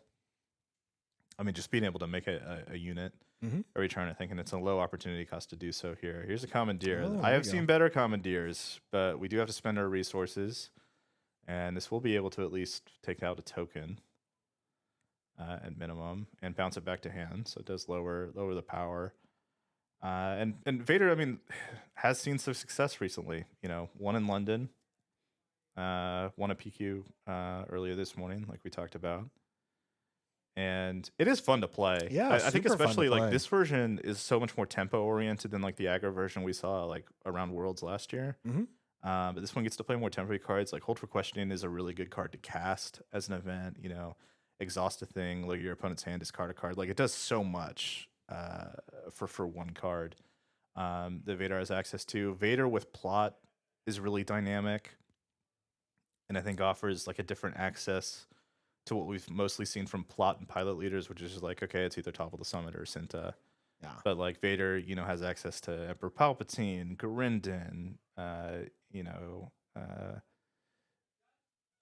was it Snub Fighter to tempo tap things down? Yeah, I mean, it's it's a fun deck to build and put together. There are so many different ways you can go about it and develop a number of tech cards. This is one of them right here, Yeah. the TIE Dagger Vanguard. Just a humble 2/2 here, and dropping the A-Wing as well. So, wide board, the health total between the bases, pretty equal so far. But we're going to see here, Vader has a number of different targets to deploy to. Right. 3 non-tokens, so he should be able to get that ability off before he deploys if he wants. And yeah, six token or 6 options. So Does have to be wary. You're playing against a red deck. They have access to the better upgrade removal in the set, so you can't just windmill slam it into a leader. It's hard to see with Emil's hand what he has access to. all I know is Kevin is ready to just continue building up this space board. We see him Yeah, slide. Kevin. You see Kevin very methodical in his play. It's one of the things I like about watching him play. Very calculated. Will eke out as much damage as he possibly can from any board or any deck he plays.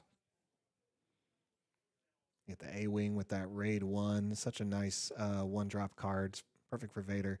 I really love, or similar to what we were talking about earlier, I thought it was really weird, but I also really enjoyed how every person I played at Galactics last year in the Day 1 event, everyone who played Vader was from another country, and I played 3 Vaders that day. And it was super interesting of just being like, oh, this is like, it's such, kind of like you said, like you can go different directions with it. It is a strong deck. It gives players some options. It's fun to play.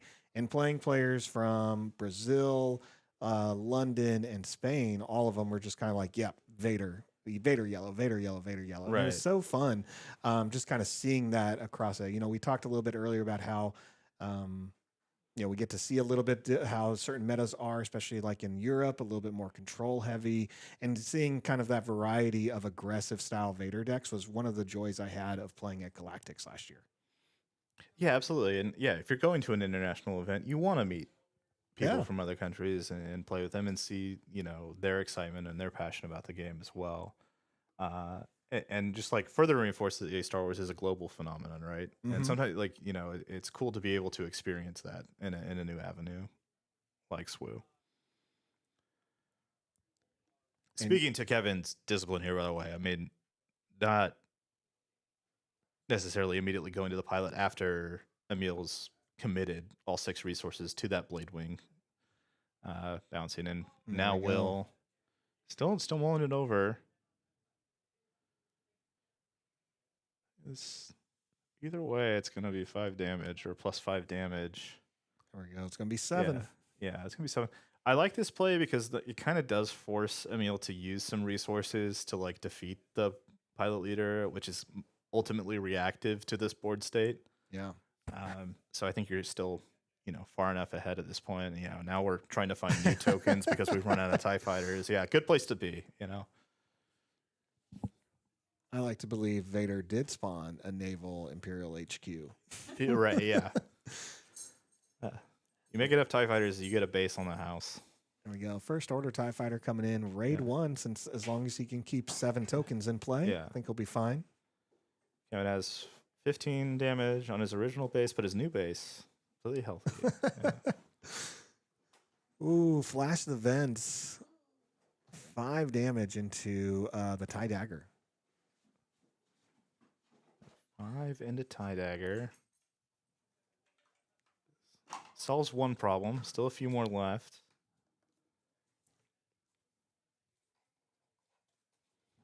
How do you answer the rest of these? 6 resources remaining. Yeah, I've been wanting to watch Emil play all day today, but I haven't checked the deck list. I like the surprise, and ooh, there's a Beguile. Beguile, okay. Removes 2 damage. It's a lot of resources to deal with the simple 1/1 right now. Smart. Yeah, seeing the Victor leaders, Yeah, That's maybe the defeating. writing on the wall. Yeah. Yeah, Yep, here's there a it victor comes. leader. An ability I love in every card game. I love things like this. I wish we got a little bit more in Swoop, but maybe now's not the time. Yeah, the first time I started playing Magic, I think the first deck I built was Black-White Tokens, which played a lot of cards like this. They're called Anthems in Magic, or that was the slang for them. Yep, and it's the right cost too. Anthems are 3. Yeah, yeah, So- 2 or 3, yeah. 3 to buff all your units or tribal units if they have the same ability. Maybe we'll see something like that in Ashes of Empire.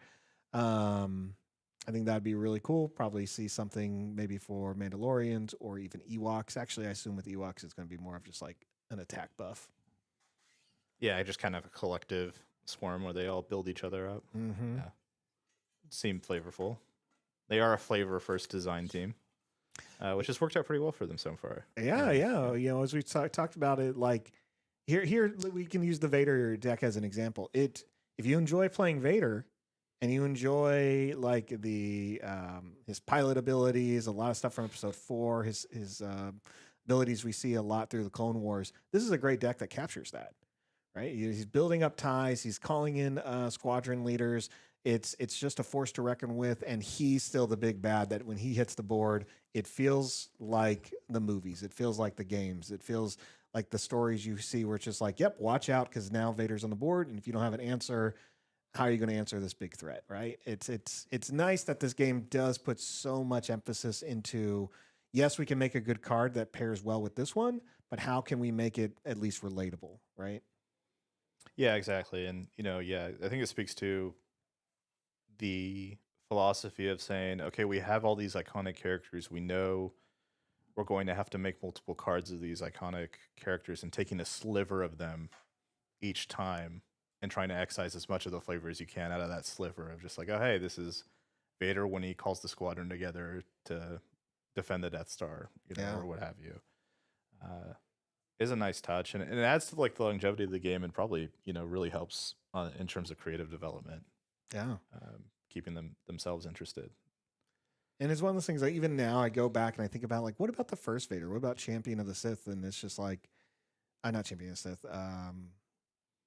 commanding whatever. But from Spark, I'm just seeing like how good that one was of just being like, it's Vader. And of course he's going to call in like, well, yeah, I'm not going alone. I need a stormtrooper, like pull them in, like do something. And she's like, yep, that's Vader. Just again, everything captures the element we're seeing in the stories, but it's really done really well at saying like, and this is a card you want to play for multiple reasons. Yeah, absolutely. I cast many a Vader commanding the legions to grab a Death Trooper to defeat a leader. That was that was a key play in a lot of formats. It's a very monumentous play. It just dealt with a lot, especially at that time. I remember when you were kind of walking me through one of those plays, and I was like, "Wow, what are you not dealing with at this point? That's 7 damage to something if you really need it." Exactly. Yeah. It's cool to see like a synergy like that early. Mhm. It's also equally crazy that like that Vader doesn't really see play in Eternal. Like No. the game has evolved, the power has creeped up so much that this initially, I think when the game came out, and obviously there were some product issues, but like I think initially Vader was like a $70 card. Yes. When it first came out, and now I think you can get it for like a humble 20, if not less. Yeah, still a solid card. Feels good, but yes, I mean you look at the internal format, it's just like it doesn't compete. It doesn't have enough answers to really pull. Yeah, you're from. just not gonna. It's hard to get to 7 resources. Yeah. In a game this quick. Heading to game 2 here, it was tough to pick up what like Emil wanted to sideboard. Has some space units. I think what I would really like to see, and I think what Emil would like to see too, is a stronger space presence to kind of combat the token factory, and more directly interact with this Vader yellow deck as best you can. This is like one of the strengths of Vader too, because it's really hard because the deck just doesn't have a huge meta share just in general. Mm-hmm. So it's really hard to sincerely game plan for the deck when you're constructing your deck for a longer tournament like this and just say, hey, look, like I'm just not going to play against this deck. I'm just going to matchup dodge it. And then, you run into it in the later rounds. You're like, well, that's, kind of unlucky. I mean, that's part of it, right? I mean, even if you prepped, I'm sure you've had it several times. I mean, you guys as a team, you train, you prep, you evaluate options, you're seeing what's happening at other events, and just to have an idea of what's coming through. But if someone surprises you with something, it's just like, yep, that's it. You know, even at your best preparation, you can still have something you weren't prepared for. Absolutely, yeah. Fireball, though, great start. Yeah, great good opener. start. Yeah. And stay and play a little bit longer to Yeah. defeat this Y-wing, which is perfect. And Kevin only having the one drop as well, another big thing. So yeah, Emil's going to be able to clear this and prevent the token manufacturer. That's step one. Getting this game a little bit longer. I'm assuming Stolen Hauler is also in Emil's deck. I think, I assume so. yeah, turn 1 Fireball, turn 2 Hauler is very strong. There we go. Remove the Y-wing. Perfect. You're gonna, lose your ship. That's okay. This job. See what comes out now. Oh, Yep, all right. tight Yeah. dagger, yep.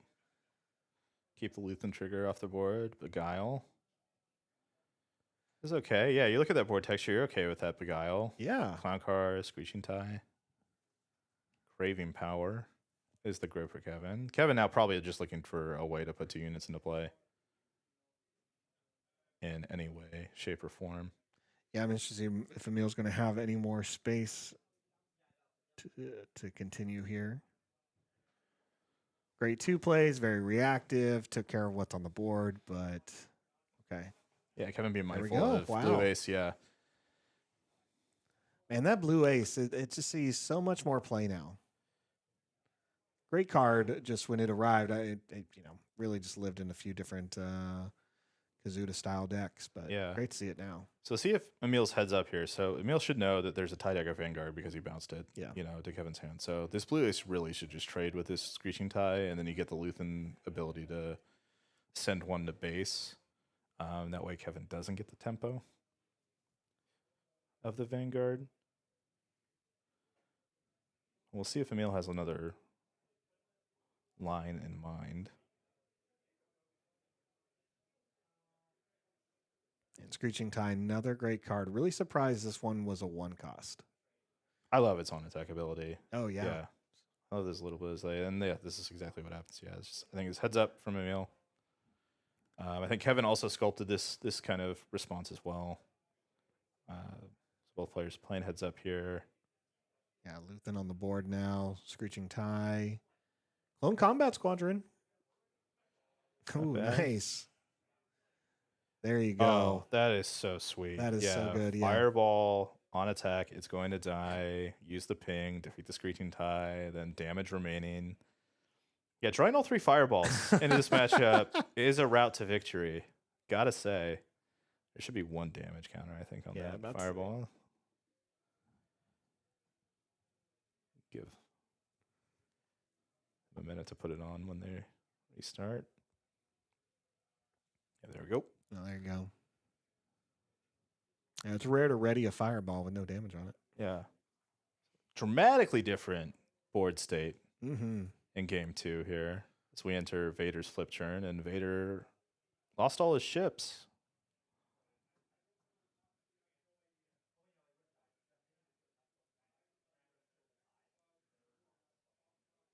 Looks like Emil's just explaining the fireball interaction with Luke and Trigger. There we go. Sounds like they're all Yeah, good I think now. they both agree now. Yeah. And Right. here's the tie. Yep. Vanguard comes back, takes away the fireball. That's just what happens. So, all right, Press hasn't the button on taken the bottom. damage. Hold it till it's on. I do like the idea of shaking it to wake it up, though. It's pretty funny. There you go. They got Yeah. it. Now, an added function of the life puck, it's also a magic 8-ball that tells you what you should resource next turn if you shake it hard enough.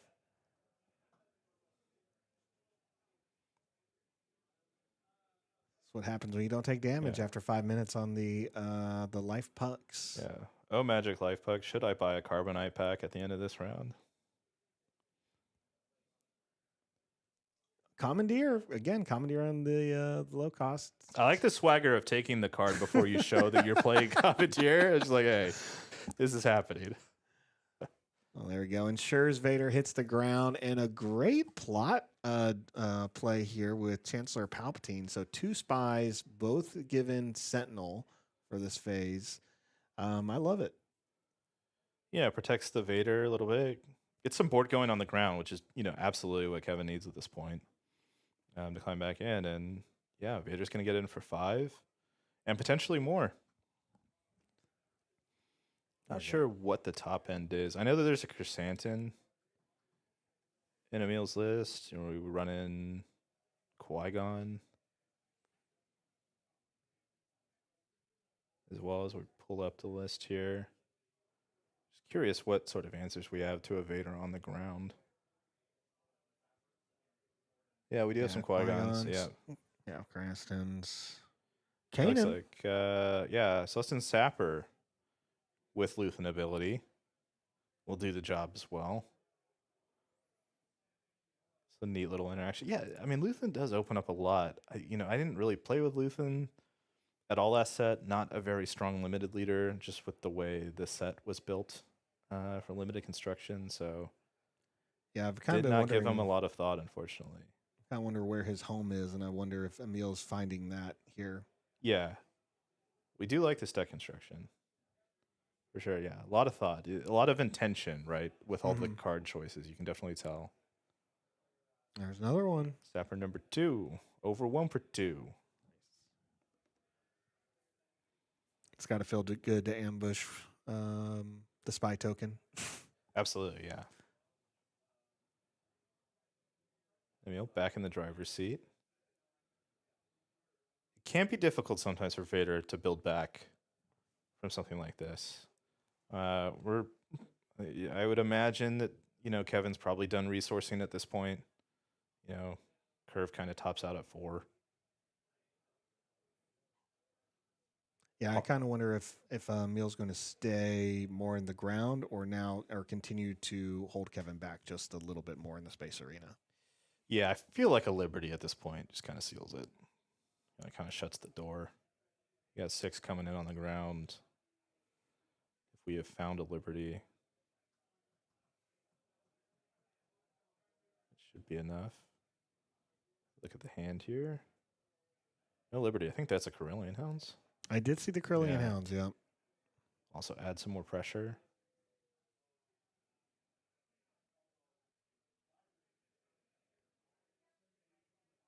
A lot of decisions. There we go. Yep. Two more Humble damage. 2. Ooh, hold for questioning. Let's see. Hounds and Blue Ace. Using the weekly play promo of the Hounds there. Yep. I think that's the first weekly play promo we've seen all day. Everyone else has been playing the new the new new style. ones. Yeah, The new ones look good. Yeah.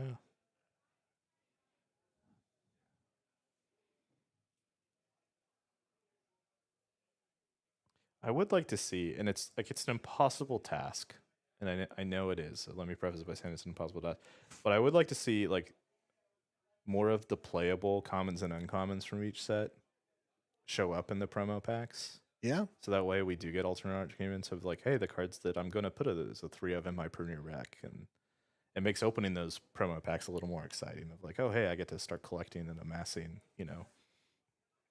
alternate art treatments. Of these, format staples. Yeah. Yeah, it'd be nice to see that because it's one of those. Especially, I feel like it's pretty well known what's going to be what the staples are going to be as the set comes out. So it doesn't feel like you're adding extra work on trying to identify that. You're just adding more to the print line. Right. But it could be the incentive, the prize wall incentive to get people to go to more of the sectors and regionals, which are great to attend to. Even if you're not in the big event, the side events are fun. You can still get stuff from the prize wall. It's a good time. Yeah, absolutely. I also think that there are a lot of playable cards in this game. Yeah. I think it's been consistently impressive how deep the pool of playable cards we see in Premiere are. Mm-hmm. We've seen it in the Lando Lake Country deck that, hey, this Gambit subtext on these events we haven't really thought about until now. And then Codebreaker comes out and it's just oh, we're building a whole deck around this idea, right? and it's incredibly successful. Now just imagine instead of it being Codebreaker was that Jabba the Hutt from the first set that said look for gambits instead of tricks. Right, sure, yeah. But even then, we found an angle in like the Cad Bane decks, that Mhm. would, it was like, hey, Waylay's good. McClunky, amazing. Very good. 10 to 11, but Kevin has really had his base go wide there in the space. We have not just 4 vehicles, we have 4 really strong vehicles. They're not just 1/1 tokens. Yeah, it's like one of the tricky things about Luthen. Like Luthen really needs to find a way to kill the units, but like there's kind of this weird thing where he's getting to ambush the units and they survive, and you're having to do awkward things like Blue Ace into Stolen Hauler, just to set up hopefully a kill next turn. Yeah, First Order tie also are really nice. I mean, when you're rebuilding a board, finding the 2/1 that raids one is excellent. And here comes another Victor Wow. Leader. Here's 2 more points of damage. So yeah, Stolen Hauler, lethal immediately. Yeah, no other. So that will be priority number 1, and then we have to find another answer. Again, like Liberty's pretty good. Could be a component.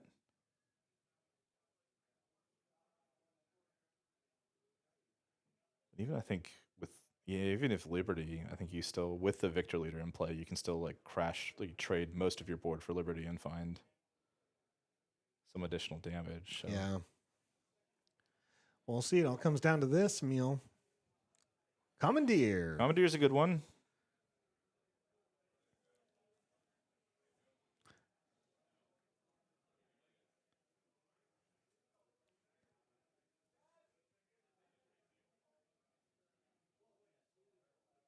$12.22. Commandeer. Yeah, it looks like, I wonder if there's a discrepancy in base damage that they're trying to work out. I haven't noticed anything. Luckily, Kevin does have it on paper, so that makes it This is clearer. why I have a life. I keep track of base damage on pen and paper, and I'm trying to encourage my team to do the same. It's definitely helpful, especially when you are building more of that competitive mindset going into these bigger events. It's a great stop, pause, write it down, and And judges will appreciate it too. If you have Yeah. a judge call, it's nice to have kind of a chronicle of the game if you're And- not on camera. yeah, and especially most judges are gonna go with the paper, like because it's like this is clearly recorded. Right. It is much of a clearer sign. So if you are ever worried about that, like that really does eliminate a lot of the extra discussion of who said what.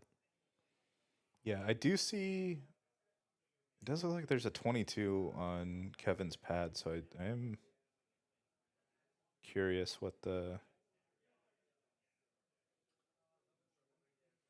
And then was that a punch it, or it was the tap attack for 3? Yeah, Okay, yeah, that's just And you there had we lethal go. like 6 different ways. Yeah, yeah. it was really tough. Yeah. We saw a window there. I think that like in the middle turns, Emil just couldn't turn the corner. That blue ace became really awkward. I think having that Stolen Hauler in that middle game and that pivot was really nice. Also, but flipping the ground and having access to the Palpatine plot. Yeah. Develop after not having a board for the first 4 turns, right? And just being able to go, okay, I flip my leader and now I have 4 units. 4 in play, units, right? yeah. Yeah, go from an empty board over here, an empty board over here, 4 units.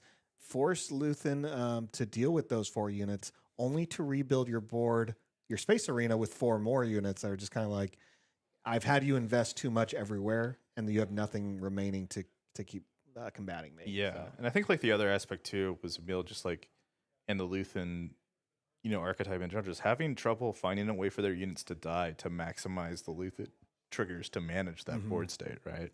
yeah, especially if you're going up against a lot of more 1/1 units or units that are only hitting for 1, you may not get that trade very quickly. Like it was great to see the fireball early because it helped you do that a bit more, but other units just have more health that you're not going to trigger Luthen's ability quickly enough. Absolutely. Can we look at the remainder of round 6 matches, see if any others have resolved here? Let's take a quick look. All right, looks like the client is still doing pretty well. I have a feeling we're going to see the client in Yeah, it the looks like top 8. the Client has secured a top 8. We have a Lando Lake Country in top 8. And then let's see. Yeah, Noah's playing. We saw last round on stream is playing another Lando Lake Country. We have his opponent Brandon is playing Seamus. I'm not sure what Seamus is on. Seamus we saw earlier in the round 1. So they're running the Luke Pilot data vault. Oh, okay. Okay. Yeah, they're having a nice little run here. See, Owen and Cody, both very accomplished players. Owen's already qualified. I think Cody is close. Cody might be qualified too. Yeah, Cody's a solid player. Happy to always see him at these events. It's Lando Lake Country into Boba Lake Country. And then, let's see, Wolf 120 over Kyle Nance. So that's Boba Data Vault winning there. Wolf, also a qualified player, won the Guardian PQ in set 5 after Worlds. Mm-hmm. Yeah, right after. Also took Boba Data Vault 2 Worlds, finished top 64. So yeah, very comfortable, very accomplished with that deck. Let's see, Cam 1-2-0. Lando. Also on Lando Lake Country. Looking at, has Galen and Ben's match resolved? Nope, they're still going. They're both X and 1 right now. Galen on Boba Lake Country. Steven and Carson. Carson got a draw earlier. I think Steven was also on a draw, so Carson won there. So Carson's 3-1-1. So Carson will have a win and in next round, presumably, for top 8. Julian, my teammate, started off rough 0-2, and I think is rallying back here for maybe a top 16 finish. Started off 3-2-0 wins in a row. Is playing Lando Lake Country, which he has not had success against so far today. Yeah, he did go ahead and beat Hera, Kazuda, and Chewbacca. But yeah, it looks like Lando was his weakness earlier in the day. And no surprise, he was going to find it at the end of the day with his successes. So hopefully this turns around for him, and we'll see what happens going into round 7. Yeah. Love to see Julian on stream just with that amazing Tobias Beckett deck. Leader. So I'm sure it's a good deck, but we'll see after it's the a lot results. of fun. Yeah. It is so much fun. It plays the game in such a unique way. And, credit to the FFG team. I think like Kylo in set 5 was really fun to think about and play with. It's just like a completely different axis. And I think Tobias is the same way. Tobias is also a deck that I think people are starting to get more excited about in Eternal. Yeah. Because there are a bunch of different cards in these Twin Suns precons that enable, a Tobias-like strategy. All of my Twin Suns interactions the past few weeks have been people throwing Tobias stuff at me, and it's chaos. It's fun. So if you're looking for something really fun and don't know what to do with Twin Suns, Tobias is a great pairing for a lot of leaders. In Twin Suns, right, with Tobias, you would naturally get access to all 4 colors, presumably, right? Yeah, you have no problem. I mean, like one person paired him with the Red Rex from the Twin Sun set that lowers your events, and finding tools for that just means like, okay, well, why not splash in a couple of key villain events? Oh yeah, why not? Yeah. Just you have the resources. Get them at cost. Yeah, I'm just playing at cost. Yeah, but I've been really impressed with the Twin Sun stuff. Very impressed with the options Tobias has in front of him, and a lot more cards came in those Twin Sun packages that say, hey, if this unit dies, your opponents get something in their favor. So now it's even more like, okay, yeah, you can have this. I'll get a resource. You can have this. I'll ready something. You can have this. I'll flip over, put out a couple units, anything like that. Yeah, exactly. Yeah, that sounds like a fun pairing. Oh, yeah. Tobias really brought a lot to the table. I'm all around. So, again, excited to see someone playing it here. And I want to see that kind of grow as we saw like at the Eternal at the last PQ we streamed, where someone actually got like Unity of Purpose off, played a lot of fun stuff, just giving garbage to their opponent. And it's just, I don't know, it's a fun watch every time. Yeah, what's the massive event? Like Hidden Legion, or it's the Endless Legions? That's the one. Yeah. Hidden Legion was a gamer tag of an old friend of mine. Endless Legions. Yeah, I think they had like Endless Legions in the deck too, and we ran into him like very late in the day in Swiss, and the tournament didn't turn out the way he went, but I'll never forget. He was like, "Hey, look, I always get one game from them. They have to Yeah. sweat it at least. Yeah, I'm always getting one game. Yeah, No, and that's what we talk about. Like, there's those moments in this game, whether you're a casual or a competitive player, whatever event you're going to, you've built a deck to do something, and then sometimes it's either that small practical thing of like, I just want to win with Vader, or I want to put out so many units, and there's this other thing of like you're chasing of like, if I can make this trigger happen, I don't care if I win. I just want to see it happen. So if it happens and I can still win, great. And I think I want to Legions is play a one of those Crate plays. Dragon and clone it twice. Yeah. Yeah. I think for me, one of those moments with clone was getting cloning a Snoke 3 times. it's pretty- playing a Snoke and cloning him twice. Yeah, cloning it twice. Yeah, like you can no longer play units. Yeah. I mean, how do I lose from that? I didn't, but it's also one of those things of like, great, I did this. I made someone upset. That's going to happen. Achievement unlocked. Yeah, but I mean, I can at least walk away and say, okay, that works. That's fun. Let's see what else is out there. Yeah, absolutely. Well, Rob, before we take a quick break for the final round, on the spot, Twin Suns, now that there's more sets out, who are the leaders that you would consider pairing? Oh, for Twin Suns on the spot. Am I rude if I want to pair Django with No. Am I too spiky for No. I don't think people play Django enough in Twin Suns, honestly. I borrowed a friend of the stream, Alex's, his Kylo and Admiral Trench Yes, deck. That that's was a great fun. one, yeah. That one wasn't bad. A lot of fun synergy in there. Yeah. I think I'd want to play somebody with Obi. Obi's my favorite Star Wars character, and until recently, Obi doesn't really get competitive viable leaders or necessarily leaders in archetypes that in the type of game I want to play. So I think I'd probably try to find an Obi pairing. You'd have to help me out with that. Oh, I'm already sitting here just thinking, I'm like, cool. I just got to get Zach and build your decks, and you're fine. Like, we'll find it. There's definitely some strong stuff with Obi, and I mean, I think that's what just makes Twin Suns fun. Is a lot of times you're just like, I just like these leaders. What cards support them? And maybe they're all there right now, or maybe there's just a few missing. But it's amazing when you start asking that question and start seeing the combinations of like, this leader doing something with this leader. Well, I can't get that in Premiere or any other format, and this is really neat. Like, it's a just different type of synergy. Yeah, I'd also be interested in exploring, Magic has like Brawl, right? The 1v1 commander format, and seeing if like that is something that could also exist in SWU with like a higher base total. Yeah. That, we can build our singleton decks, because singleton formats are so much fun. Of just like maximize, I only have one card in my deck. I'm going to maximize its effectiveness as much as I can. Yeah. But also I get a different texture every game, because I'll see, 30 cards of my deck in this game and another new 30 in the next. So there's definitely an appeal to that. Yeah, there's definitely some joy of like getting these new Twin Suns and like adding them to pre-existing decks and getting that excitement of like, I top decked. Oh wow, a new card. Well, great. I'm so focused. I really want to play it. Like, I don't care what it does. Let's get it out there because I want to see it played. And then the singleton one, you're excited for that because you're like, I may not see this the next game I play. I am also interested in like seeing like what are the emerging like multiplayer staples. Like Seasoned Fleet Admiral is a card that like is like borderline playable in Premiere, but it's just busted in Twin Suns because of the plan. Yeah, because every time an opponent so it's draws, just like, oh yeah, this is. If you're playing green, you have a Seasoned Fleet Admiral in your deck. Yeah. Yeah, Seasoned Fleet Admiral just becomes like one of those immediate ones. Goes up really quick. You can be political if you really want to be with it. Super fun. Yeah. Now, a lot of fun staples coming out. Almost every set you're going to find like 2 to 3. For me, it's not.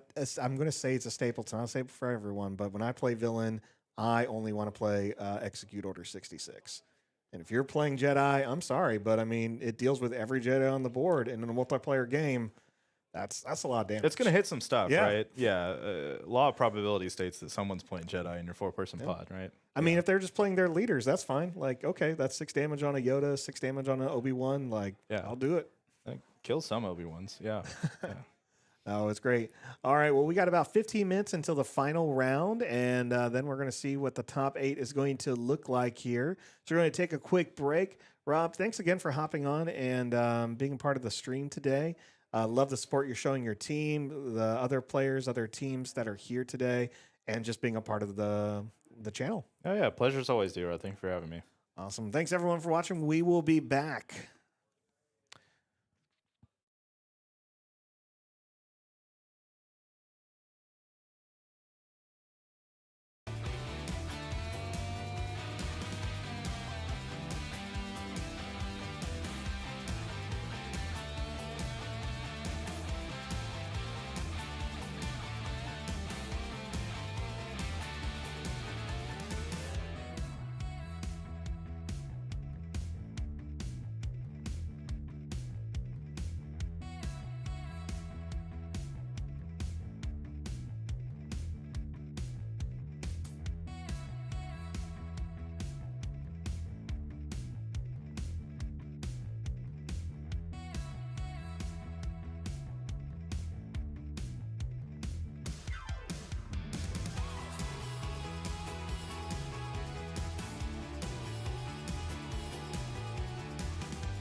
And welcome back to the Planetary Qualifier in northern Seattle, Washington, in the Bothell area at Zulus Games. My name is D-Rod of Unlimited Power, and I am joined by... Hello, I'm Metal Marshmallow from Janktech. I do a series on Twin Suns, and I'm also happy to be involved in this premiere stuff right here. There's been some really cool games today. I've been looking forward a lot to seeing this Tobias deck in action since I met this player earlier today. I mean, I've met them before, met them again here. Anyone that brings something like Tobias to a competitive event, I'm immediately interested to see how they're doing. Yeah, this is great. Yeah, so the person playing Tobias is Julian, who we've seen play several times on the Unlimited Power channel. They have already won the PQ early in the season. We've watched them a few times. They've done some commentary for some of their teammates from the team Babu Freaks. Great player, excellent person. Excited to see something unique like Tobias here. And then they're going up against Dylan, who is running the Darth Maul with the blue force base, which is also exciting to see. Yep. I love how into Maul the Maul player is. Y'all can't see it. They're also wearing a Maul shirt to go with the Maul showcase, Maul sleeves, and Maul playmat. So like, you know, when I'm busy crushing it with Afra, I need to get my rear in gear and try to get like a matching ensemble as well. Oh yeah, the goggles for sure. Yeah, I think the Dylan here playing the Maul, he's definitely a big fan. Great shirt, a couple of tattoos of Maul I already saw. We talked about that a bit. Love it. And, you know, I need Julian to get either a Tobias tattoo or they can get a Sny Snoodles.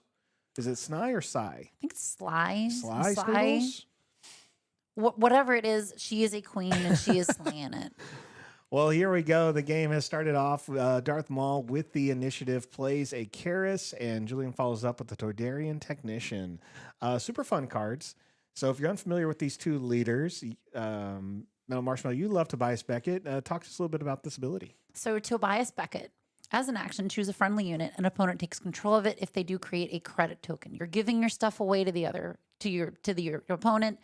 Tobias decks play a lot of garbage. Like you want to play like the corporate defense ship that can't attack. You want to play like stolen AT hauler because not only do you want to minimize any bad stuff happening from the things you're giving away. When you deploy Tobias, you defeat all the units that you own but don't control, and for each one, you get a credit and draw a card. So you can get a super explosive deploy turn.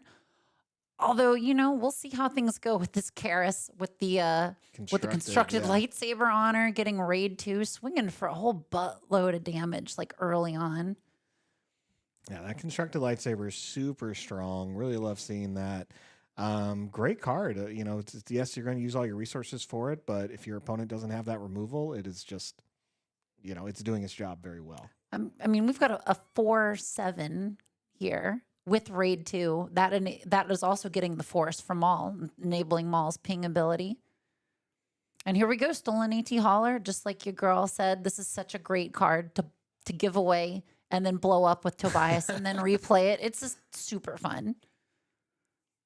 Yeah, that's a great card. Going to hit for 4. We've seen it all day today in a lot of these Lando decks. So definitely something I'm familiar with.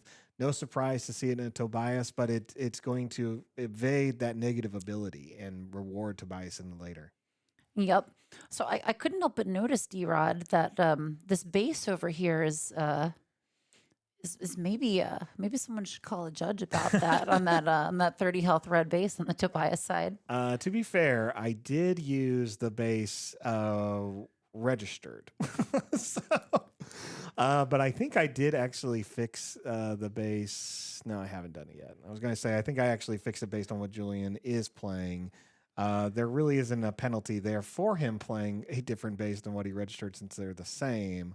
But It's just pretty funny. Like, I've never heard of a judge getting on a player for using a 30 health base in place of another 30 health base, but of the same color, right? yeah, it's kind of like a fun little thing to see a player doing here. Yeah, Julian's all about the anarchy. But I like to keep him in line. So there we go. Nice. Our system shock right there. Ooh, so good. And immediately Karis has taken down a few pigs here. Yeah. But it's like you don't really mind if your Karis is on the verge of death because you kind of want her to die anyway. Yeah, she's getting you the 4. She did her job. All you lost was a great upgrade, but you didn't lose the body, so you can continue putting pressure as you go. Mm-hmm. Oh, Hired Slicer, real cool card here. I love that Tobias, as someone that's neither heroic nor villainous, has a limited card pool in some ways, even though he's got the extra aspect. But the Hired Slicer is a really cool one, especially if you're playing decks that are very tribal, especially if you're playing things with lots of force units, things with lots of vehicles. Like, you can kind of cull the things that your opponent might be trying to play against you. And it didn't last all that long. It did not last very long, but Julian's still keeping that pressure. 11-8. The Karis is going to swing in, raise that up, and there we go. 11-11 or 12-11. This is an interesting moment here. Tobias could deploy. We haven't. Okay, yes. Giving away the stolen AT hauler in preparation for the deploy. Real cool move, getting a credit. And potentially getting to replay the stolen AT hauler after that. But is it better to wait? I haven't seen enough of a Tobias deck in action. Okay, I guess my question is literally answered right now. We're just going to watch it happen. Yeah, it gets 2 resources right there. That's really great. And then we see a condemn on Tobias. I think Tobias is one of those leaders, kind of like Lando, where you deploy, you do your cool thing, and then it's just like a nice extra if you can swing with it later on. Mm-hmm. But it's like you're not going to be writing home and telling someone how you swung for 4 with your leader and didn't do anything else with it. It's like he's done his thing. You can condemn him. It's probably fine. I feel like I would write home about that. If there's something a parent may be proud of, if it was just something they don't understand. And they may say, like, is that good? Sure is. That's why I wrote home about it. That's very true. I think the Hana there honestly would have been a better target for the condemn. Yeah, 3-5 with raid 2, restore 2. Yeah, she is pretty brutal. Ooh, so we got the stolen hauler played. We got Valve played, giving the shield to Hana. So great. And now we're going to see if, Dylan does have the blue-black to prevent some damage from Tobias. Yep, I'm definitely not letting the other player bluff them either. Like, I would think we were talking about this earlier. It's like you may as well just go for the swing with condemn in case they're hoping you won't do it. Every time. I was a store showdown this week, and someone condemned me in one of my units, and it didn't matter. Every turn I took an action just to see, like, do you still have a card? Do you still have a card? Because if you don't, like, I'm not falling for it. Like, I might as well take the risk and get the damage on the board. Mm-hmm. All right, there goes Val. So now Julian has to decide which unit gains a shield on the enemy's team. And honestly, giving it to Karis is kind of okay because it sort of negates Karis's ability. So it helps you kind of play around how threatening she can be with her undefeated effect. Oh, that's what I like to see. A lot of damage from a big Gamorrean. Oh, so good. We don't have enough Gamorreans in this game. I feel like we were eating good the first few sets with our Gamorreans, and now not nearly as much. I think that's a whole panel submission at Galactics you can put in is that's the panel of just like, I want to see more Gamorreans. People show up and hear why. I'm gonna squeal about it until I get it, consarn it. So at this point, we're waiting on Darth Maul. I don't want to confuse my Mauls here. We're waiting on Darth Maul to flip. Does this deck still run his lightsaber? I mean, because I know that was part of the pre-con that was kind of had this as the base. This is the base for it. Today we saw someone else play Darth Maul's saber in a non-Darth Maul deck, and I didn't quite understand. As thematic as that card is, I don't ever see why it would fit into play in a lot of the essential deck archetypes that are built right now for Maul. Like, it's an aggressive card, allows you to attack, you hit 2 units at a time. That's cool. But if you look at like Julian's board, it's like, I don't really want to hit any of these units. I'd rather my leader hit the base. Yeah. I feel like that other deck was just running it as a way. Oh, that was the client deck. I think it was just running it as just another upgrade to beef up the client. Yeah, you're right. That is what it did. But yeah, I just don't see a need for it in this one. And most of your other upgrades are a little bit stronger when you're looking at like a constructed lightsaber that's going to give you +3/+3 in raid 2, where Maul's ability gives you +4 and attack 2 units. I mean, yes, you can attack as soon as you equip it, but again, you're hitting 2 units. This Tobias board state is getting difficult to deal with over here. That's the only way it plays. Like, it's small is not able to keep up this game. Yeah, Maul flipping now. So you have a great leader on the board, a 5/6, pretty strong, but Julian just has a lot more options and some more health to work with. There we go. Just has to hold on to the card. Could have put out another body, but needs to keep it. At least we can get the shield ping off of Hana and maybe do a little damage to something else, or shield off of the stolen ET. Like all kinds of good options here. I think this is the first time we've seen Maul's ping so far this game. All right, looks like Maul decided to do the ping, deal a little bit of damage, but he needed to get the Gamorrean Hana off the board. So you pinged for remove the shield, got the final amounts of damage there, takes 3 damage back. Decent trade, but Julian does have a lot of momentum right now. And Tobias is good at, I mean, in this particular game, Tobias only gave Julian a single card on the deploy, but it synergizes so well with aggressive negotiations because you can just fill your hand up and then boom, aggressive negotiations 10 to freaking base, baby. I mean, that's definitely the theme of a lot of these of games going on around us. It's going to happen. I'm really enjoying seeing the Hired Slicer do some work here. I feel like I've not really seen him in a lot of premier constructed games that I've been attending, so it's nice to kind of see this card being used very well. Just really dealt with the threat that Maul was on this board. Yeah, it seems like kind of like a better version of Sabe's leader side. Yeah. Like we were talking a little bit about Sabe during the break, and it's just kind of, it's nice seeing something Sabe-ish, even if Sabe's not super well represented here. I think Maul is really in trouble here with the amount of damage. We got Ooh. all right, I mean that's gonna help. That's pretty good. Yeah, you can't go wrong with a Devastator. Makes an impact when it comes into play. Looks great. So it looks like instead, they went with the sun. I like the sun. Yeah, like getting that +2/+0 when you have the Force is so good. Yeah. And all the units over there are big, but the issue is stolen AT's got lethal. Here we go. 6 points of damage into the opponent's base. Oops. Yep. And then the Julian gets it, so they're going to have to go into game 2. I really like the sun. So while we're waiting on this to go through, I recently built a Maul and Senator or Chancellor Palpatine deck from Secrets of Power. So this version of Maul, Secrets of Power, Palpatine, heavy plot, very Episode 1 theme-ish, and I really like the late game because you get to cards like the Sun, and I just feel like it just super strong in a deck like that, where I should deploy it after Palpatine deploys, and with his ability to lower plot cards, I probably have enough units coming into play. The Chancellor Palpatine comes into play, drops 2 spies. There's just something great about that of being like, cool, now the Sun follows this up, and all my spy tokens are.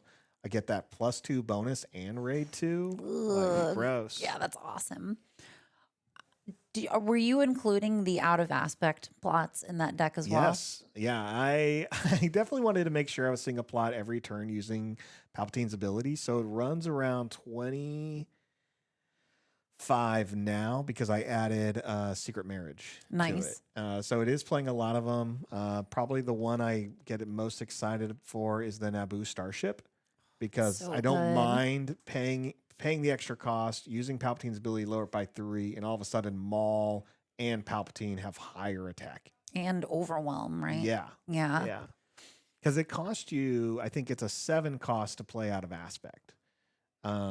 Yes, because I don't have the heroism. So by lowering it 3 with Palpatine's ability, it's like, great, yeah, I'll pay 4 for this and still put out something else. Yeah, I think that's a deal considering how hard your leaders are going to hit, especially if like you have the Sun. Yeah. Yikes. No, the son, the daughter, the father, those are all great cards for force sensitive or for force trait decks.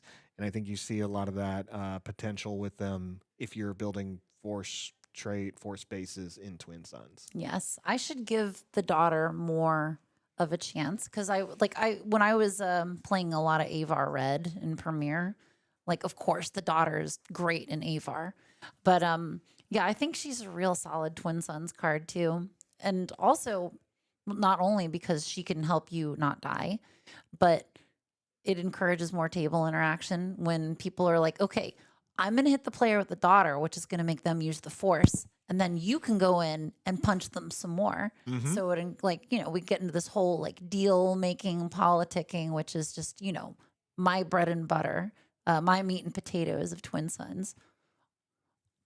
Yeah, I think the daughter is really strong. We were talking earlier about a Satine Young Han build I've been working on.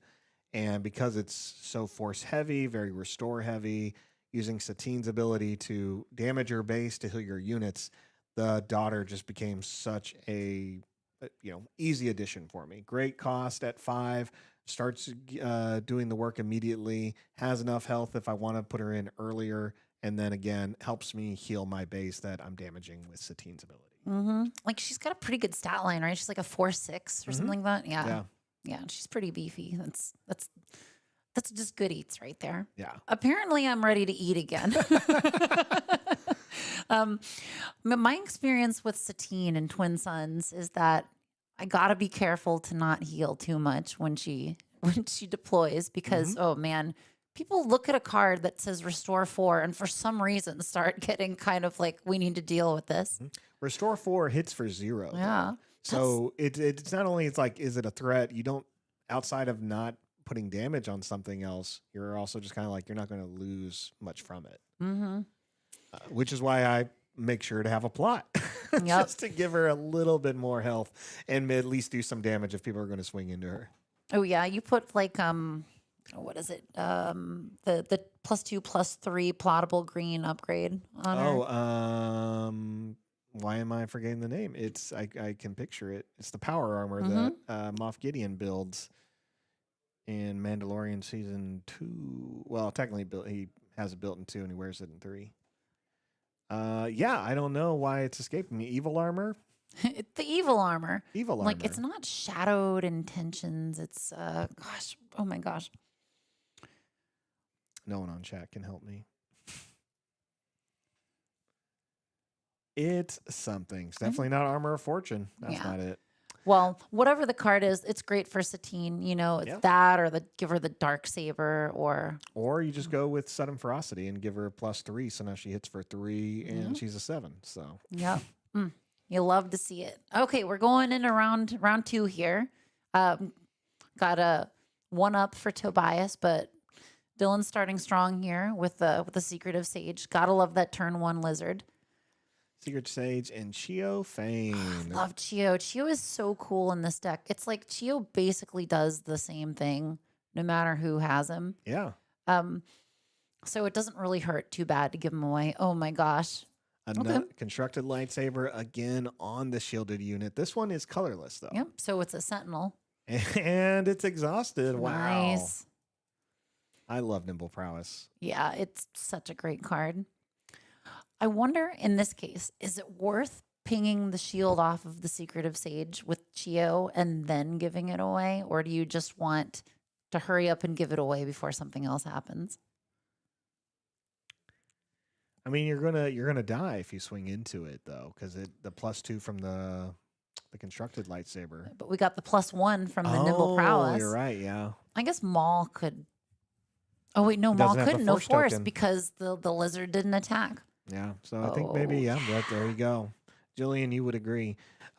Swing into Secretive Sage. You'll take 3 damage back, but not a problem. Sorry, 4 damage back, but not a problem with your 5 health. Mm-hmm. God, Tobias is it's such an interesting departure from other leaders. Like the idea that you're giving your things away and possibly jeopardizing your board state. Oh, Secretive Sage of your own on the Tobias side. That's pretty cool. I guess this is another one where like once the shield's off, it's not nearly as valuable. So you're not going to like need it to stick around as bad. All right, here we go. Secretive Sage swinging in, doing some damage here to Jillian's base. That's 4-0. Which, you know, like we needed to get some damage on the base from Maul because already Maul's operating at a deficit of 2. It's not nearly as bad as all these lake country matchups we've been seeing. But, you know, still, like this is our goal here. You got to go to base and not just kill units. Right. And you also just want to make sure you're getting that force token. That's really important to a lot of Maul's units that he wants to play to get more value out. Like here, Towson's Assassin is a great example of that. Mm-hmm. Yeah, that shield's not helping Chio there. Yeah, like paying 4 for a 4/4, that's fine. But if you're not getting the force ability, you're missing out. And so really important that Secretive Sage there was played because Dylan did show, or at least in his hand we could see he had a why am I forgetting his name? The Sentinel Force user. Oh, Chirrut? Chirrut, yeah. Had a Chirrut, yeah. So, I mean, by swinging and getting the Force, he had more options with Towson's Assassin to use that ability, which is good. And now he can get more support if he decides to play Chirrut with the opening action here because he can get more, get the Force twice. Yep. But we got to get it once. There it is. Val swings into the Secretive Sage, giving the shield back. Ugh, shield on the Sentinel. Oh, no. Or no, gets attacked by the Secretive Sage. I apologize. Rio comes out. Nice. That's awesome. I mean, you're losing nothing by doing that with Rio. And it looks like, oh no, that's 2 shields on the Secretive Sage. I'm guessing that they just stacked them one on top of the other. Looks like it. This is getting to be a problem over here with this board state. Like Chirrut is one of like the strongest Sentinels as far as I'm concerned. Like you see somebody play a Chirrut at this point in the game, and you're just kind of like, oh man, if you have the Force, right? I'm not getting through that. Because Secretive Sage isn't getting through if you have the Force. Toydarian's not getting through. Well, Toydarian's doing like 1 point of damage. Yeah, and with a deck that's got this many Force units, it's so easy for Maul to just get the Force back and continue to have Chirrut just standing in everyone's way.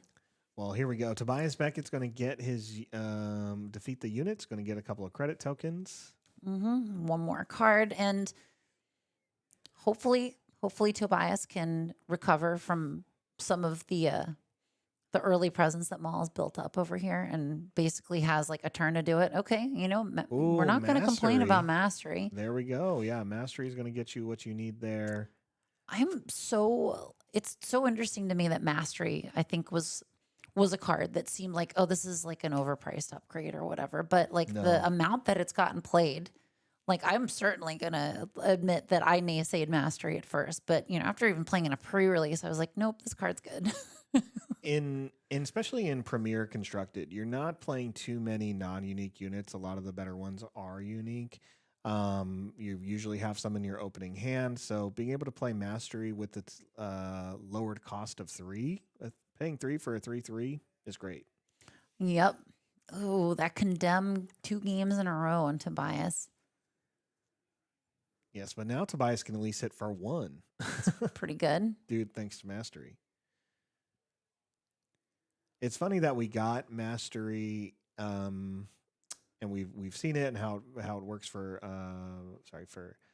unique units, but now we got the one from Twin Suns that works on non-unique units. Very similar. Oh yeah, Champion. Mm-hmm. Yep. It's just or not Champion, the yellow one. It's lowered the cost if you played on a non-unique. It's a yellow upgrade. It's a soak on it. But I think it has to be on a like a certain cost or less, correct? Yeah, could be. I could be wrong.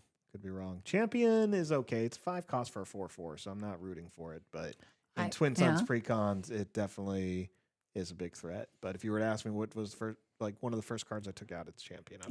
Yep. That's one where playing with those unmodified, it got resourced immediately. I was like, wow, that's too much. All right, interesting. We see Avar Chris, definitely good for these credit builds like Tobias or Lando. So definitely a sideboard card coming in. And then we see a Sudden Ferocity played on the Outer Rim Outlaws. Nice. I mean, they're still pretty safe. They've got that shield there. They're basically an IG-88. It's a store brand IG-88. Okay, we got a Karis in hand, so the Condemn is still functioning. The Arvel seems really good for shutting down the early Tobias hijinks. But anything that Tobias does at this point to get credits is going to be countered by Arvel's Keen. Yeah. I don't think Tobias Skins is going to be doing much at this point with credits. Yeah, not unless the leader actually gets defeated. But if I was Maul, I'd feel fine about just leaving Tobias alone. The way people used to leave Brittany alone. Do you remember how people used to leave Brittany alone, G-Rod? I remember people begging others to leave Brittany alone.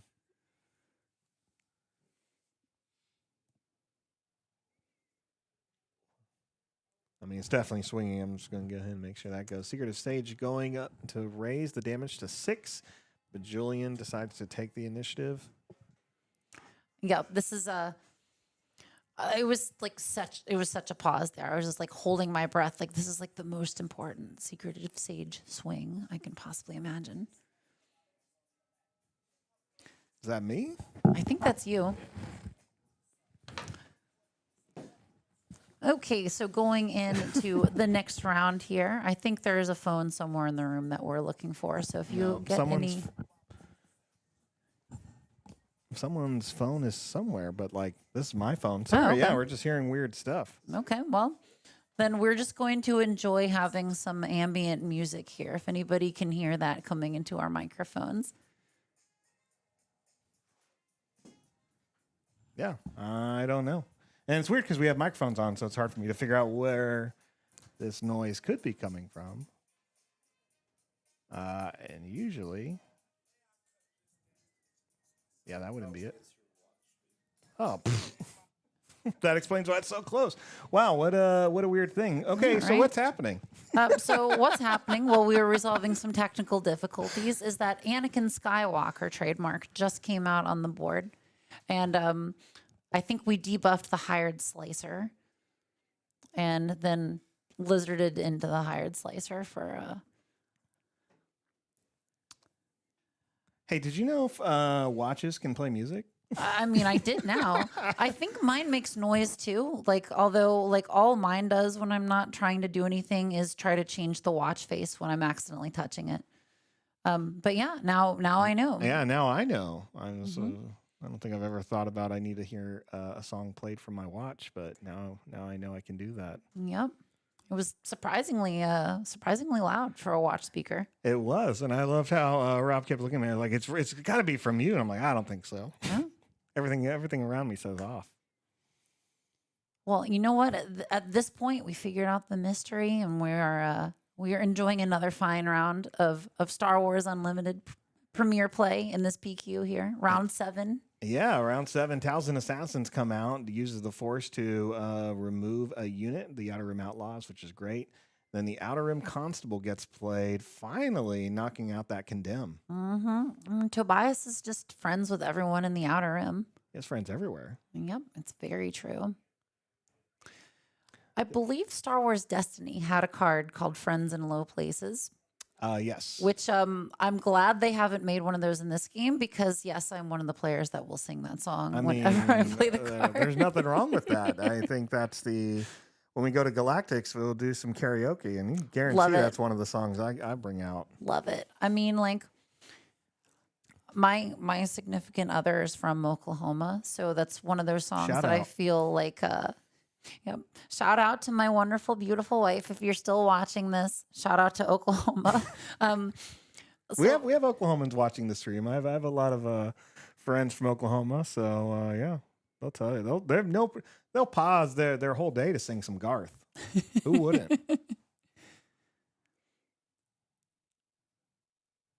Ooh, we got BK coming in. So that's a pretty clutch card, like, at this point in the game. Like, if Maul doesn't kill it, like, being able to get it back and ambush overwhelm again is pretty good. It might actually lead to some stabilization. But with both of our leaders gone, like,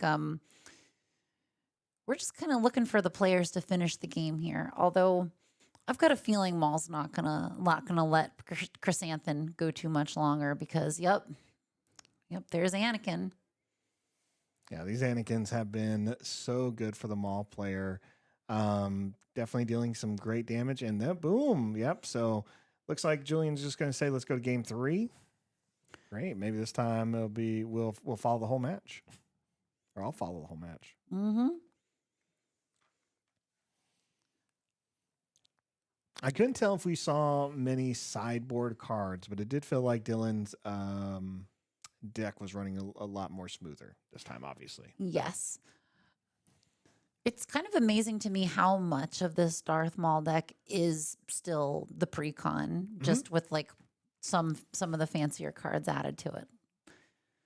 It was a strong deck. It's a strong leader. It's a unique ability, just being able to deal with 2 units, especially if they're shielded. You're going to get around a lot of the hidden mechanic that's out there. You're not worried about which arena that's in. So it just gives you that flexibility, and the rest just comes from, playing this deck over and over and learning the best lines. Yep. I like that this is a sort of similar concept.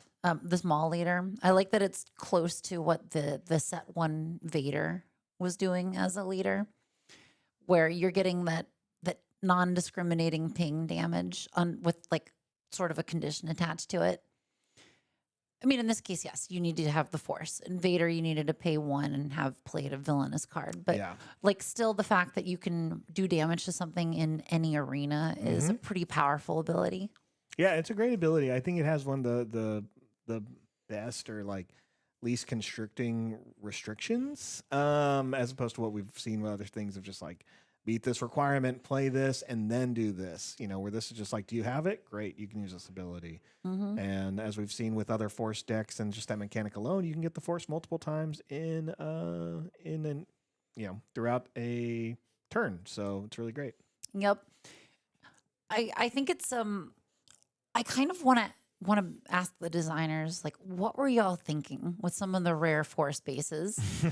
Because I think I've seen the red one used a little bit. Like, I think there was a Cal Kestis deck that one of my friends was trying to make work that used the red Force base, which gets you the Force if you attack with a unit that has that does 3 or more damage to the base. But like Mystic Monastery and Virgin's Temple and Catacombs of exhaust your own units to get the Force. Yeah. It's like, I don't think I've seen anybody play those. And it just kind of I want to know what they were doing when they were testing these, Right. when they were developing this game, and say, oh no, this is worth 25 health on your base. Yeah, you think you'd have more incentive to use different abilities for like leaders like Avar Chris, who their deployment cost is lowered by the amount of times you use the force steering game. But we really didn't see people take that deck idea to the limit and see if that was actually possible. We saw people try, but no one got there. So either everyone gave up or it just wasn't that enticing. Mm-hmm.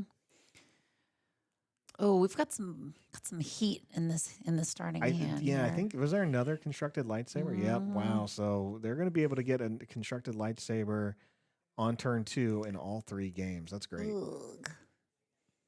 Especially because we've got the shield on the Secretive Sage. So like it's so good. You know, whether it's a Secretive Sage or it's a Director Krennic, just getting a 2/2 with a shield for turn 1 is just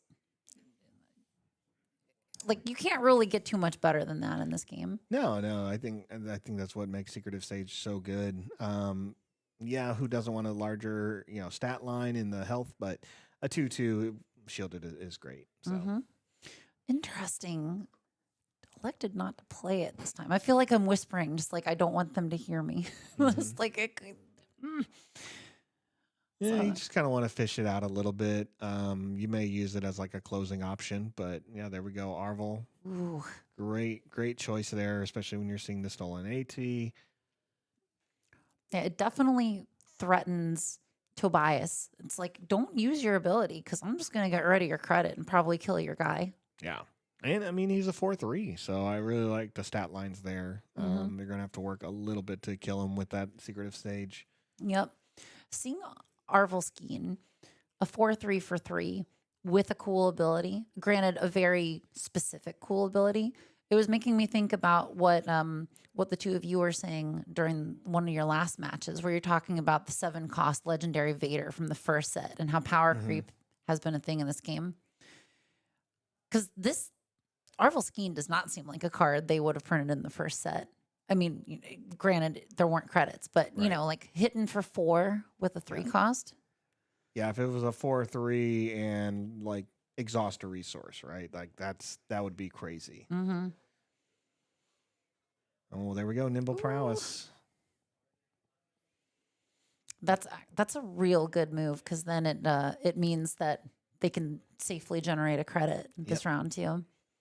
But we see the constructed lightsaber hit the sage, so that's going to be a big deal there. Yep, big shielded sentinel. Yeah, 4/5. It's going to get them the force. But really, really enjoying this match. 2 great players playing all day today. They both have 3 wins under their belt.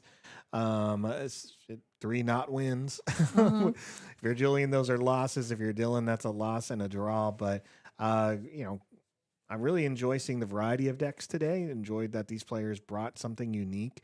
Julian, who's already secured his place at Galactics, props to that, but glad to see him here putting in more time, more reps, learning the game, and just, giving more of his time to the community. So, Yeah, this was a cool move here, swinging the Secretive Sage to pop the shields, and then you could use Maul to get rid of it. I think that was like such a good move. Yeah, Droid Laser Turret is super good, but with Maul, it's just kind of like, okay, that's not a problem. And I like that. I like that people are using this Maul a lot more. Really glad I got that showcase a while back. I don't have to worry about that if this creeps up, which is a great looking showcase. I'm really enjoying that, I think. Yeah, I think it's a huge improvement Yeah. over the regular card. Oh, no glory only results in the stolen AT. Well, it's still removal. It's still removal. Still takes it away.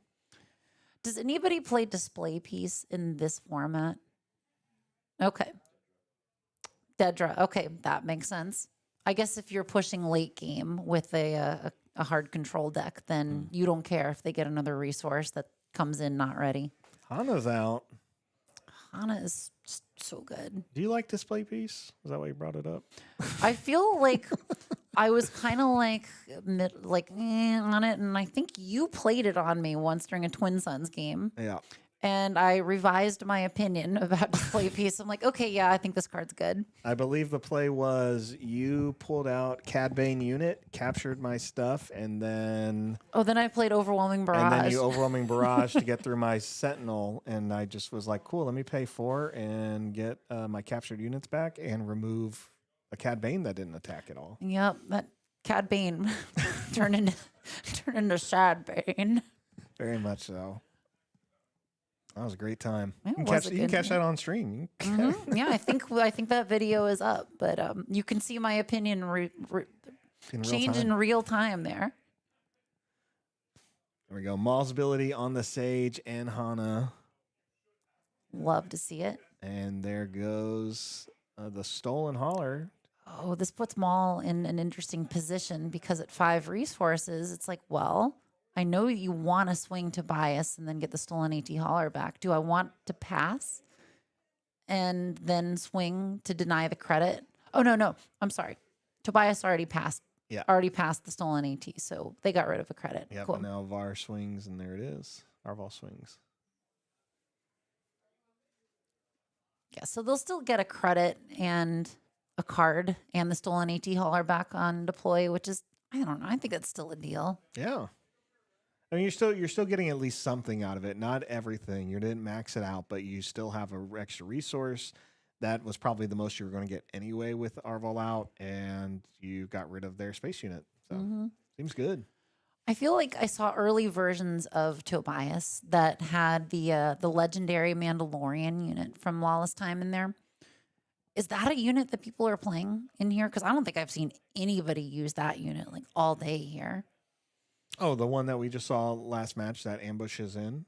No, the red and blue one that gets shields on it when you draw cards. Oh.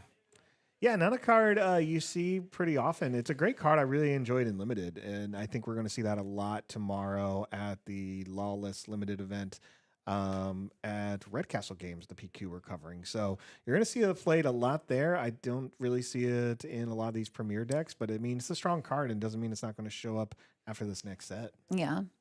Especially when we're already seeing Mandalorian blue tokens. So there's going to be probably some strong tribal things. Who knows, as we were talking earlier about like Victory Leader, giving all your space units +1/+1, also known as an anthem in card games.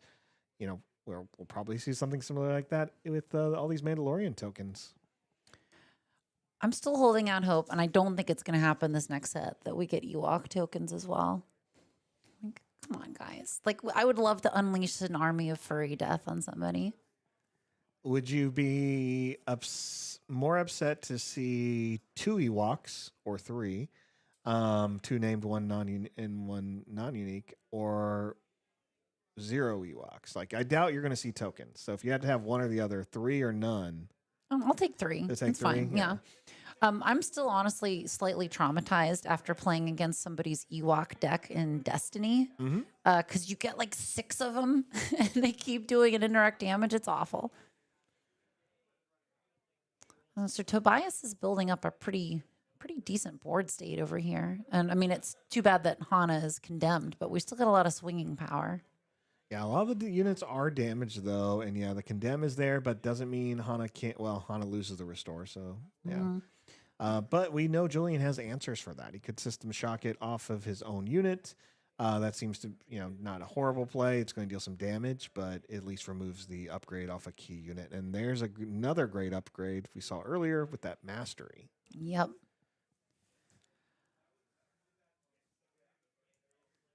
Okay. No glory. No. Sorry, no disintegrations on the stolen AT hauler. That is just such a good mall card.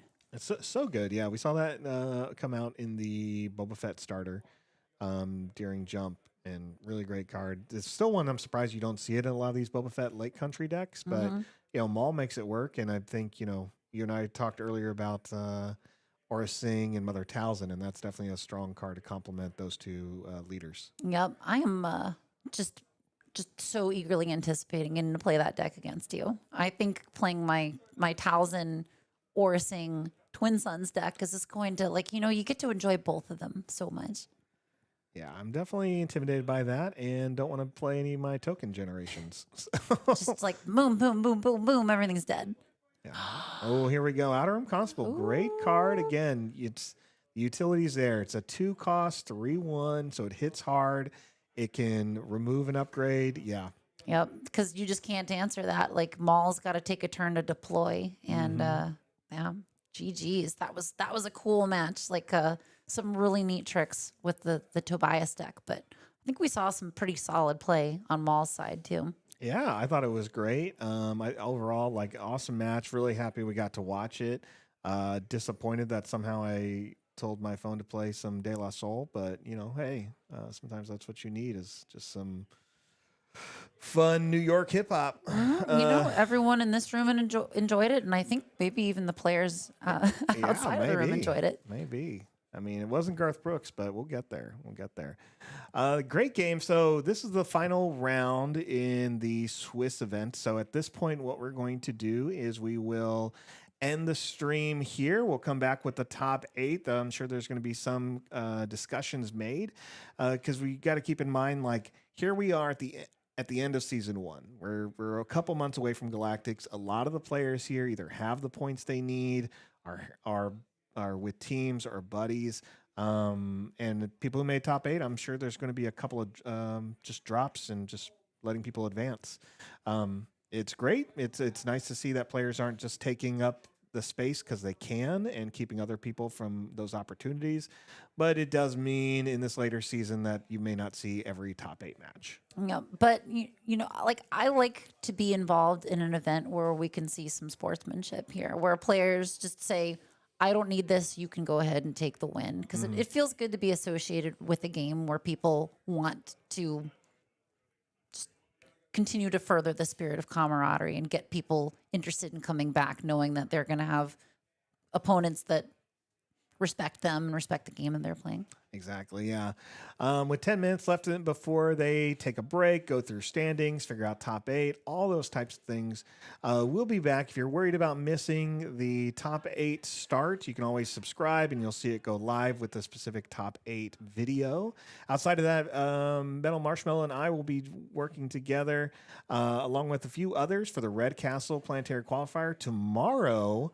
That's right, 2 PQs in a row, so you can hear so many of these great Northwest voices for about 20 hours if you really want to. So yeah, we'll be doing that. It's going to sealed event, so it's going to be a lot different. Players will have to build their deck there, and the top 8 will be doing a draft and building. So different type of event, none of the same matches we saw today at all. It's going to be really unique. I'm excited for it. Yeah, Lawless Time has had some really interesting cards for limited play, and I think it's going to be really neat seeing my first sealed event with it go, my first competitive sealed event. So yeah, I think that should be a real cool one. Awesome. Well, thanks everyone for watching the full Swiss stream here. Let us know in the comments if there's anything else what you liked, and if there's anything else we can improve on. Happy to have people watching and supporting everything we're doing out in the Northwest. Thanks everyone, and may the Force be with you.